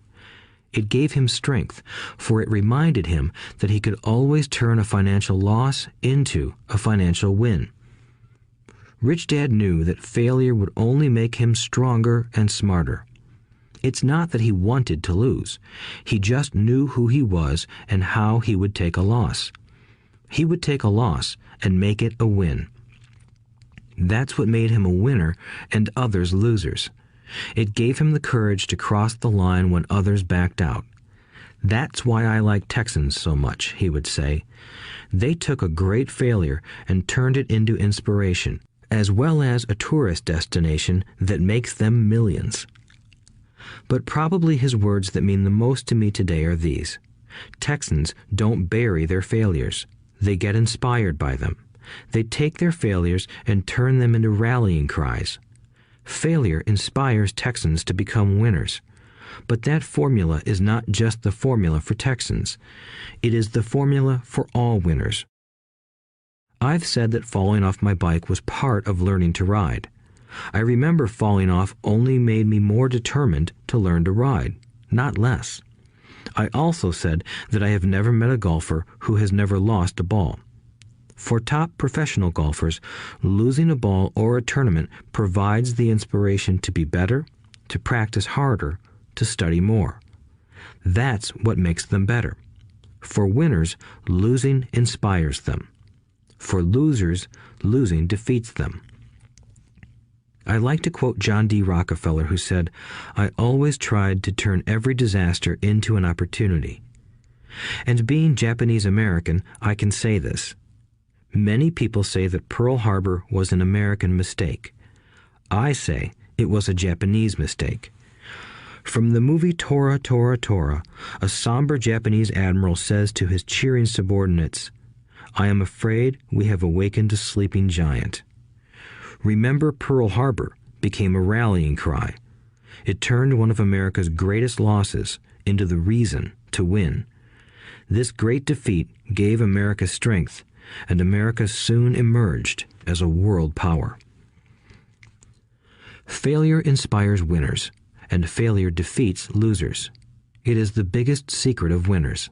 It's the secret that losers do not know. The greatest secret of winners is that failure inspires winning. Thus, they're not afraid of losing. Repeating Fran Tarkenton's quote, "Winning means being unafraid to lose." People like Fran Tarkenton are not afraid of losing because they know who they are.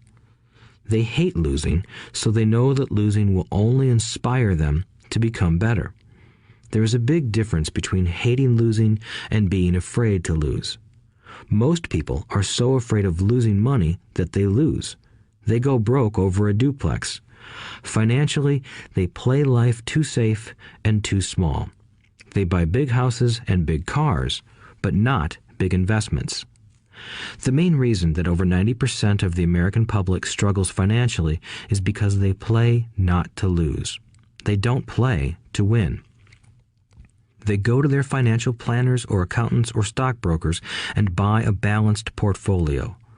Most have lots of cash in CDs, low-yield bonds, mutual funds that can be traded within a mutual fund family, and a few individual stocks.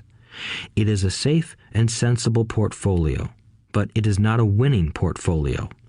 It is a portfolio of someone playing not to lose. Don't get me wrong, it's probably a better portfolio than more than 70% of the population has, and that's frightening. It's a great portfolio for someone who loves safety. But playing it safe and balanced on your investment portfolio is not the way successful investors play the game. If you have little money and you want to be rich, you must first be focused, not balanced. If you look at any successful person, at the start they were not balanced. Balanced people go nowhere. They stay in one spot. To make progress, you must first go unbalanced. Just look at how you make progress walking. Thomas Edison was not balanced. He was focused. Bill Gates was not balanced. He was focused. Donald Trump is focused. George Soros is focused. George Patton did not take his tanks wide. He focused them and blew through the weak spots in the German line. The French went wide with the Maginot Line, and you know what happened to them. If you have any desire to be rich, you must focus. Do not do what poor and middle-class people do, put their few eggs in many baskets. Put a lot of your eggs in a few baskets and focus. Follow one course until successful. If you hate losing, play it safe. If losing makes you weak, play it safe. Go with balanced investments. If you're over 25 years old and are terrified of taking risks, don't change. Play it safe, but start early. Start accumulating your nest egg early because it will take time. But if you have dreams of freedom, of getting out of the rat race, the first question to ask yourself is, how do I respond to failure? If failure inspires you to win, maybe you should go for it, but only maybe. If failure makes you weak or causes you to throw temper tantrums, like spoiled brats who call attorneys to file lawsuits every time something doesn't go their way, then play it safe. Keep your daytime job, or buy bonds or mutual funds.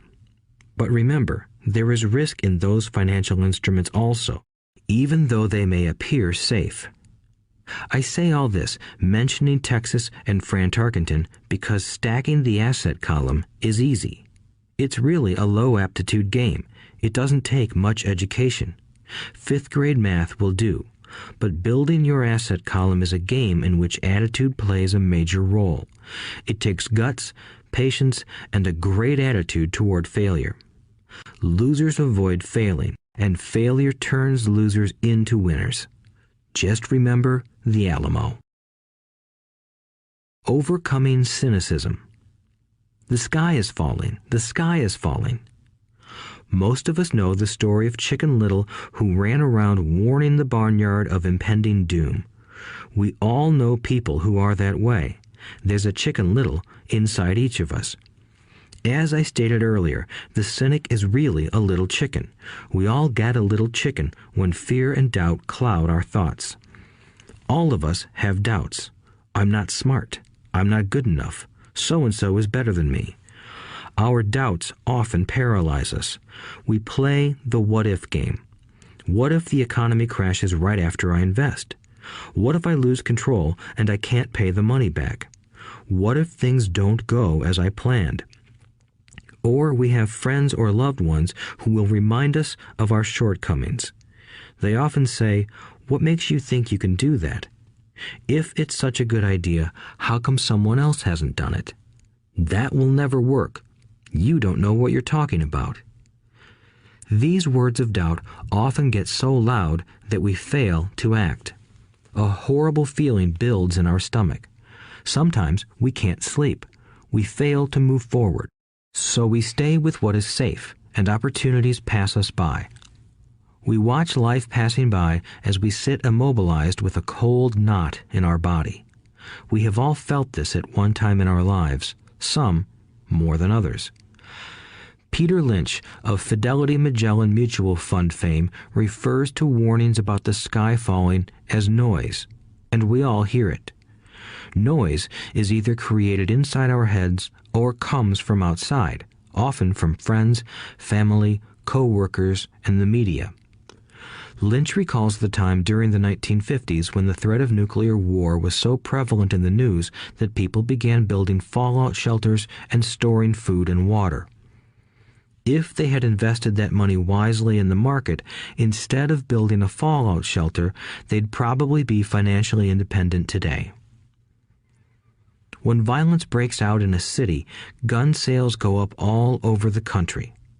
A person dies from rare hamburger meat in the state of Washington, and the Arizona Health Department orders restaurants to have all beef cooked well done. A drug company runs a TV commercial in February showing people catching the flu. Colds go up as well as sales of cold medicine. Most people are poor because when it comes to investing, the world is filled with Chicken Littles running around yelling, "The sky is falling, the sky is falling." And Chicken Littles are effective because every one of us is a little chicken. It often takes great courage to not let rumors and talk of doom and gloom affect your doubts and fears.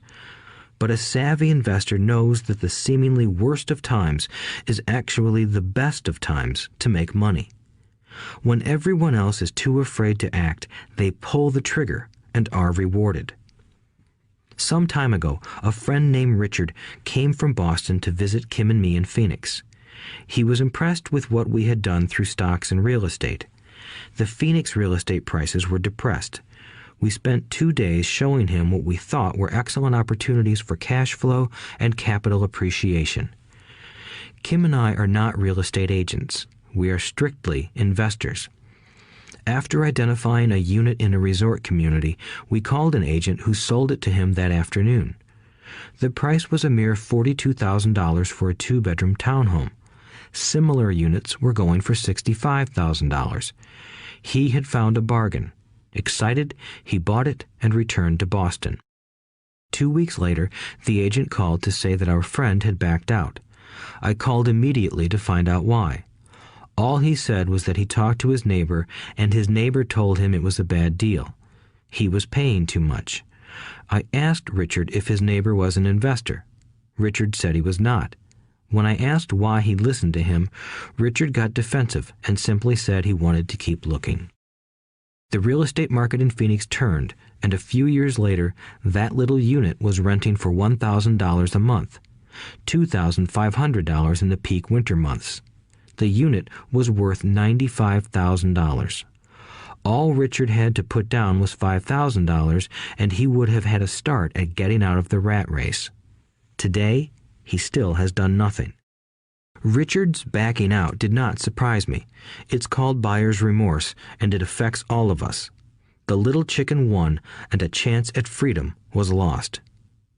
In another example, I hold a small portion of my assets in tax lien certificates instead of CDs. I earn 16% per year on my money, which certainly beats the interest rates banks offer on CDs. The certificates are secured by real estate and enforced by state law, which is also better than most banks. The formula they're bought on makes them safe. They just lack liquidity. So I look at them as 2 to 7 year CDs. Almost every time I tell someone that I hold my money this way, especially if they have money in CDs, they will tell me it's risky. They tell me why I should not do it. When I ask them where they get their information, they say from a friend or an investment magazine. They've never done it, and they're telling someone who's doing it why they shouldn't. The lowest yield I look for is 16%. But people who are filled with doubt are willing to accept a far lower return. Doubt is expensive. My point is that it's those doubts and cynicism that keep most people poor and playing it safe. The real world is simply waiting for you to get rich. Only a person's doubts keep them poor. As I said, getting out of the rat race is technically easy. It doesn't take much education, but those doubts are cripplers for most people. Cynics never win, said Rich Dad. Unchecked doubt and fear creates a cynic. Cynics criticize and winners analyze was another of his favorite sayings. Rich Dad explained that criticism blinded while analysis opened eyes. Analysis allowed winners to see that critics were blind and to see opportunities that everyone else missed. And finding what people miss is key to any success. Real estate is a powerful investment tool for anyone seeking financial independence or freedom. It is a unique investment tool. Yet every time I mention real estate as a vehicle, I often hear, "I don't want to fix toilets." That's what Peter Lynch calls noise. That's what my rich dad would say is the cynic talking, someone who criticizes and does not analyze, someone who lets their doubts and fears close their mind instead of open their eyes. So when someone says, "I don't want to fix toilets, I want to fire back," what makes you think I want to? They're saying a toilet is more important than what they want. I talk about freedom from the rat race, and they focus on toilets. That is the thought pattern that keeps most people poor. They criticize instead of analyze. I don't once hold the key to your success, Rich Dad would say, because I too do not want to fix toilets. I shop hard for a property manager who does fix toilets. And by finding a great property manager who runs houses or apartments, well, my cash flow goes up. But more importantly, a great property manager allows me to buy a lot more real estate since I don't have to fix toilets. A great property manager is key to success in real estate. Finding a good manager is more important to me than the real estate. A great property manager often hears of great deals before real estate agents do, which makes them even more valuable. That is what Rich Dad meant by, I don't once hold the key to your success. Because I do not want to fix toilets either, I figured out how to buy more real estate and expedite my getting out of the rat race. The people who continue to say, I don't want to fix toilets, often deny themselves the use of this powerful investment vehicle. Toilets are more important than their freedom. In the stock market, I often hear people say, I don't want to lose money. Well, what makes them think I or anyone else likes losing money? They don't make money because they choose to not lose money. Instead of analyzing, they close their minds to another powerful investment vehicle, the stock market. I was riding with a friend past our neighborhood gas station. He looked up and saw that the price of gas was going up and thus the price of oil. My friend is a worrywart, or a Chicken Little. To him, the sky is always going to fall, and it usually does, on him. When we got home, he showed me all the stats as to why the price of oil was going to go up over the next few years, statistics I had never seen before, even though I already owned substantial shares of an existing oil company. With that information, I immediately began looking for and found a new undervalued oil company that was about to find some oil deposits. My broker was excited about this new company, and I bought 15,000 shares for 65 cents per share. 3 months later, this same friend and I drove by the same gas station, and sure enough, the price per gallon had gone up nearly 15%. Again, the Chicken Little worried and complained. I smiled, because a month earlier, that little oil company hit oil, and those 15,000 shares went up to more than $3 per share since he had first given me the tip. And the price of gas will continue to go up if what my friend says is true. If most people understood how a stop worked in stock market investing, there would be more people investing to win instead of investing not to lose. A stop is simply a computer command that sells your stock automatically if the price begins to drop, helping to minimize your losses and maximize some gains. It's a great tool for those who are terrified of losing. So whenever I hear people focusing on their I don't wants rather than what they do want, I know the noise in their head must be loud. Chicken Little has taken over their brain and is yelling, the sky is falling and toilets are breaking. So they avoid their don't wants, but they pay a huge price. They may never get what they want in life. Instead of analyzing, their inner Chicken Little closes their mind. Rich Dad gave me a way of looking at Chicken Little. Just do what Colonel Sanders did. At the age of 66, he lost his business and began to live on his Social Security check. It wasn't enough. He went around the country selling his recipe for fried chicken. He was turned down 1,009 times before someone said yes, and he went on to become a multimillionaire at an age when most people are quitting. He was a brave and tenacious man, Rich Dad said of Harlan Sanders. So when you're in doubt and feeling a little afraid, just do what Colonel Sanders did to his little chicken. He fried it. Overcoming laziness. Busy people are often the most lazy. We have all heard stories of a businessman who works hard to earn money. He works hard to be a good provider for his wife and children. He spends long hours at the office and brings work home on weekends. One day he comes home to an empty house. His wife has left with the kids. He knew he and his wife had problems, but rather than work to make the relationship strong, he stayed busy at work. Dismayed, his performance at work slips and he loses his job. Today, I often meet people who are too busy to take care of their wealth, and there are people too busy to take care of their health. The cause is the same. They're busy, and they stay busy as a way of avoiding something they do not want to face. Nobody has to tell them. Deep down, they know. In fact, if you remind them, they often respond with anger or irritation. If they aren't busy at work or with the kids, they're often busy watching TV, fishing, playing golf, or shopping. Yet deep down, they know they are avoiding something important. That's the most common form of laziness. Laziness by staying busy. So, what is the cure for laziness? The answer is a little greed. For many of us, we were raised thinking of greed or desire as bad. Greedy people are bad people, my mom used to say, yet we all have inside of us this yearning to have nice, new, or exciting things. So to keep that emotion of desire under control, often parents find ways of suppressing that desire with guilt. You only think about yourself. Don't you know you have brothers and sisters? Was one of my mom's favorites. You want me to buy you what? Was a favorite of my dad. Do you think we're made of money? Do you think money grows on trees? We're not rich people, you know.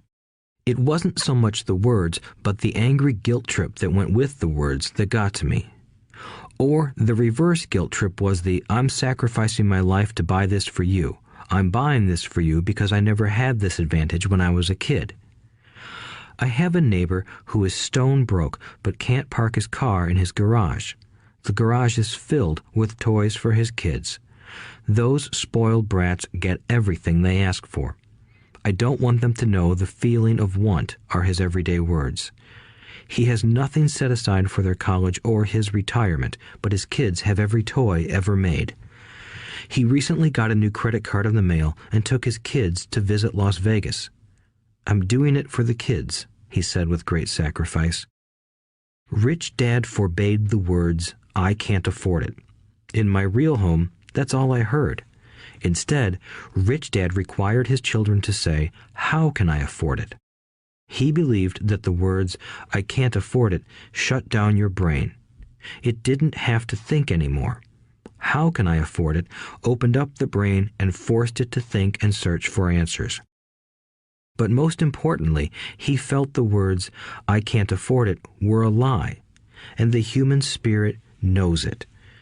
The human spirit is very, very powerful, he would say. It knows it can do anything. By having a lazy mind that says, I can't afford it, a war breaks out inside you.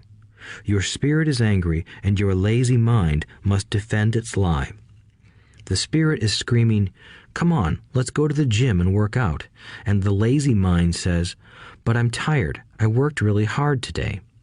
Or the human spirit says, I'm sick and tired of being poor. Let's get out there and get rich. To which the lazy mind says, rich people are greedy. Besides, it's too much bother. It's not safe. I might lose money. I'm working hard enough as it is.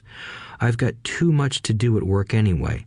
Look at what I have to do tonight. My boss wants it finished by morning. I can't afford it also causes sadness, a helplessness that leads to despondency and often depression. How can I afford it opens up possibilities, excitement, and dreams. So Rich Dad was not so concerned about what we wanted to buy as long as we understood that how can I afford it creates a stronger mind and a dynamic spirit. Thus, he rarely gave Mike or me anything. He would instead ask, how can you afford it? And that included college, which we paid for ourselves. It was not the goal, but the process of attaining the goal that he wanted us to learn. The problem I see today is that there are millions of people who feel guilty about their desire or their greed. It's old conditioning from their childhood. While they desire to have the finer things that life offers, most have been conditioned subconsciously to say, I can't have that, or I'll never be able to afford that. When I decided to exit the rat race, it was simply a question of how can I afford to never work again? And my mind began to kick out answers and solutions. The hardest part was fighting my real parents' dogma. We can't afford that. Stop thinking only about yourself. Why don't you think about others? And other similar sentiments designed to instill guilt to suppress my greed. So, how do you beat laziness? Once again, the answer is a little greed. It's that radio station WIIFM, which stands for What's in it for me? A person needs to sit down and ask, what would my life be like if I never had to work again? What would I do if I had all the money I needed? Without that little greed, the desire to have something better, progress is not made. Our world progresses because we all desire a better life. New inventions are made because we desire something better. We go to school and study hard because we want something better. So whenever you find yourself avoiding something you know you should be doing, then the only thing to ask yourself is, what's in it for me? Be a little greedy. It's the best cure for laziness. Too much greed, however, as anything in excess can be, is not good. But just remember what Michael Douglas said in the movie Wall Street. Greed is good. Rich Dad said it differently. Guilt is worse than greed, for guilt robs the body of its soul. I think Eleanor Roosevelt said it best. Do what you feel in your heart to be right, for you'll be criticized anyway. You'll be damned if you do, and damned if you don't. Overcoming bad habits. Our lives are a reflection of our habits more than our education. After seeing the movie Conan the Barbarian, starring Arnold Schwarzenegger, a friend said, "I'd love to have a body like Schwarzenegger." Most of the guys nodded in agreement. "I even heard he was really puny and skinny at one time," another friend added. "Yeah, I heard that too," another one said. "I heard he has a habit of working out almost every day in the gym." "Yeah, I'll bet he has to." "Nah," said the group's cynic. "I'll bet he was born that way. Besides, let's stop talking about Arnold and get some beers." This is an example of habits controlling behavior. I remember asking my rich dad about the habits of the rich. Instead of answering me outright, he wanted me to learn through example, as usual. "When does your dad pay his bills?" Rich Dad asked. "The first of the month," I said. "Does he have anything left over?" he asked. "Very little," I said. "That's the main reason he struggles," said Rich Dad. "He has bad habits. Your dad pays everyone else first. He pays himself last, but only if he has anything left over." "Which he usually doesn't," I said. "But he has to pay his bills, doesn't he? You're saying he shouldn't pay his bills?" "Of course not," said Rich Dad. "I firmly believe in paying my bills on time. I just pay myself first, before I pay even the government." "But what happens if you don't have enough money?" I asked. "What do you do then?" "The same," said Rich Dad. "I still pay myself first, even if I'm short of money. My asset column is far more important to me than the government." "But," I said, "don't they come after you?" "Yes, if you don't pay," said Rich Dad. "Look, I did not say not to pay. I just said I pay myself first, even if I'm short of money." "But," I replied, "how do you do that?" "It's not how. The question is why," Rich Dad said. "Okay, why?" "Motivation," said Rich Dad. "Who do you think will complain louder if I don't pay them? Me or my creditors?" "Your creditors will definitely scream louder than you," I said, responding to the obvious. "You wouldn't say anything if you didn't pay yourself." So you see, after paying myself, the pressure to pay my taxes and the other creditors is so great that it forces me to seek other forms of income. The pressure to pay becomes my motivation. I've worked extra jobs, started other companies, traded in the stock market, anything, just to make sure those guys don't start yelling at me. That pressure made me work harder, forced me to think, and all in all, made me smarter and more active when it comes to money. If I had paid myself last, I would have felt no pressure, but I'd be broke. So it is the fear of the government or other people you owe money to that motivates you? That's right, said Rich Dad. You see, government bill collectors are big bullies. So are bill collectors in general. Most people give in to those bullies. They pay them and never pay themselves. You know the story of the 98-pound weakling who gets sand kicked in his face? I nodded. I see that ad for weightlifting and bodybuilding lessons in the comic books all the time. Well, most people let the bullies kick sand in their faces. I decided to use the fear of the bully to make me stronger. Others got weaker. Forcing myself to think about how to make extra money is like going to the gym and working out with weights. The more I work my mental money muscles out, the stronger I get. Now, I'm not afraid of those bullies. I liked what Rich Dad was saying, so if I pay myself first, I get financially stronger mentally and fiscally. Rich Dad nodded. And if I pay myself last, or not at all, I get weaker. So people like bosses, managers, tax collectors, bill collectors, and landlords push me around all my life just because I don't have good money habits. Rich Dad nodded, just like the 98-pound weakling. Overcoming arrogance. What I know makes me money. What I don't know loses me money. Every time I have been arrogant, I have lost money. Because when I'm arrogant, I truly believe that what I don't know is not important, Rich Dad would often tell me. I have found that many people use arrogance to try to hide their own ignorance. It often happens when I am discussing financial statements with accountants or even other investors. They try to bluster their way through the discussion. It is clear to me that they don't know what they're talking about. They're not lying, but they are not telling the truth. There are many people in the world of money, finances, and investments who have absolutely no idea what they're talking about. Most people in the money industry are just spouting off sales pitches like used car salesmen.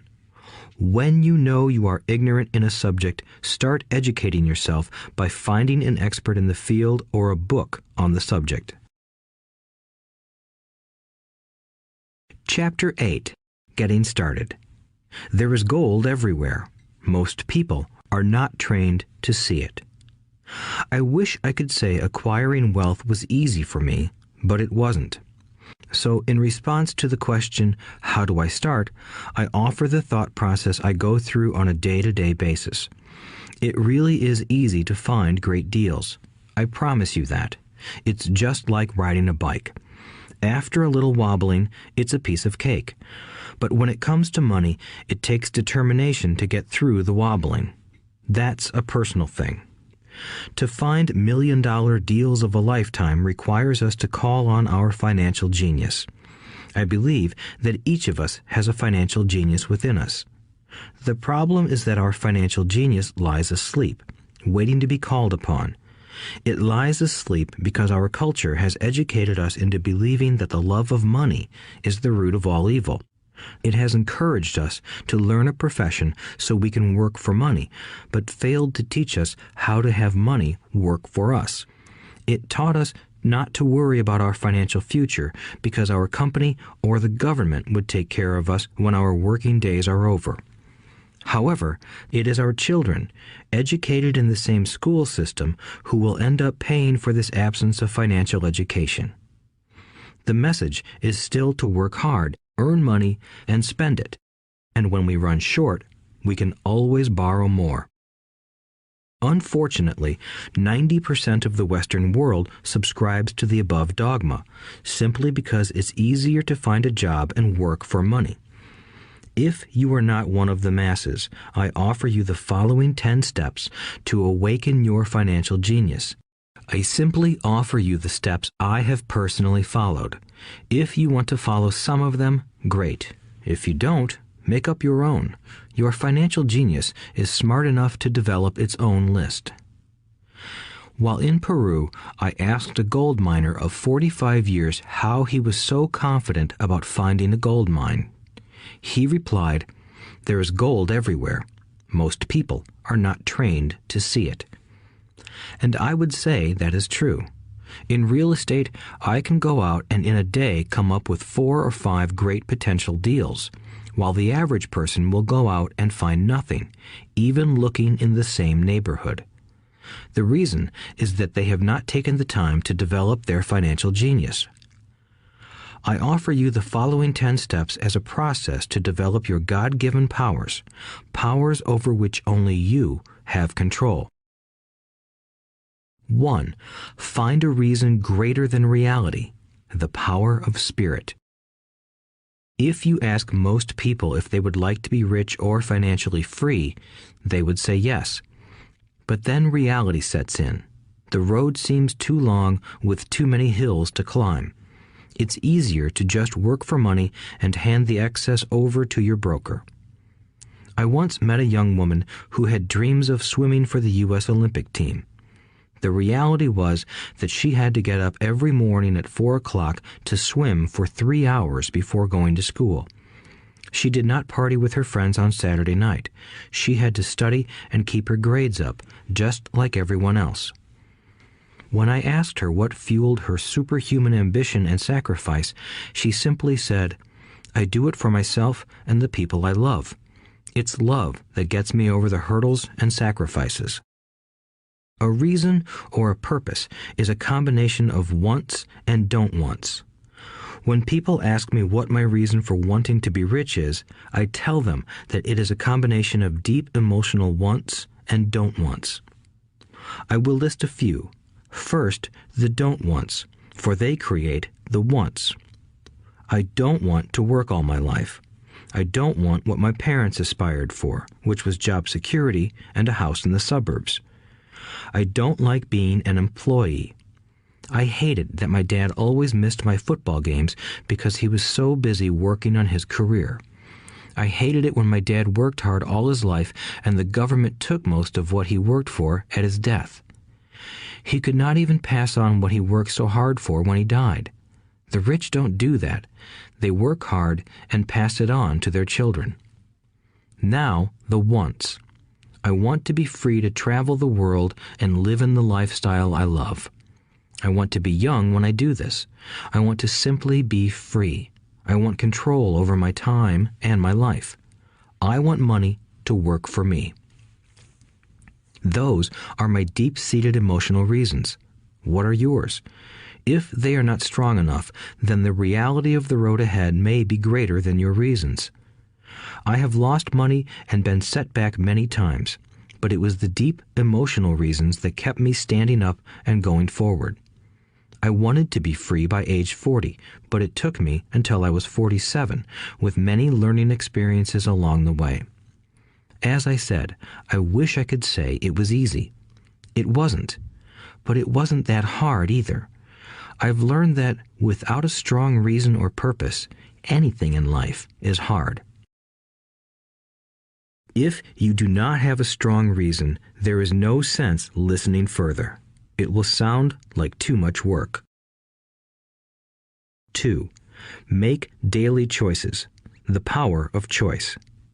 Choice is the main reason people want to live in a free country. We want the power to choose. Financially, with every dollar we get in our hands, we hold the power to choose our future, to be rich, poor, or middle class.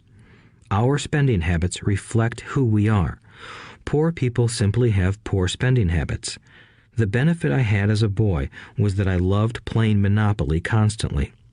Nobody told me Monopoly was only for kids, so I just kept playing the game as an adult.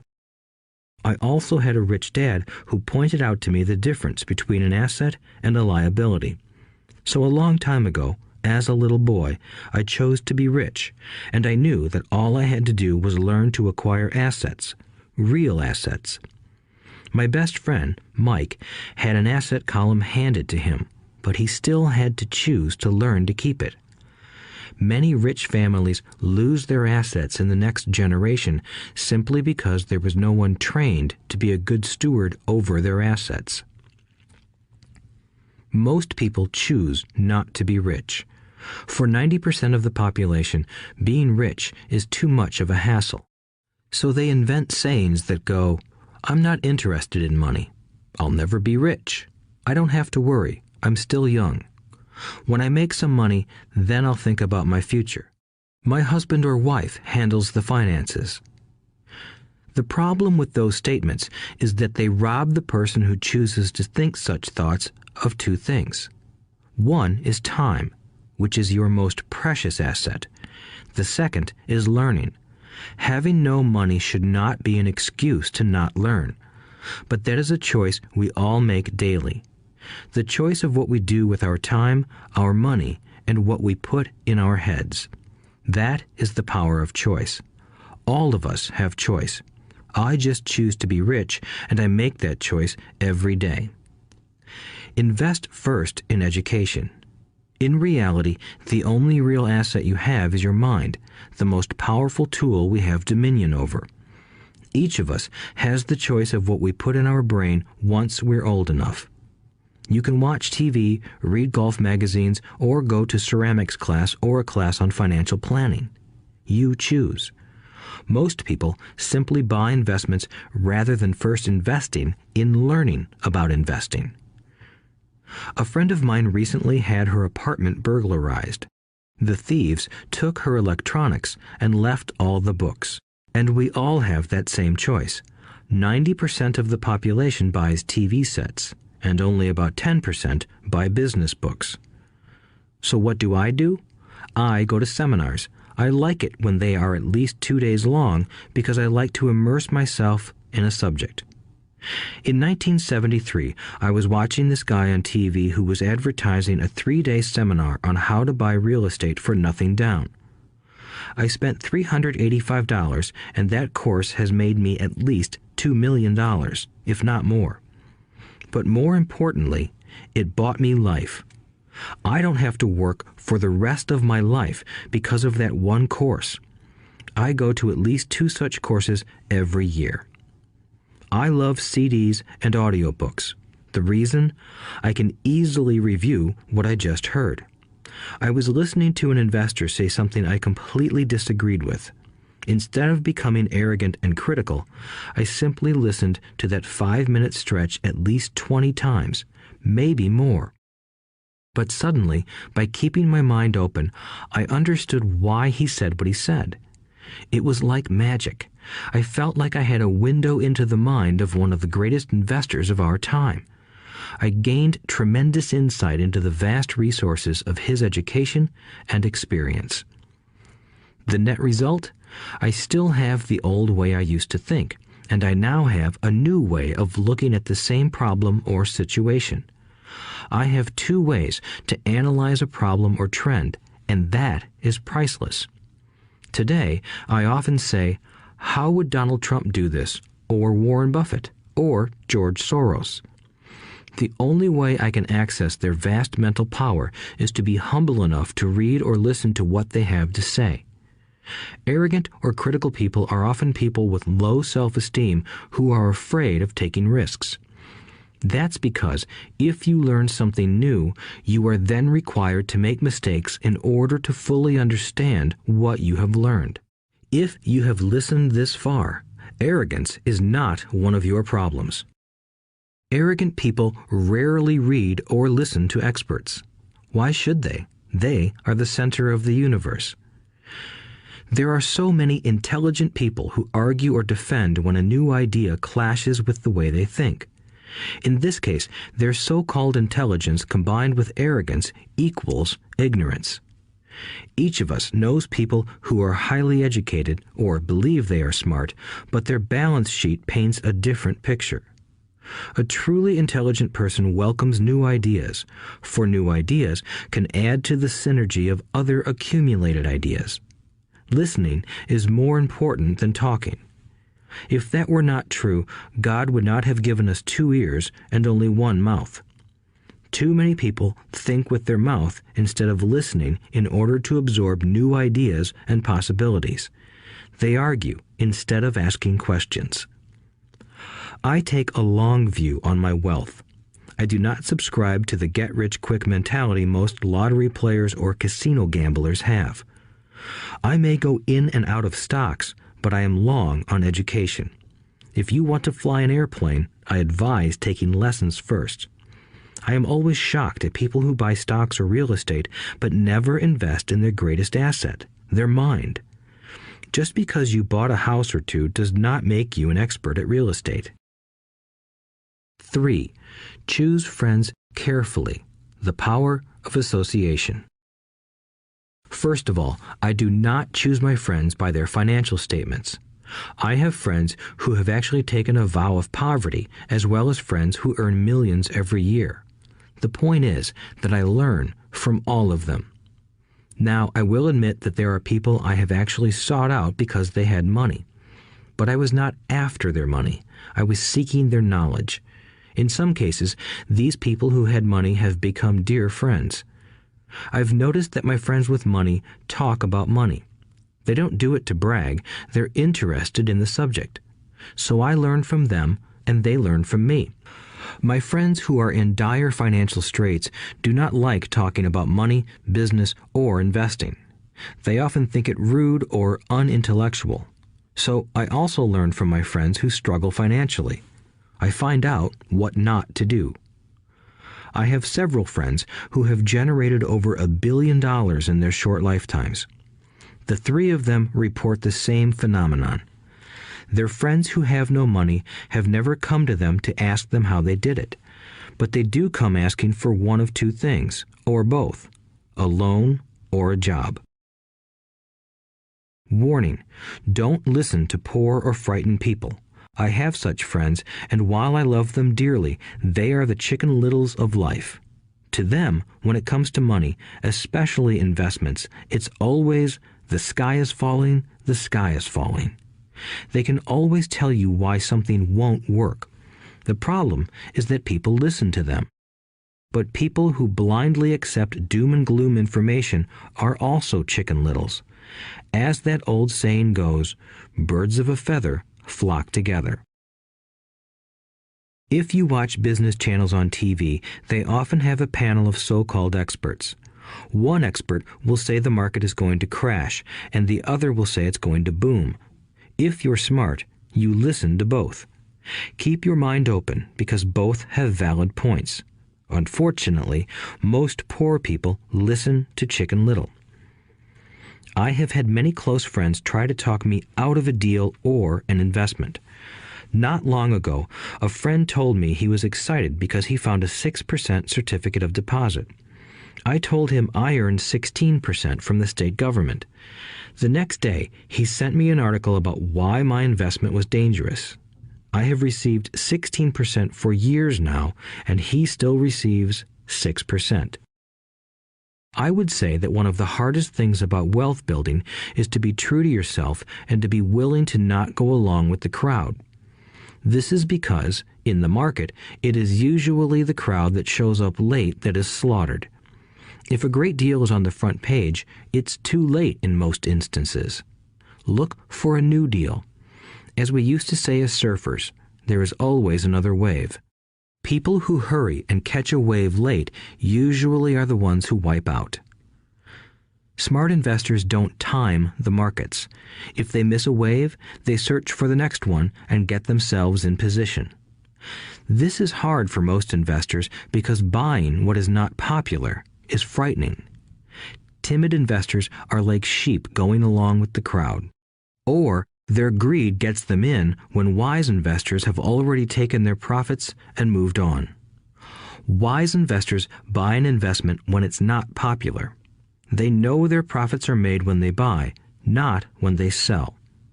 They wait patiently. As I said, they do not time the market. Just like a surfer, they get in position for the next big swell. It's all insider trading. There are forms of insider trading that are illegal, and there are forms of insider trading that are legal. But either way, it's insider trading. The only distinction is, how far away from the inside are you? The reason you want to have rich friends is because that is where the money is made. It's made on information. You want to hear about the next boom, get in and get out before the next bust. I'm not saying do it illegally, but the sooner you know, the better your chances are for profits with minimal risk. That is what friends are for, and that is financial intelligence. 4. Master a formula and then learn a new one.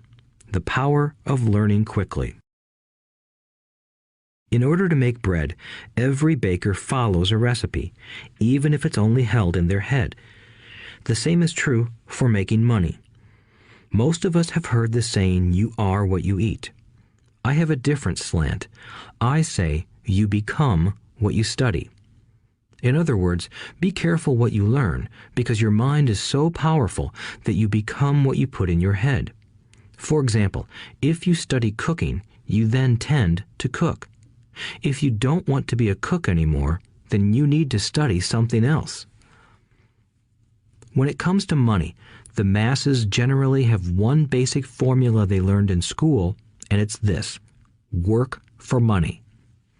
The predominant formula I see in the world is that every day millions of people get up, go to work, earn money, pay bills, balance checkbooks, buy some mutual funds, and go back to work. That is the basic formula, or recipe. If you're tired of what you're doing, or you're not making enough, it's simply a case of changing the formula via which you make money. Years ago, when I was 26, I took a weekend class called How to Buy Real Estate Foreclosures.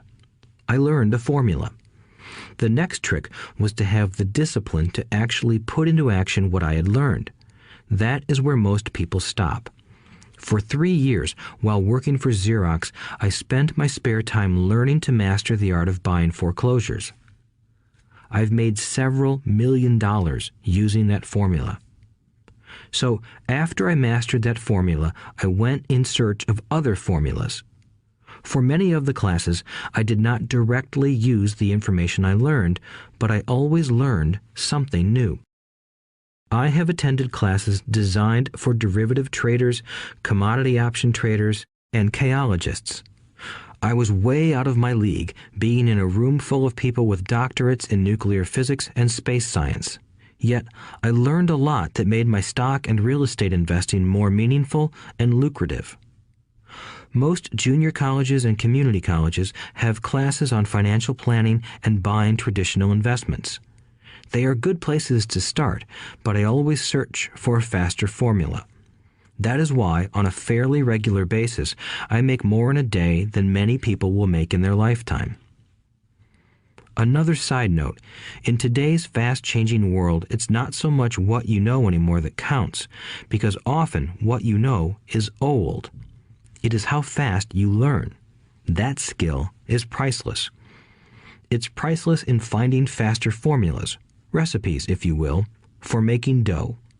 Working hard for money is an old formula born in the day of cavemen. 5. Pay yourself first. The power of self-discipline. If you cannot get control of yourself, do not try to get rich. It makes no sense to invest, make money, and blow it. It is the lack of self-discipline that causes most lottery winners to go broke soon after winning millions. It is the lack of self-discipline that causes people who get a raise to immediately go out and buy a new car or take a cruise. It is difficult to say which of the 10 steps is the most important, but of all the steps, this step is probably the most difficult to master if it is not already a part of your makeup. I would venture to say that personal self-discipline is the number one delineating factor between the rich, the poor, and the middle class. Simply put, people who have low self-esteem and low tolerance for financial pressure can never be rich. As I have said, a lesson learned from my rich dad was that the world will push you around. The world pushes people around, not because other people are bullies, but because the individual lacks internal control and discipline.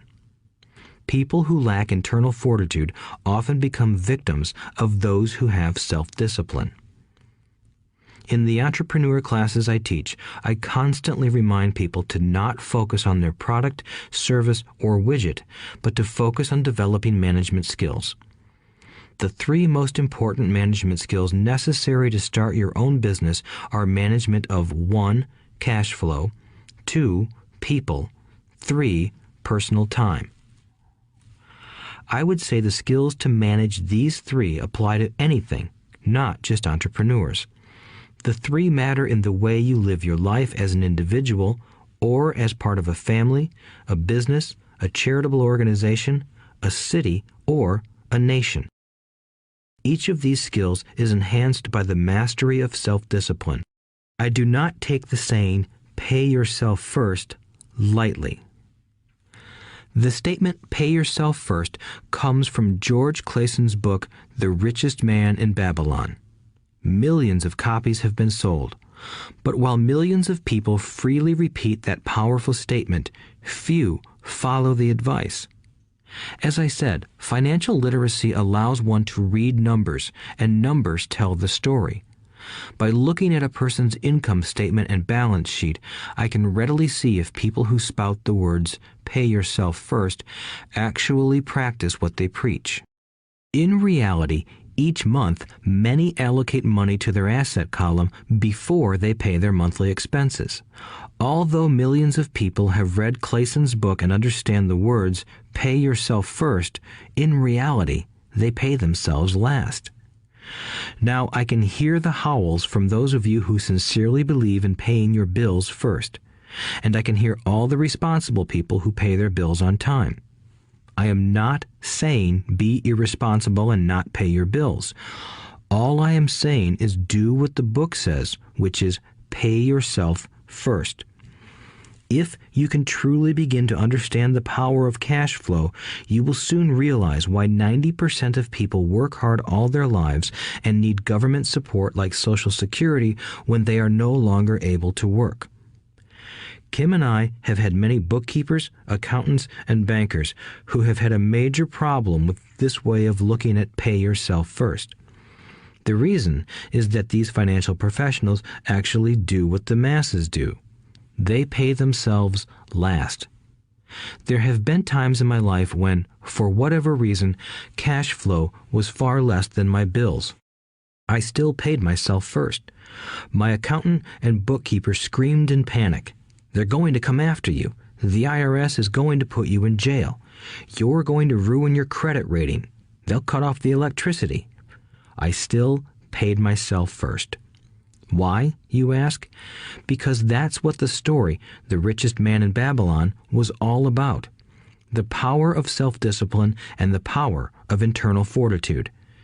As my rich dad taught me the first month I worked for him, most people allow the world to push them around.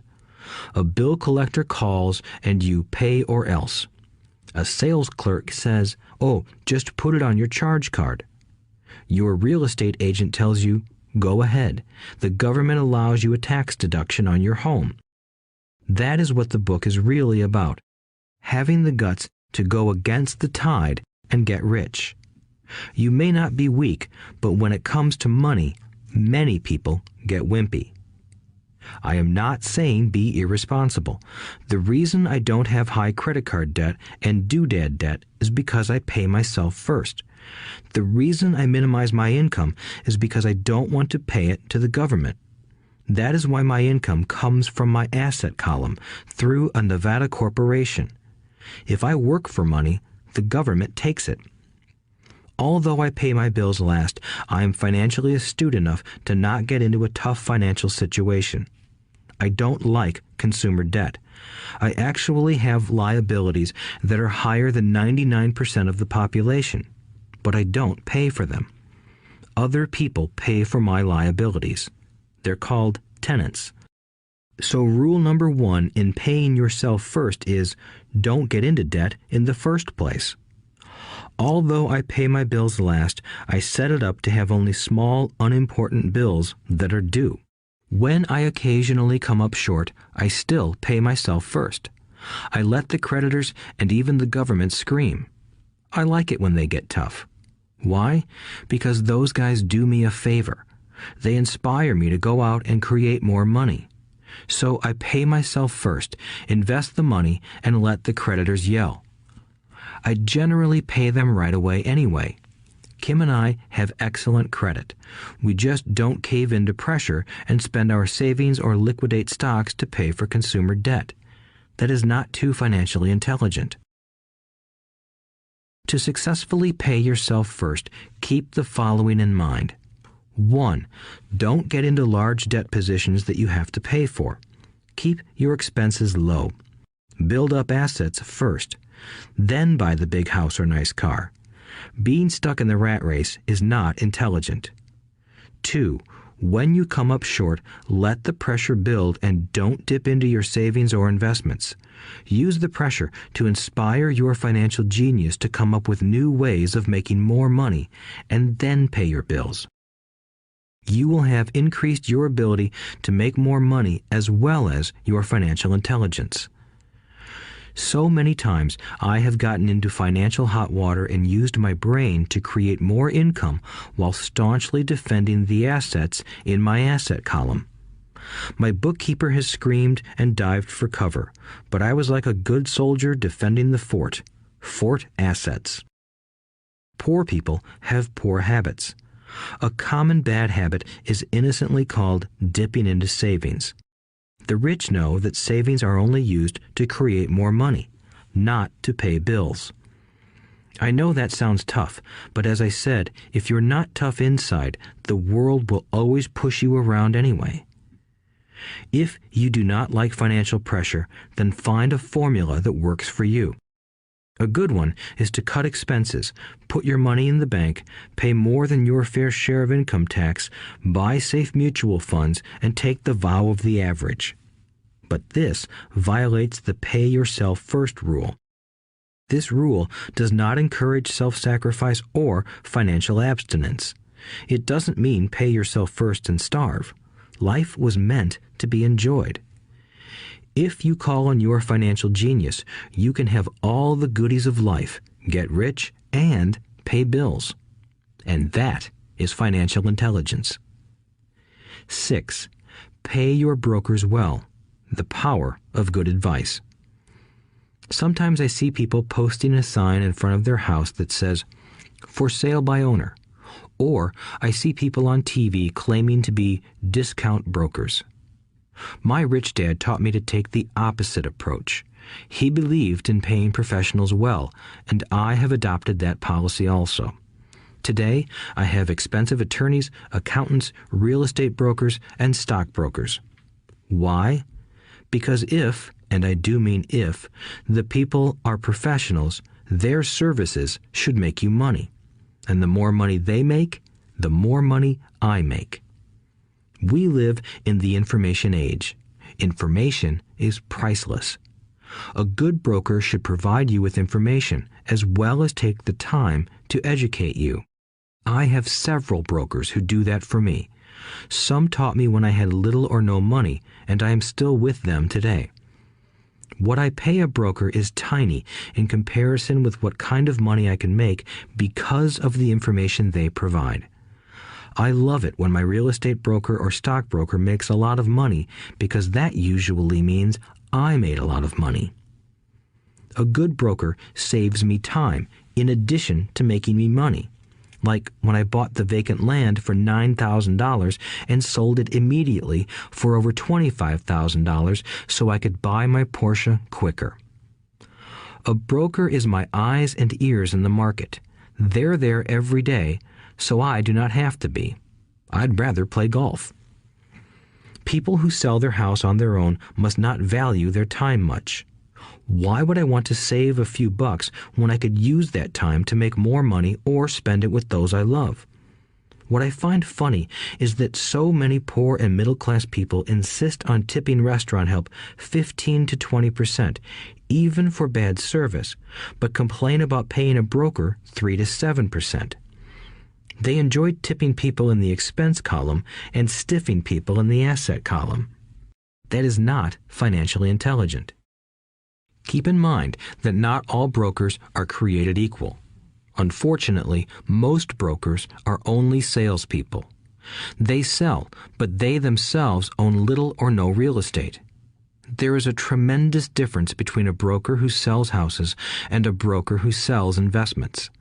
The same is true for stock, bond, mutual fund, and insurance, brokers who call themselves financial planners. When I interview any paid professional, I first find out how much property or stocks they personally own and what percentage they pay in taxes. And that applies to my tax attorney as well as my accountant. I have an accountant who minds his own business. His profession is accounting, but his business is real estate. I used to have an accountant who was a small business accountant, but he had no real estate. I switched because we did not love the same business. Find a broker who has your best interests at heart. Many brokers will spend the time educating you, and they could be the best asset you find. Just be fair, and most of them will be fair to you. If all you can think about is cutting their commissions, then why should they want to help you? It's just simple logic. As I said earlier, one of the management skills is the management of people. Many people only manage people they feel smarter than and they have power over. Many middle managers remain middle managers, failing to get promoted because they know how to work with people below them, but not with people above them. The real skill is to manage and reward the people who are smarter than you in some technical area. That is why companies have a board of directors. You should have one too. That is financial intelligence. 7. Be an Indian giver. The power of getting something for nothing. When the first European settlers came to America, they were taken aback by a cultural practice some American Indians had. For example, if a settler was cold, the Indian would give the person a blanket. Mistaking it for a gift, the settler was often offended when the Indian asked for it back. The Indians also got upset when they realized that settlers did not want to give it back. That is where the term Indian giver came from, a simple cultural misunderstanding. In the world of the asset column, being an Indian giver is vital to wealth. The sophisticated investor's first question is, how fast do I get my money back? They also want to know what they get for free, also called a piece of the action. That is why the ROI, or return on investment, is so important. For example, I found a small condominium that was in foreclosure a few blocks from where I lived. The bank wanted $60,000 and I submitted a bid for $50,000, which they took simply because, along with my bid, was a cashier's check for $50,000. They realized I was serious. Most investors would say, "Aren't you tying up a lot of cash? Would it not be better to get a loan on it?" The answer is, not in this case. My investment company uses this condominium as a vacation rental in the winter months when the snowbirds come to Arizona. It rents for $2,500 a month for 4 months out of the year. For rental during the off-season, it rents for only $1,000 a month. I had my money back in about 3 years. Now I own this asset, which pumps money out for me, month in and month out. The same is done with stocks. Frequently, my broker calls and recommends I move a sizable amount of money into the stock of a company that he feels is just about to make a move that will add value to the stock, like announcing a new product. I will move my money in for a week to a month while the stock moves up. Then I pull my initial dollar amount out and stop worrying about the fluctuations of the market because my initial money is back and ready to work on another asset. So my money goes in, and then it comes out, and I own an asset that was technically free. True, I have lost money on many occasions, but I only play with money I can afford to lose. I would say, on an average 10 investments, I hit home runs on 2 or 3, while 5 or 6 do nothing, and I lose on 2 or 3. But I limit my losses to only the money I have in at that time. People who hate risk put their money in the bank. In the long run, safe savings are better than no savings.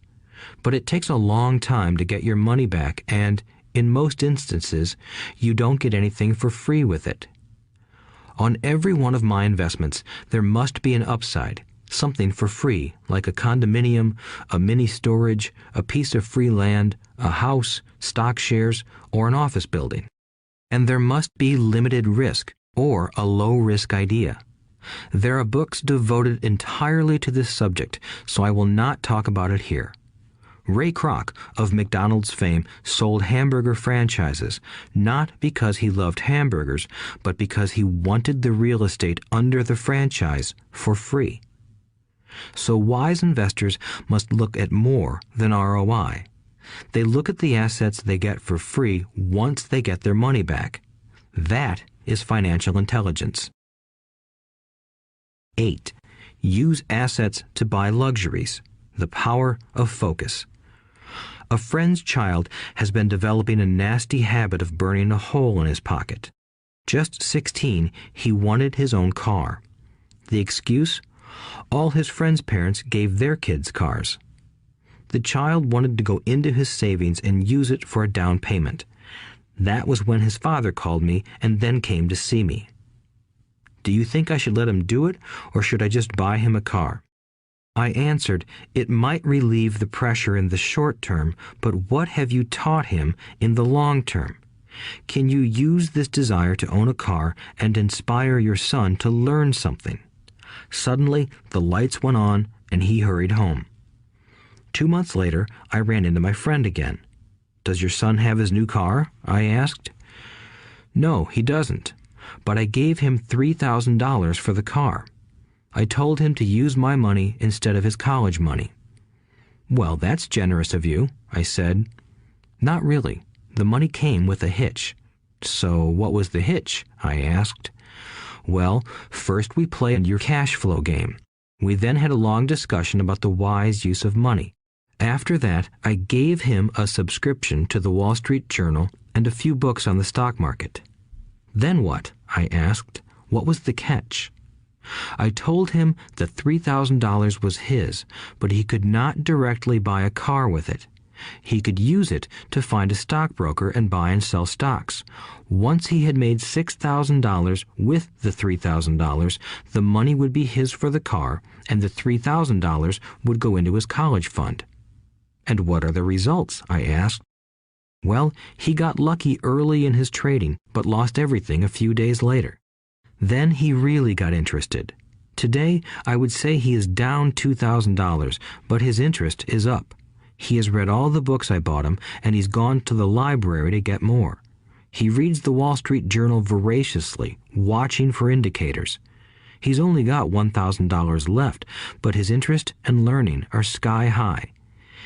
He knows that if he loses that money, he walks for 2 more years. But he does not seem to care. He even seems uninterested in getting a car because he's found a game that is more fun.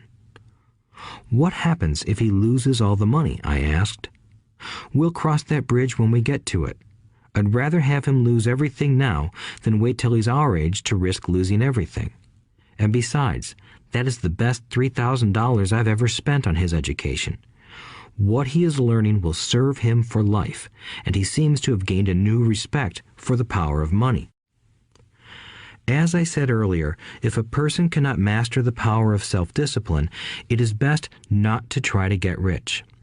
I say this because although the process of developing cash flow from an asset column is easy in theory, what's hard is the mental fortitude to direct money to the correct use.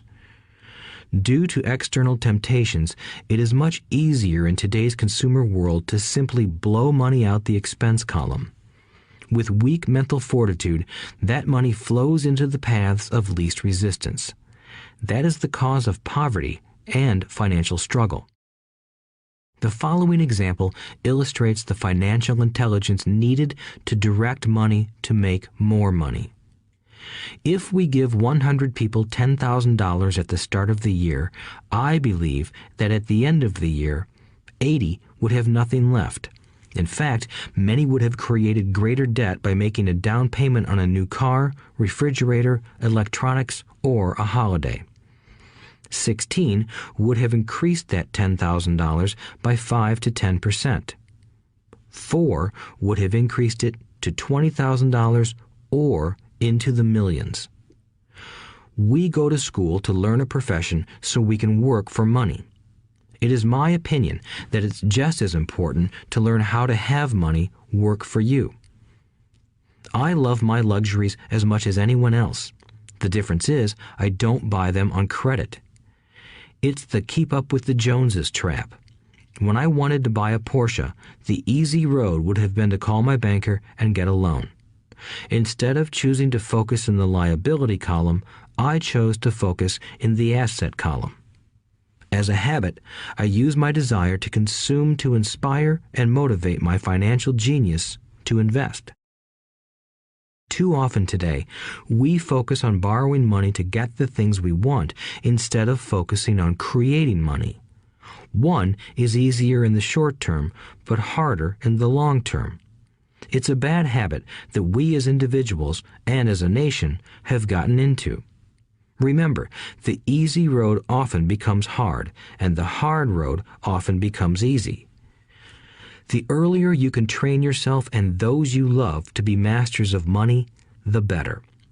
Money is a powerful force. Unfortunately, people use the power of money against themselves.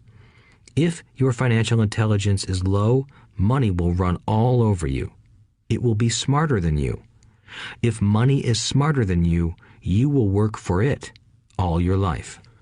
To be the master of money, you need to be smarter than it.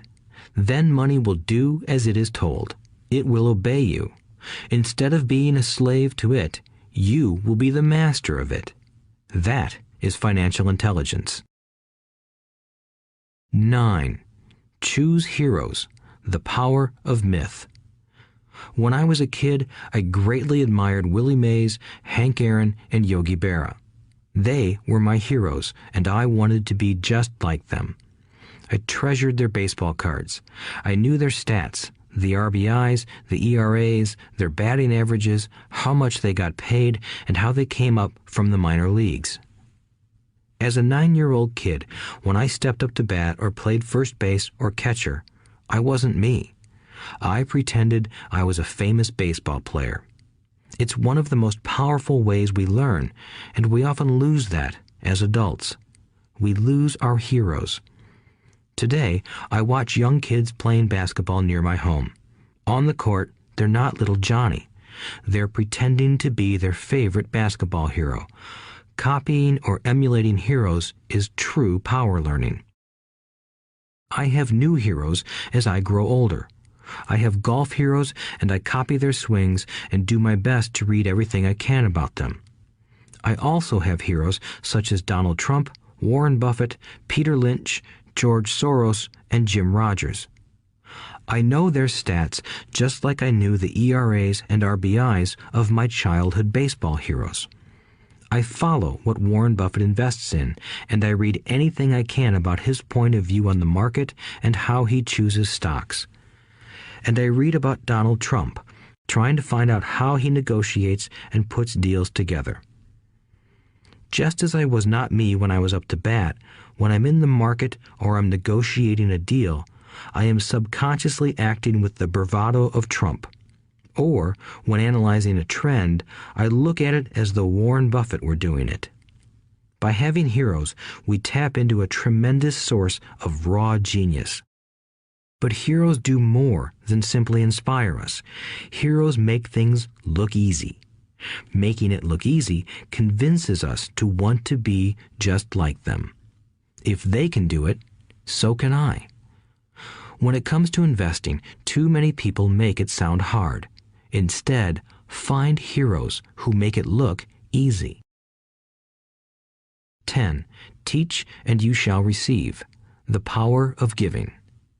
Both of my dads were teachers.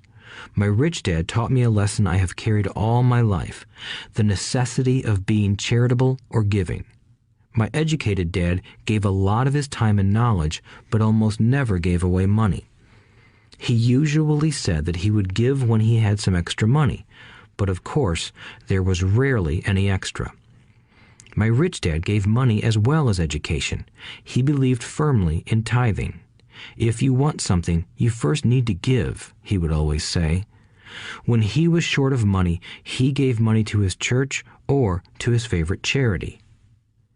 If I could leave one single idea with you, it is that idea. Whenever you feel short or in need of something, give what you want first, and it will come back in buckets. That is true for money, a smile, love, or friendship. I know it is often the last thing a person may want to do, but it has always worked for me.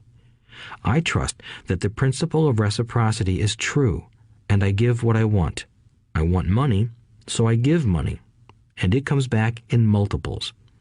I want sales, so I help someone else sell something, and sales come to me.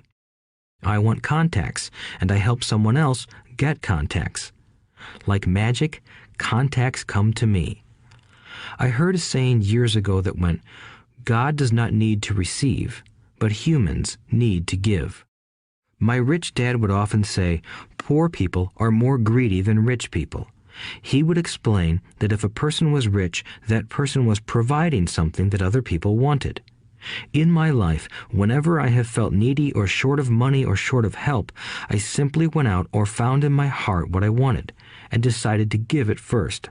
And when I gave, it always came back. It reminds me of the story of the guy sitting with firewood in his arms on a cold, freezing night. He is yelling at the pot-bellied stove, "When you give me some heat, then I'll put some wood in you." And when it comes to money, love, happiness, sales, and contacts, all one needs to remember is to give first. Often, just the process of thinking of what I want and how I could give that to someone else breaks free a torrent of bounty. Whenever I feel that people aren't smiling at me, I simply begin smiling and saying hello. Like magic, the next thing I know, I'm surrounded by smiling people. It is true that your world is only a mirror of you. So that's why I say, teach and you shall receive. I have found that the more I teach those who want to learn, the more I learn. If you want to learn about money, teach it to someone else. A torrent of new ideas and finer distinctions will come in. There are times when I have given and nothing has come back, or what I have received is not what I wanted.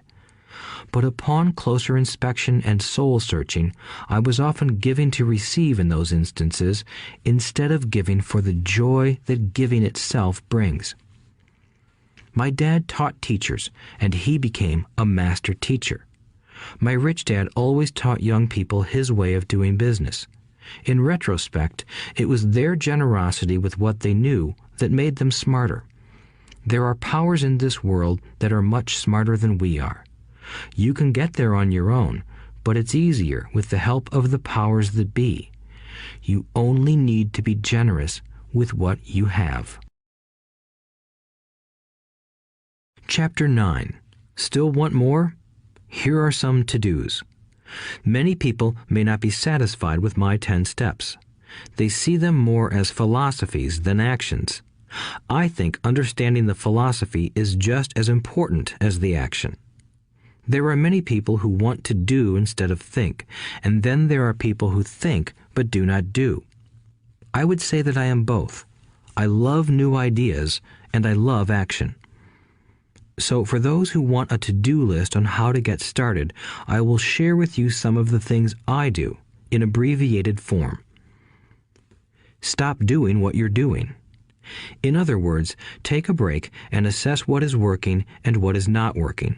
The definition of insanity is doing the same thing over and over and expecting a different result. Stop doing what is not working and look for something new.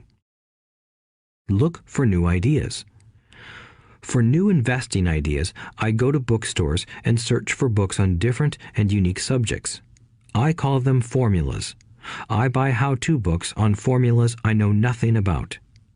For example, in the bookstore I found the book The 16% Solution by Joel Moskowitz. I bought the book and read it, and the next Thursday I did exactly as the book said. Most people do not take action, or they let someone talk them out of whatever new formula they are studying. My neighbor told me why 16% would not work. I did not listen to him because he's never done it. Find someone who has done what you want to do. take them to lunch, and ask them for tips and tricks of the trade. As for 16% tax lien certificates, I went to the county tax office and found the government employee who worked in that office. I found out that she, too, invested in the tax liens. Immediately, I invited her to lunch. She was thrilled to tell me everything she knew and how to do it. After lunch, she spent all afternoon showing me everything. By the next day, I found 2 great properties with her help that have been accruing interest at 16% ever since. It took a day to read the book, a day to take action, an hour for lunch, and a day to acquire 2 great deals. Take classes, read, and attend seminars. I search newspapers and the internet for new and interesting classes, many of which are free or inexpensive. I also attend and pay for expensive seminars on what I want to learn. I am wealthy and free from needing a job simply because of the courses I took. I have friends who did not take those classes who told me I was wasting my money, and yet they're still at the same job. Make lots of offers. When I want a piece of real estate, I look at many properties and generally write an offer. If you don't know what the right offer is, neither do I. That is the job of the real estate agent. They make the offers. I do as little work as possible. A friend wanted me to show her how to buy apartment houses. So one Saturday, she, her agent, and I went and looked at 6 apartment houses. 4 were dogs, but 2 were good. I said to write offers on all 6, offering half of what the owners asked for. She and the agent nearly had heart attacks. They thought it was rude and would offend the sellers, but I really don't think the agent wanted to work that hard. So they did nothing and went on looking for a better deal. No offers were ever made, and that person is still looking for the right deal at the right price. Well, you don't know what the right price is until you have a second party who wants to deal. Most sellers ask too much. It is rare that a seller asks a price that is less than something is worth. Moral of the story: make offers. People who are not investors have no idea what it feels like to try to sell something. I have had a piece of real estate that I wanted to sell for months. I would have welcomed any offer. They could have offered me 10 pigs and I would have been happy. Not at the offer, but just because someone was interested. I would have countered, maybe for a pig farm in exchange. But that's how the game works. The game of buying and selling is fun. Keep that in mind. It's fun and only a game. Make offers. Someone might say yes. I always make offers with escape clauses. In real estate, I make an offer with language that details subject to contingencies, such as the approval of a business partner. Never specify who the business partner is. Most people don't know that my partner is my cat. If they accept the offer and I don't want the deal, I call home and speak to my cat. I make this ridiculous statement to illustrate how absurdly easy and simple the game is. So many people make things too difficult and take it too seriously. Finding a good deal, the right business, the right people, the right investors, or whatever is just like dating. You must go to the market and talk to a lot of people, make a lot of offers, counter-offers, negotiate, reject, and accept. I know single people who sit at home and wait for the phone to ring, but it's better to go to the market, even if it's only the supermarket. Search, offer, reject, negotiate, and accept are all parts of the process of almost everything in life. Jog, walk, or drive a certain area once a month for 10 minutes. I have found some of my best real estate investments doing this. I will jog a certain neighborhood for a year and look for change. For there to be profit in a deal, there must be 2 elements: a bargain and change. There are lots of bargains, but it's change that turns a bargain into a profitable opportunity. So when I jog a neighborhood I might like to invest in. It is the repetition that causes me to notice slight differences. I notice real estate signs that are up for a long time. That means the seller might be more agreeable to deal. I watch for moving trucks going in or out. I stop and talk to the drivers. I talk to the postal carriers. It's amazing how much information they acquire about an area. I find a bad area, especially an area that the news has scared everyone away from. I drive it for sometimes a year, waiting for signs of something changing for the better. I talk to retailers, especially new ones, and find out why they're moving in. It takes only a few minutes a month, and I do it while doing something else, like exercising or going to and from the store. Shop for bargains in all markets. Consumers will always be poor. When the supermarket has a sale, say on toilet paper, the consumer runs in and stocks up. But when the housing or stock market has a sale, most often called a crash or correction, the same consumer often runs away from it. When the supermarket raises its prices, the consumer shops somewhere else. But when housing or the stock market raises their prices, the same consumer often rushes in and starts buying. Always remember, profits are made in the buying, not in the selling. Look in the right places. A neighbor bought a condominium for $100,000. I bought the identical condo next door for $50,000. He told me he's waiting for the price to go up. I told him that profit is made when you buy, not when you sell. He shopped with a real estate broker who owns no property of her own. I shopped at the foreclosure auction. I paid $500 for a class on how to do this. My neighbor thought that the $500 for a real estate investment class was too expensive. He said he could not afford the money or the time. So he waits for the prices to go up. Look for people who want to buy first, then look for someone who wants to sell. A friend was looking for a certain piece of land. He had the money, but did not have the time. I found a large piece of land, larger than what my friend wanted to buy, tied it up with an option, called my friend, and he said he wanted a piece of it. So I sold the piece to him and then bought the land. I kept the remaining land as mine for free. Moral of the story: buy the pie and cut it in pieces. Most people look for what they can afford, so they look too small. They buy only a piece of the pie, so they end up paying more for less. Small thinkers don't get the big breaks. If you want to get richer, think big. Think big. Retailers love giving volume discounts simply because most business people love big spenders. So even if you're small, you can always think big. When my company was in the market for computers, I called several friends and asked them if they were ready to buy also. We then went to different dealers and negotiated a great deal because we wanted to buy so many. I have done the same with stocks. Small people remain small because they think small, act alone, or don't act at all. Learn from history. All the big companies on the stock exchange started out as small companies. Colonel Sanders did not get rich until after he lost everything in his 60s. Bill Gates was one of the richest men in the world before he was 30.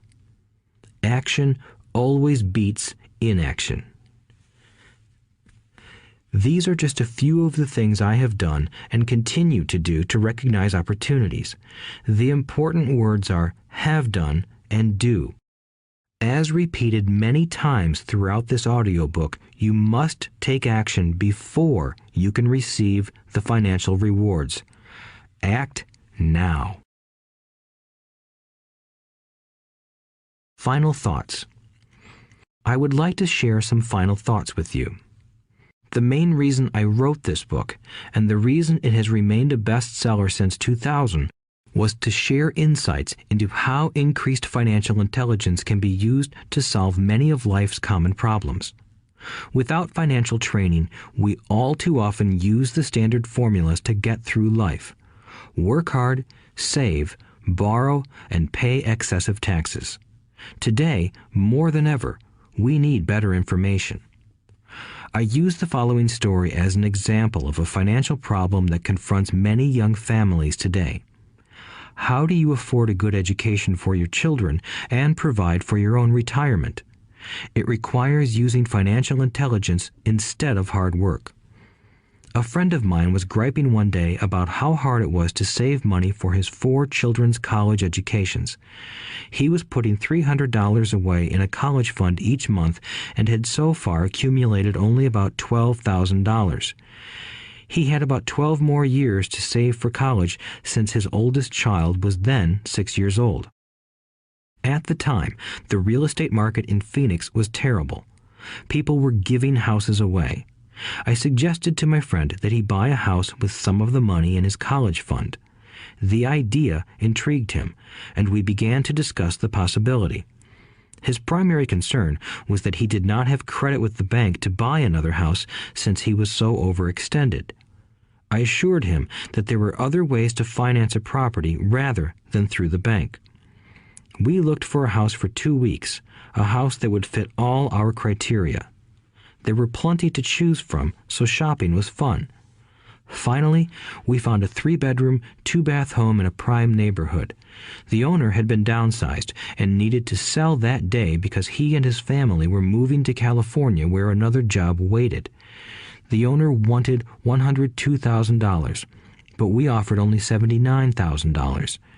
He took it immediately and agreed to carry back the loan with a 10% down payment. All my friend had to come up with was $7,900. As soon as the owner moved, my friend put the house up for rent. After all expenses were paid, including the mortgage, he put $125 in his pocket each month. His plan was to keep the house for 12 years and let the mortgage get paid down faster by applying the extra $125 to the principal each month. We figured that in 12 years, a large portion of the mortgage would be paid off and he could possibly be clearing $800 a month by the time his first child went to college. He could also sell the house if it had appreciated in value. 3 years later, the real estate market greatly improved in Phoenix, and he was offered $156,000 for the same house by the tenant who lived in it. Again, he asked me what I thought. I advised that he sell it, using a 1031 tax-deferred exchange. Suddenly, he had nearly $80,000 to operate with. I called another friend in Austin, Texas, who then moved this tax-deferred capital gain into a mini storage facility. Within 3 months, he began receiving checks for a little less than $1,000 a month, which he then poured back into the college fund. A couple of years later, the mini warehouse sold, and he received a check for nearly $330,000 as proceeds from the sale. He rolled those funds into a new project that would now generate over $3,000 a month in income, again going into the college fund. He is now very confident that his goal will be met easily. It only took $7,900 to start and a little financial intelligence. His children will be able to afford the education they want, and he will then use the underlying asset, wrapped in his legal entity, to pay for his retirement. As a result of this successful investment strategy, he will be able to retire early. Thank you for listening to this audiobook. I hope it has provided some insights into utilizing the power of money to work for you. Today, we need greater financial intelligence to simply survive. The idea that it takes money to make money is the thinking of financially unsophisticated people.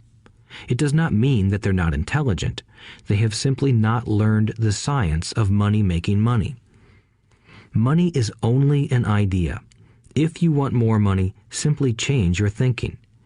Every self-made person started small with an idea and then turned it into something big. The same applies to investing. It takes only a few dollars to start and grow it into something big. I meet so many people who spend their lives chasing the big deal or trying to amass a lot of money to get into a big deal. But to me, that is foolish.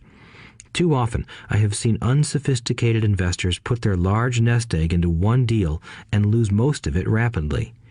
They may have been good workers, but they were not good investors. Education and wisdom about money are important. Start early. Buy a book. Go to a seminar. Practice. Start small. I turned $5,000 cash into a $1 million asset, producing $5,000 a month cash flow in less than 6 years. But I started learning as a kid. I encourage you to learn because it's not that hard. In fact, it's pretty easy once you get the hang of it. I think I have made my message clear. It's what is in your head that determines what is in your hands. Money is only an idea. There is a great book called Think and Grow Rich. The title is not Work Hard and Grow Rich. Learn to have money work hard for you, and your life will be easier and happier. Today, don't play it safe. Play it smart. The 3 incomes.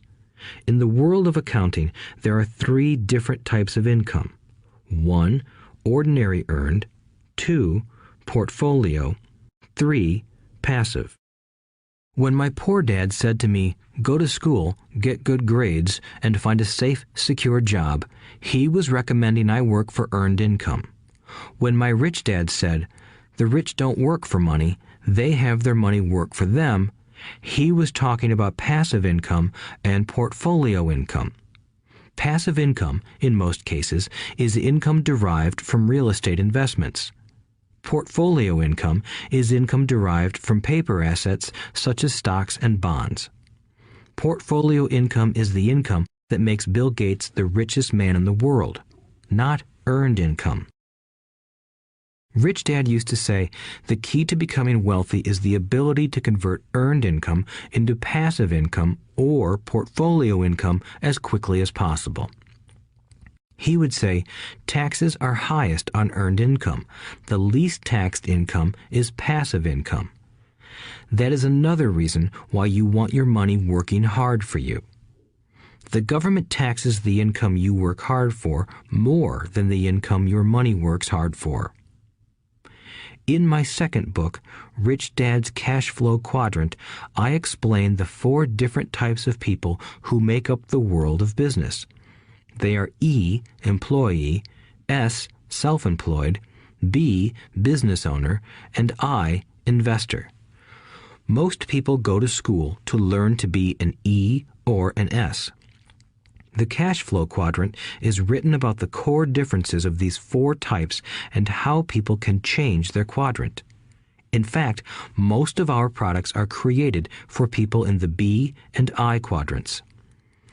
In Rich Dad's Guide to Investing, book number 3 in the Rich Dad series, I go into more detail on the importance of converting earned income into passive and portfolio income. Rich Dad used to say, all a real investor does is convert earned income into passive and portfolio income. If you know what you're doing, investing is not risky. It's just common sense. The key to financial freedom. The key to financial freedom and great wealth is a person's ability to convert earned income into passive and/or portfolio income. My rich dad spent a lot of time teaching Mike and me this skill. Having this ability is the reason my wife Kim and I are financially free, never needing to work again. We continue to work because we choose to. Today, we own a real estate investment company for passive income and participate in private placements and initial public offerings of stock for portfolio income. We also went back to work to build a financial education company so that we can continue to create and publish books and games. All of our educational products are created to teach the same skills my rich dad taught me, the skills of converting earned income into passive and portfolio income. The games we create are important because they teach what books cannot teach. For example, you would never learn to ride a bicycle by only reading a book. Our cash flow games for adults and cash flow for kids game are designed to teach players the basic investment skills of converting earned income into passive and portfolio income. They also teach the principles of accounting and financial literacy. These games are the only educational products in the world that teach people all of these skills simultaneously. Cash Flow 202 is the advanced version of Cash Flow 101 and requires the game board from 101 as well as a full understanding of 101 before it can be played. Cash Flow 101 and Cash Flow for Kids teach the principles of fundamental investing. Cash Flow 202 teaches the principles of technical investing. Technical investing involves advanced trading techniques such as short selling, call options, put options, and straddles. A person who understands these advanced techniques is able to make money when the market goes up, as well as when the market comes down. As my rich dad would say, a real investor makes money in an up market and a down market. That is why they make so much money. One of the reasons they make more money is simply because they have more self-confidence. Rich Dad would say they have more self-confidence because they are less afraid of losing. In other words, the average investor does not make as much money because they are so afraid of losing money. The average investor does not know how to protect themselves from losses, and that is what Cash Flow 202 teaches. Average investors think investing is risky because they have not been formally trained to be professional investors. As Warren Buffett, America's richest investor, says, risk comes from not knowing what you're doing. My board games teach the simple basics of fundamental investing and technical investing while people are having fun. I occasionally hear someone say, your educational games are expensive, which poses the question of ROI, the return on investment, or the value returned for the price paid. I nod my head and reply, yes, they may be expensive, especially when compared to entertainment board games. But my games are not as expensive as a college education, working hard all your life for earned income, paying excessive taxes, and then living in terror of losing all of your money in the investment markets. When someone walks away mumbling about the price, I can hear my rich dad saying, if you want to be rich, you must know what kind of income to work hard for, how to keep it, and how to protect it from loss. That is the key to great wealth. Rich Dad would also say, if you do not understand the differences in those three incomes and do not learn the skills on how to acquire and protect those incomes, you will probably spend your life earning less than you could and working harder than you should. My poor dad thought a good education, a good job, and years of hard work were all you needed to be successful. My rich dad also thought a good education was important. But to him, it was also important that Mike and I know the differences in the three incomes and what kind of income to work hard for. To him, that was basic financial education. Knowing the differences in the three incomes and learning the investment skills of how to acquire the different incomes is basic education for anyone who strives to acquire great wealth and achieve financial freedom, a special kind of freedom that only a few will ever know. As Rich Dad states in lesson number 1, the rich do not work for money. They know how to have money work hard for them. Rich Dad said, earned income is money you work for, and passive and portfolio income is money working for you. Knowing that little difference has been significant in my life. Or, as Robert Frost ends his poem, and that has made all the difference. Take action.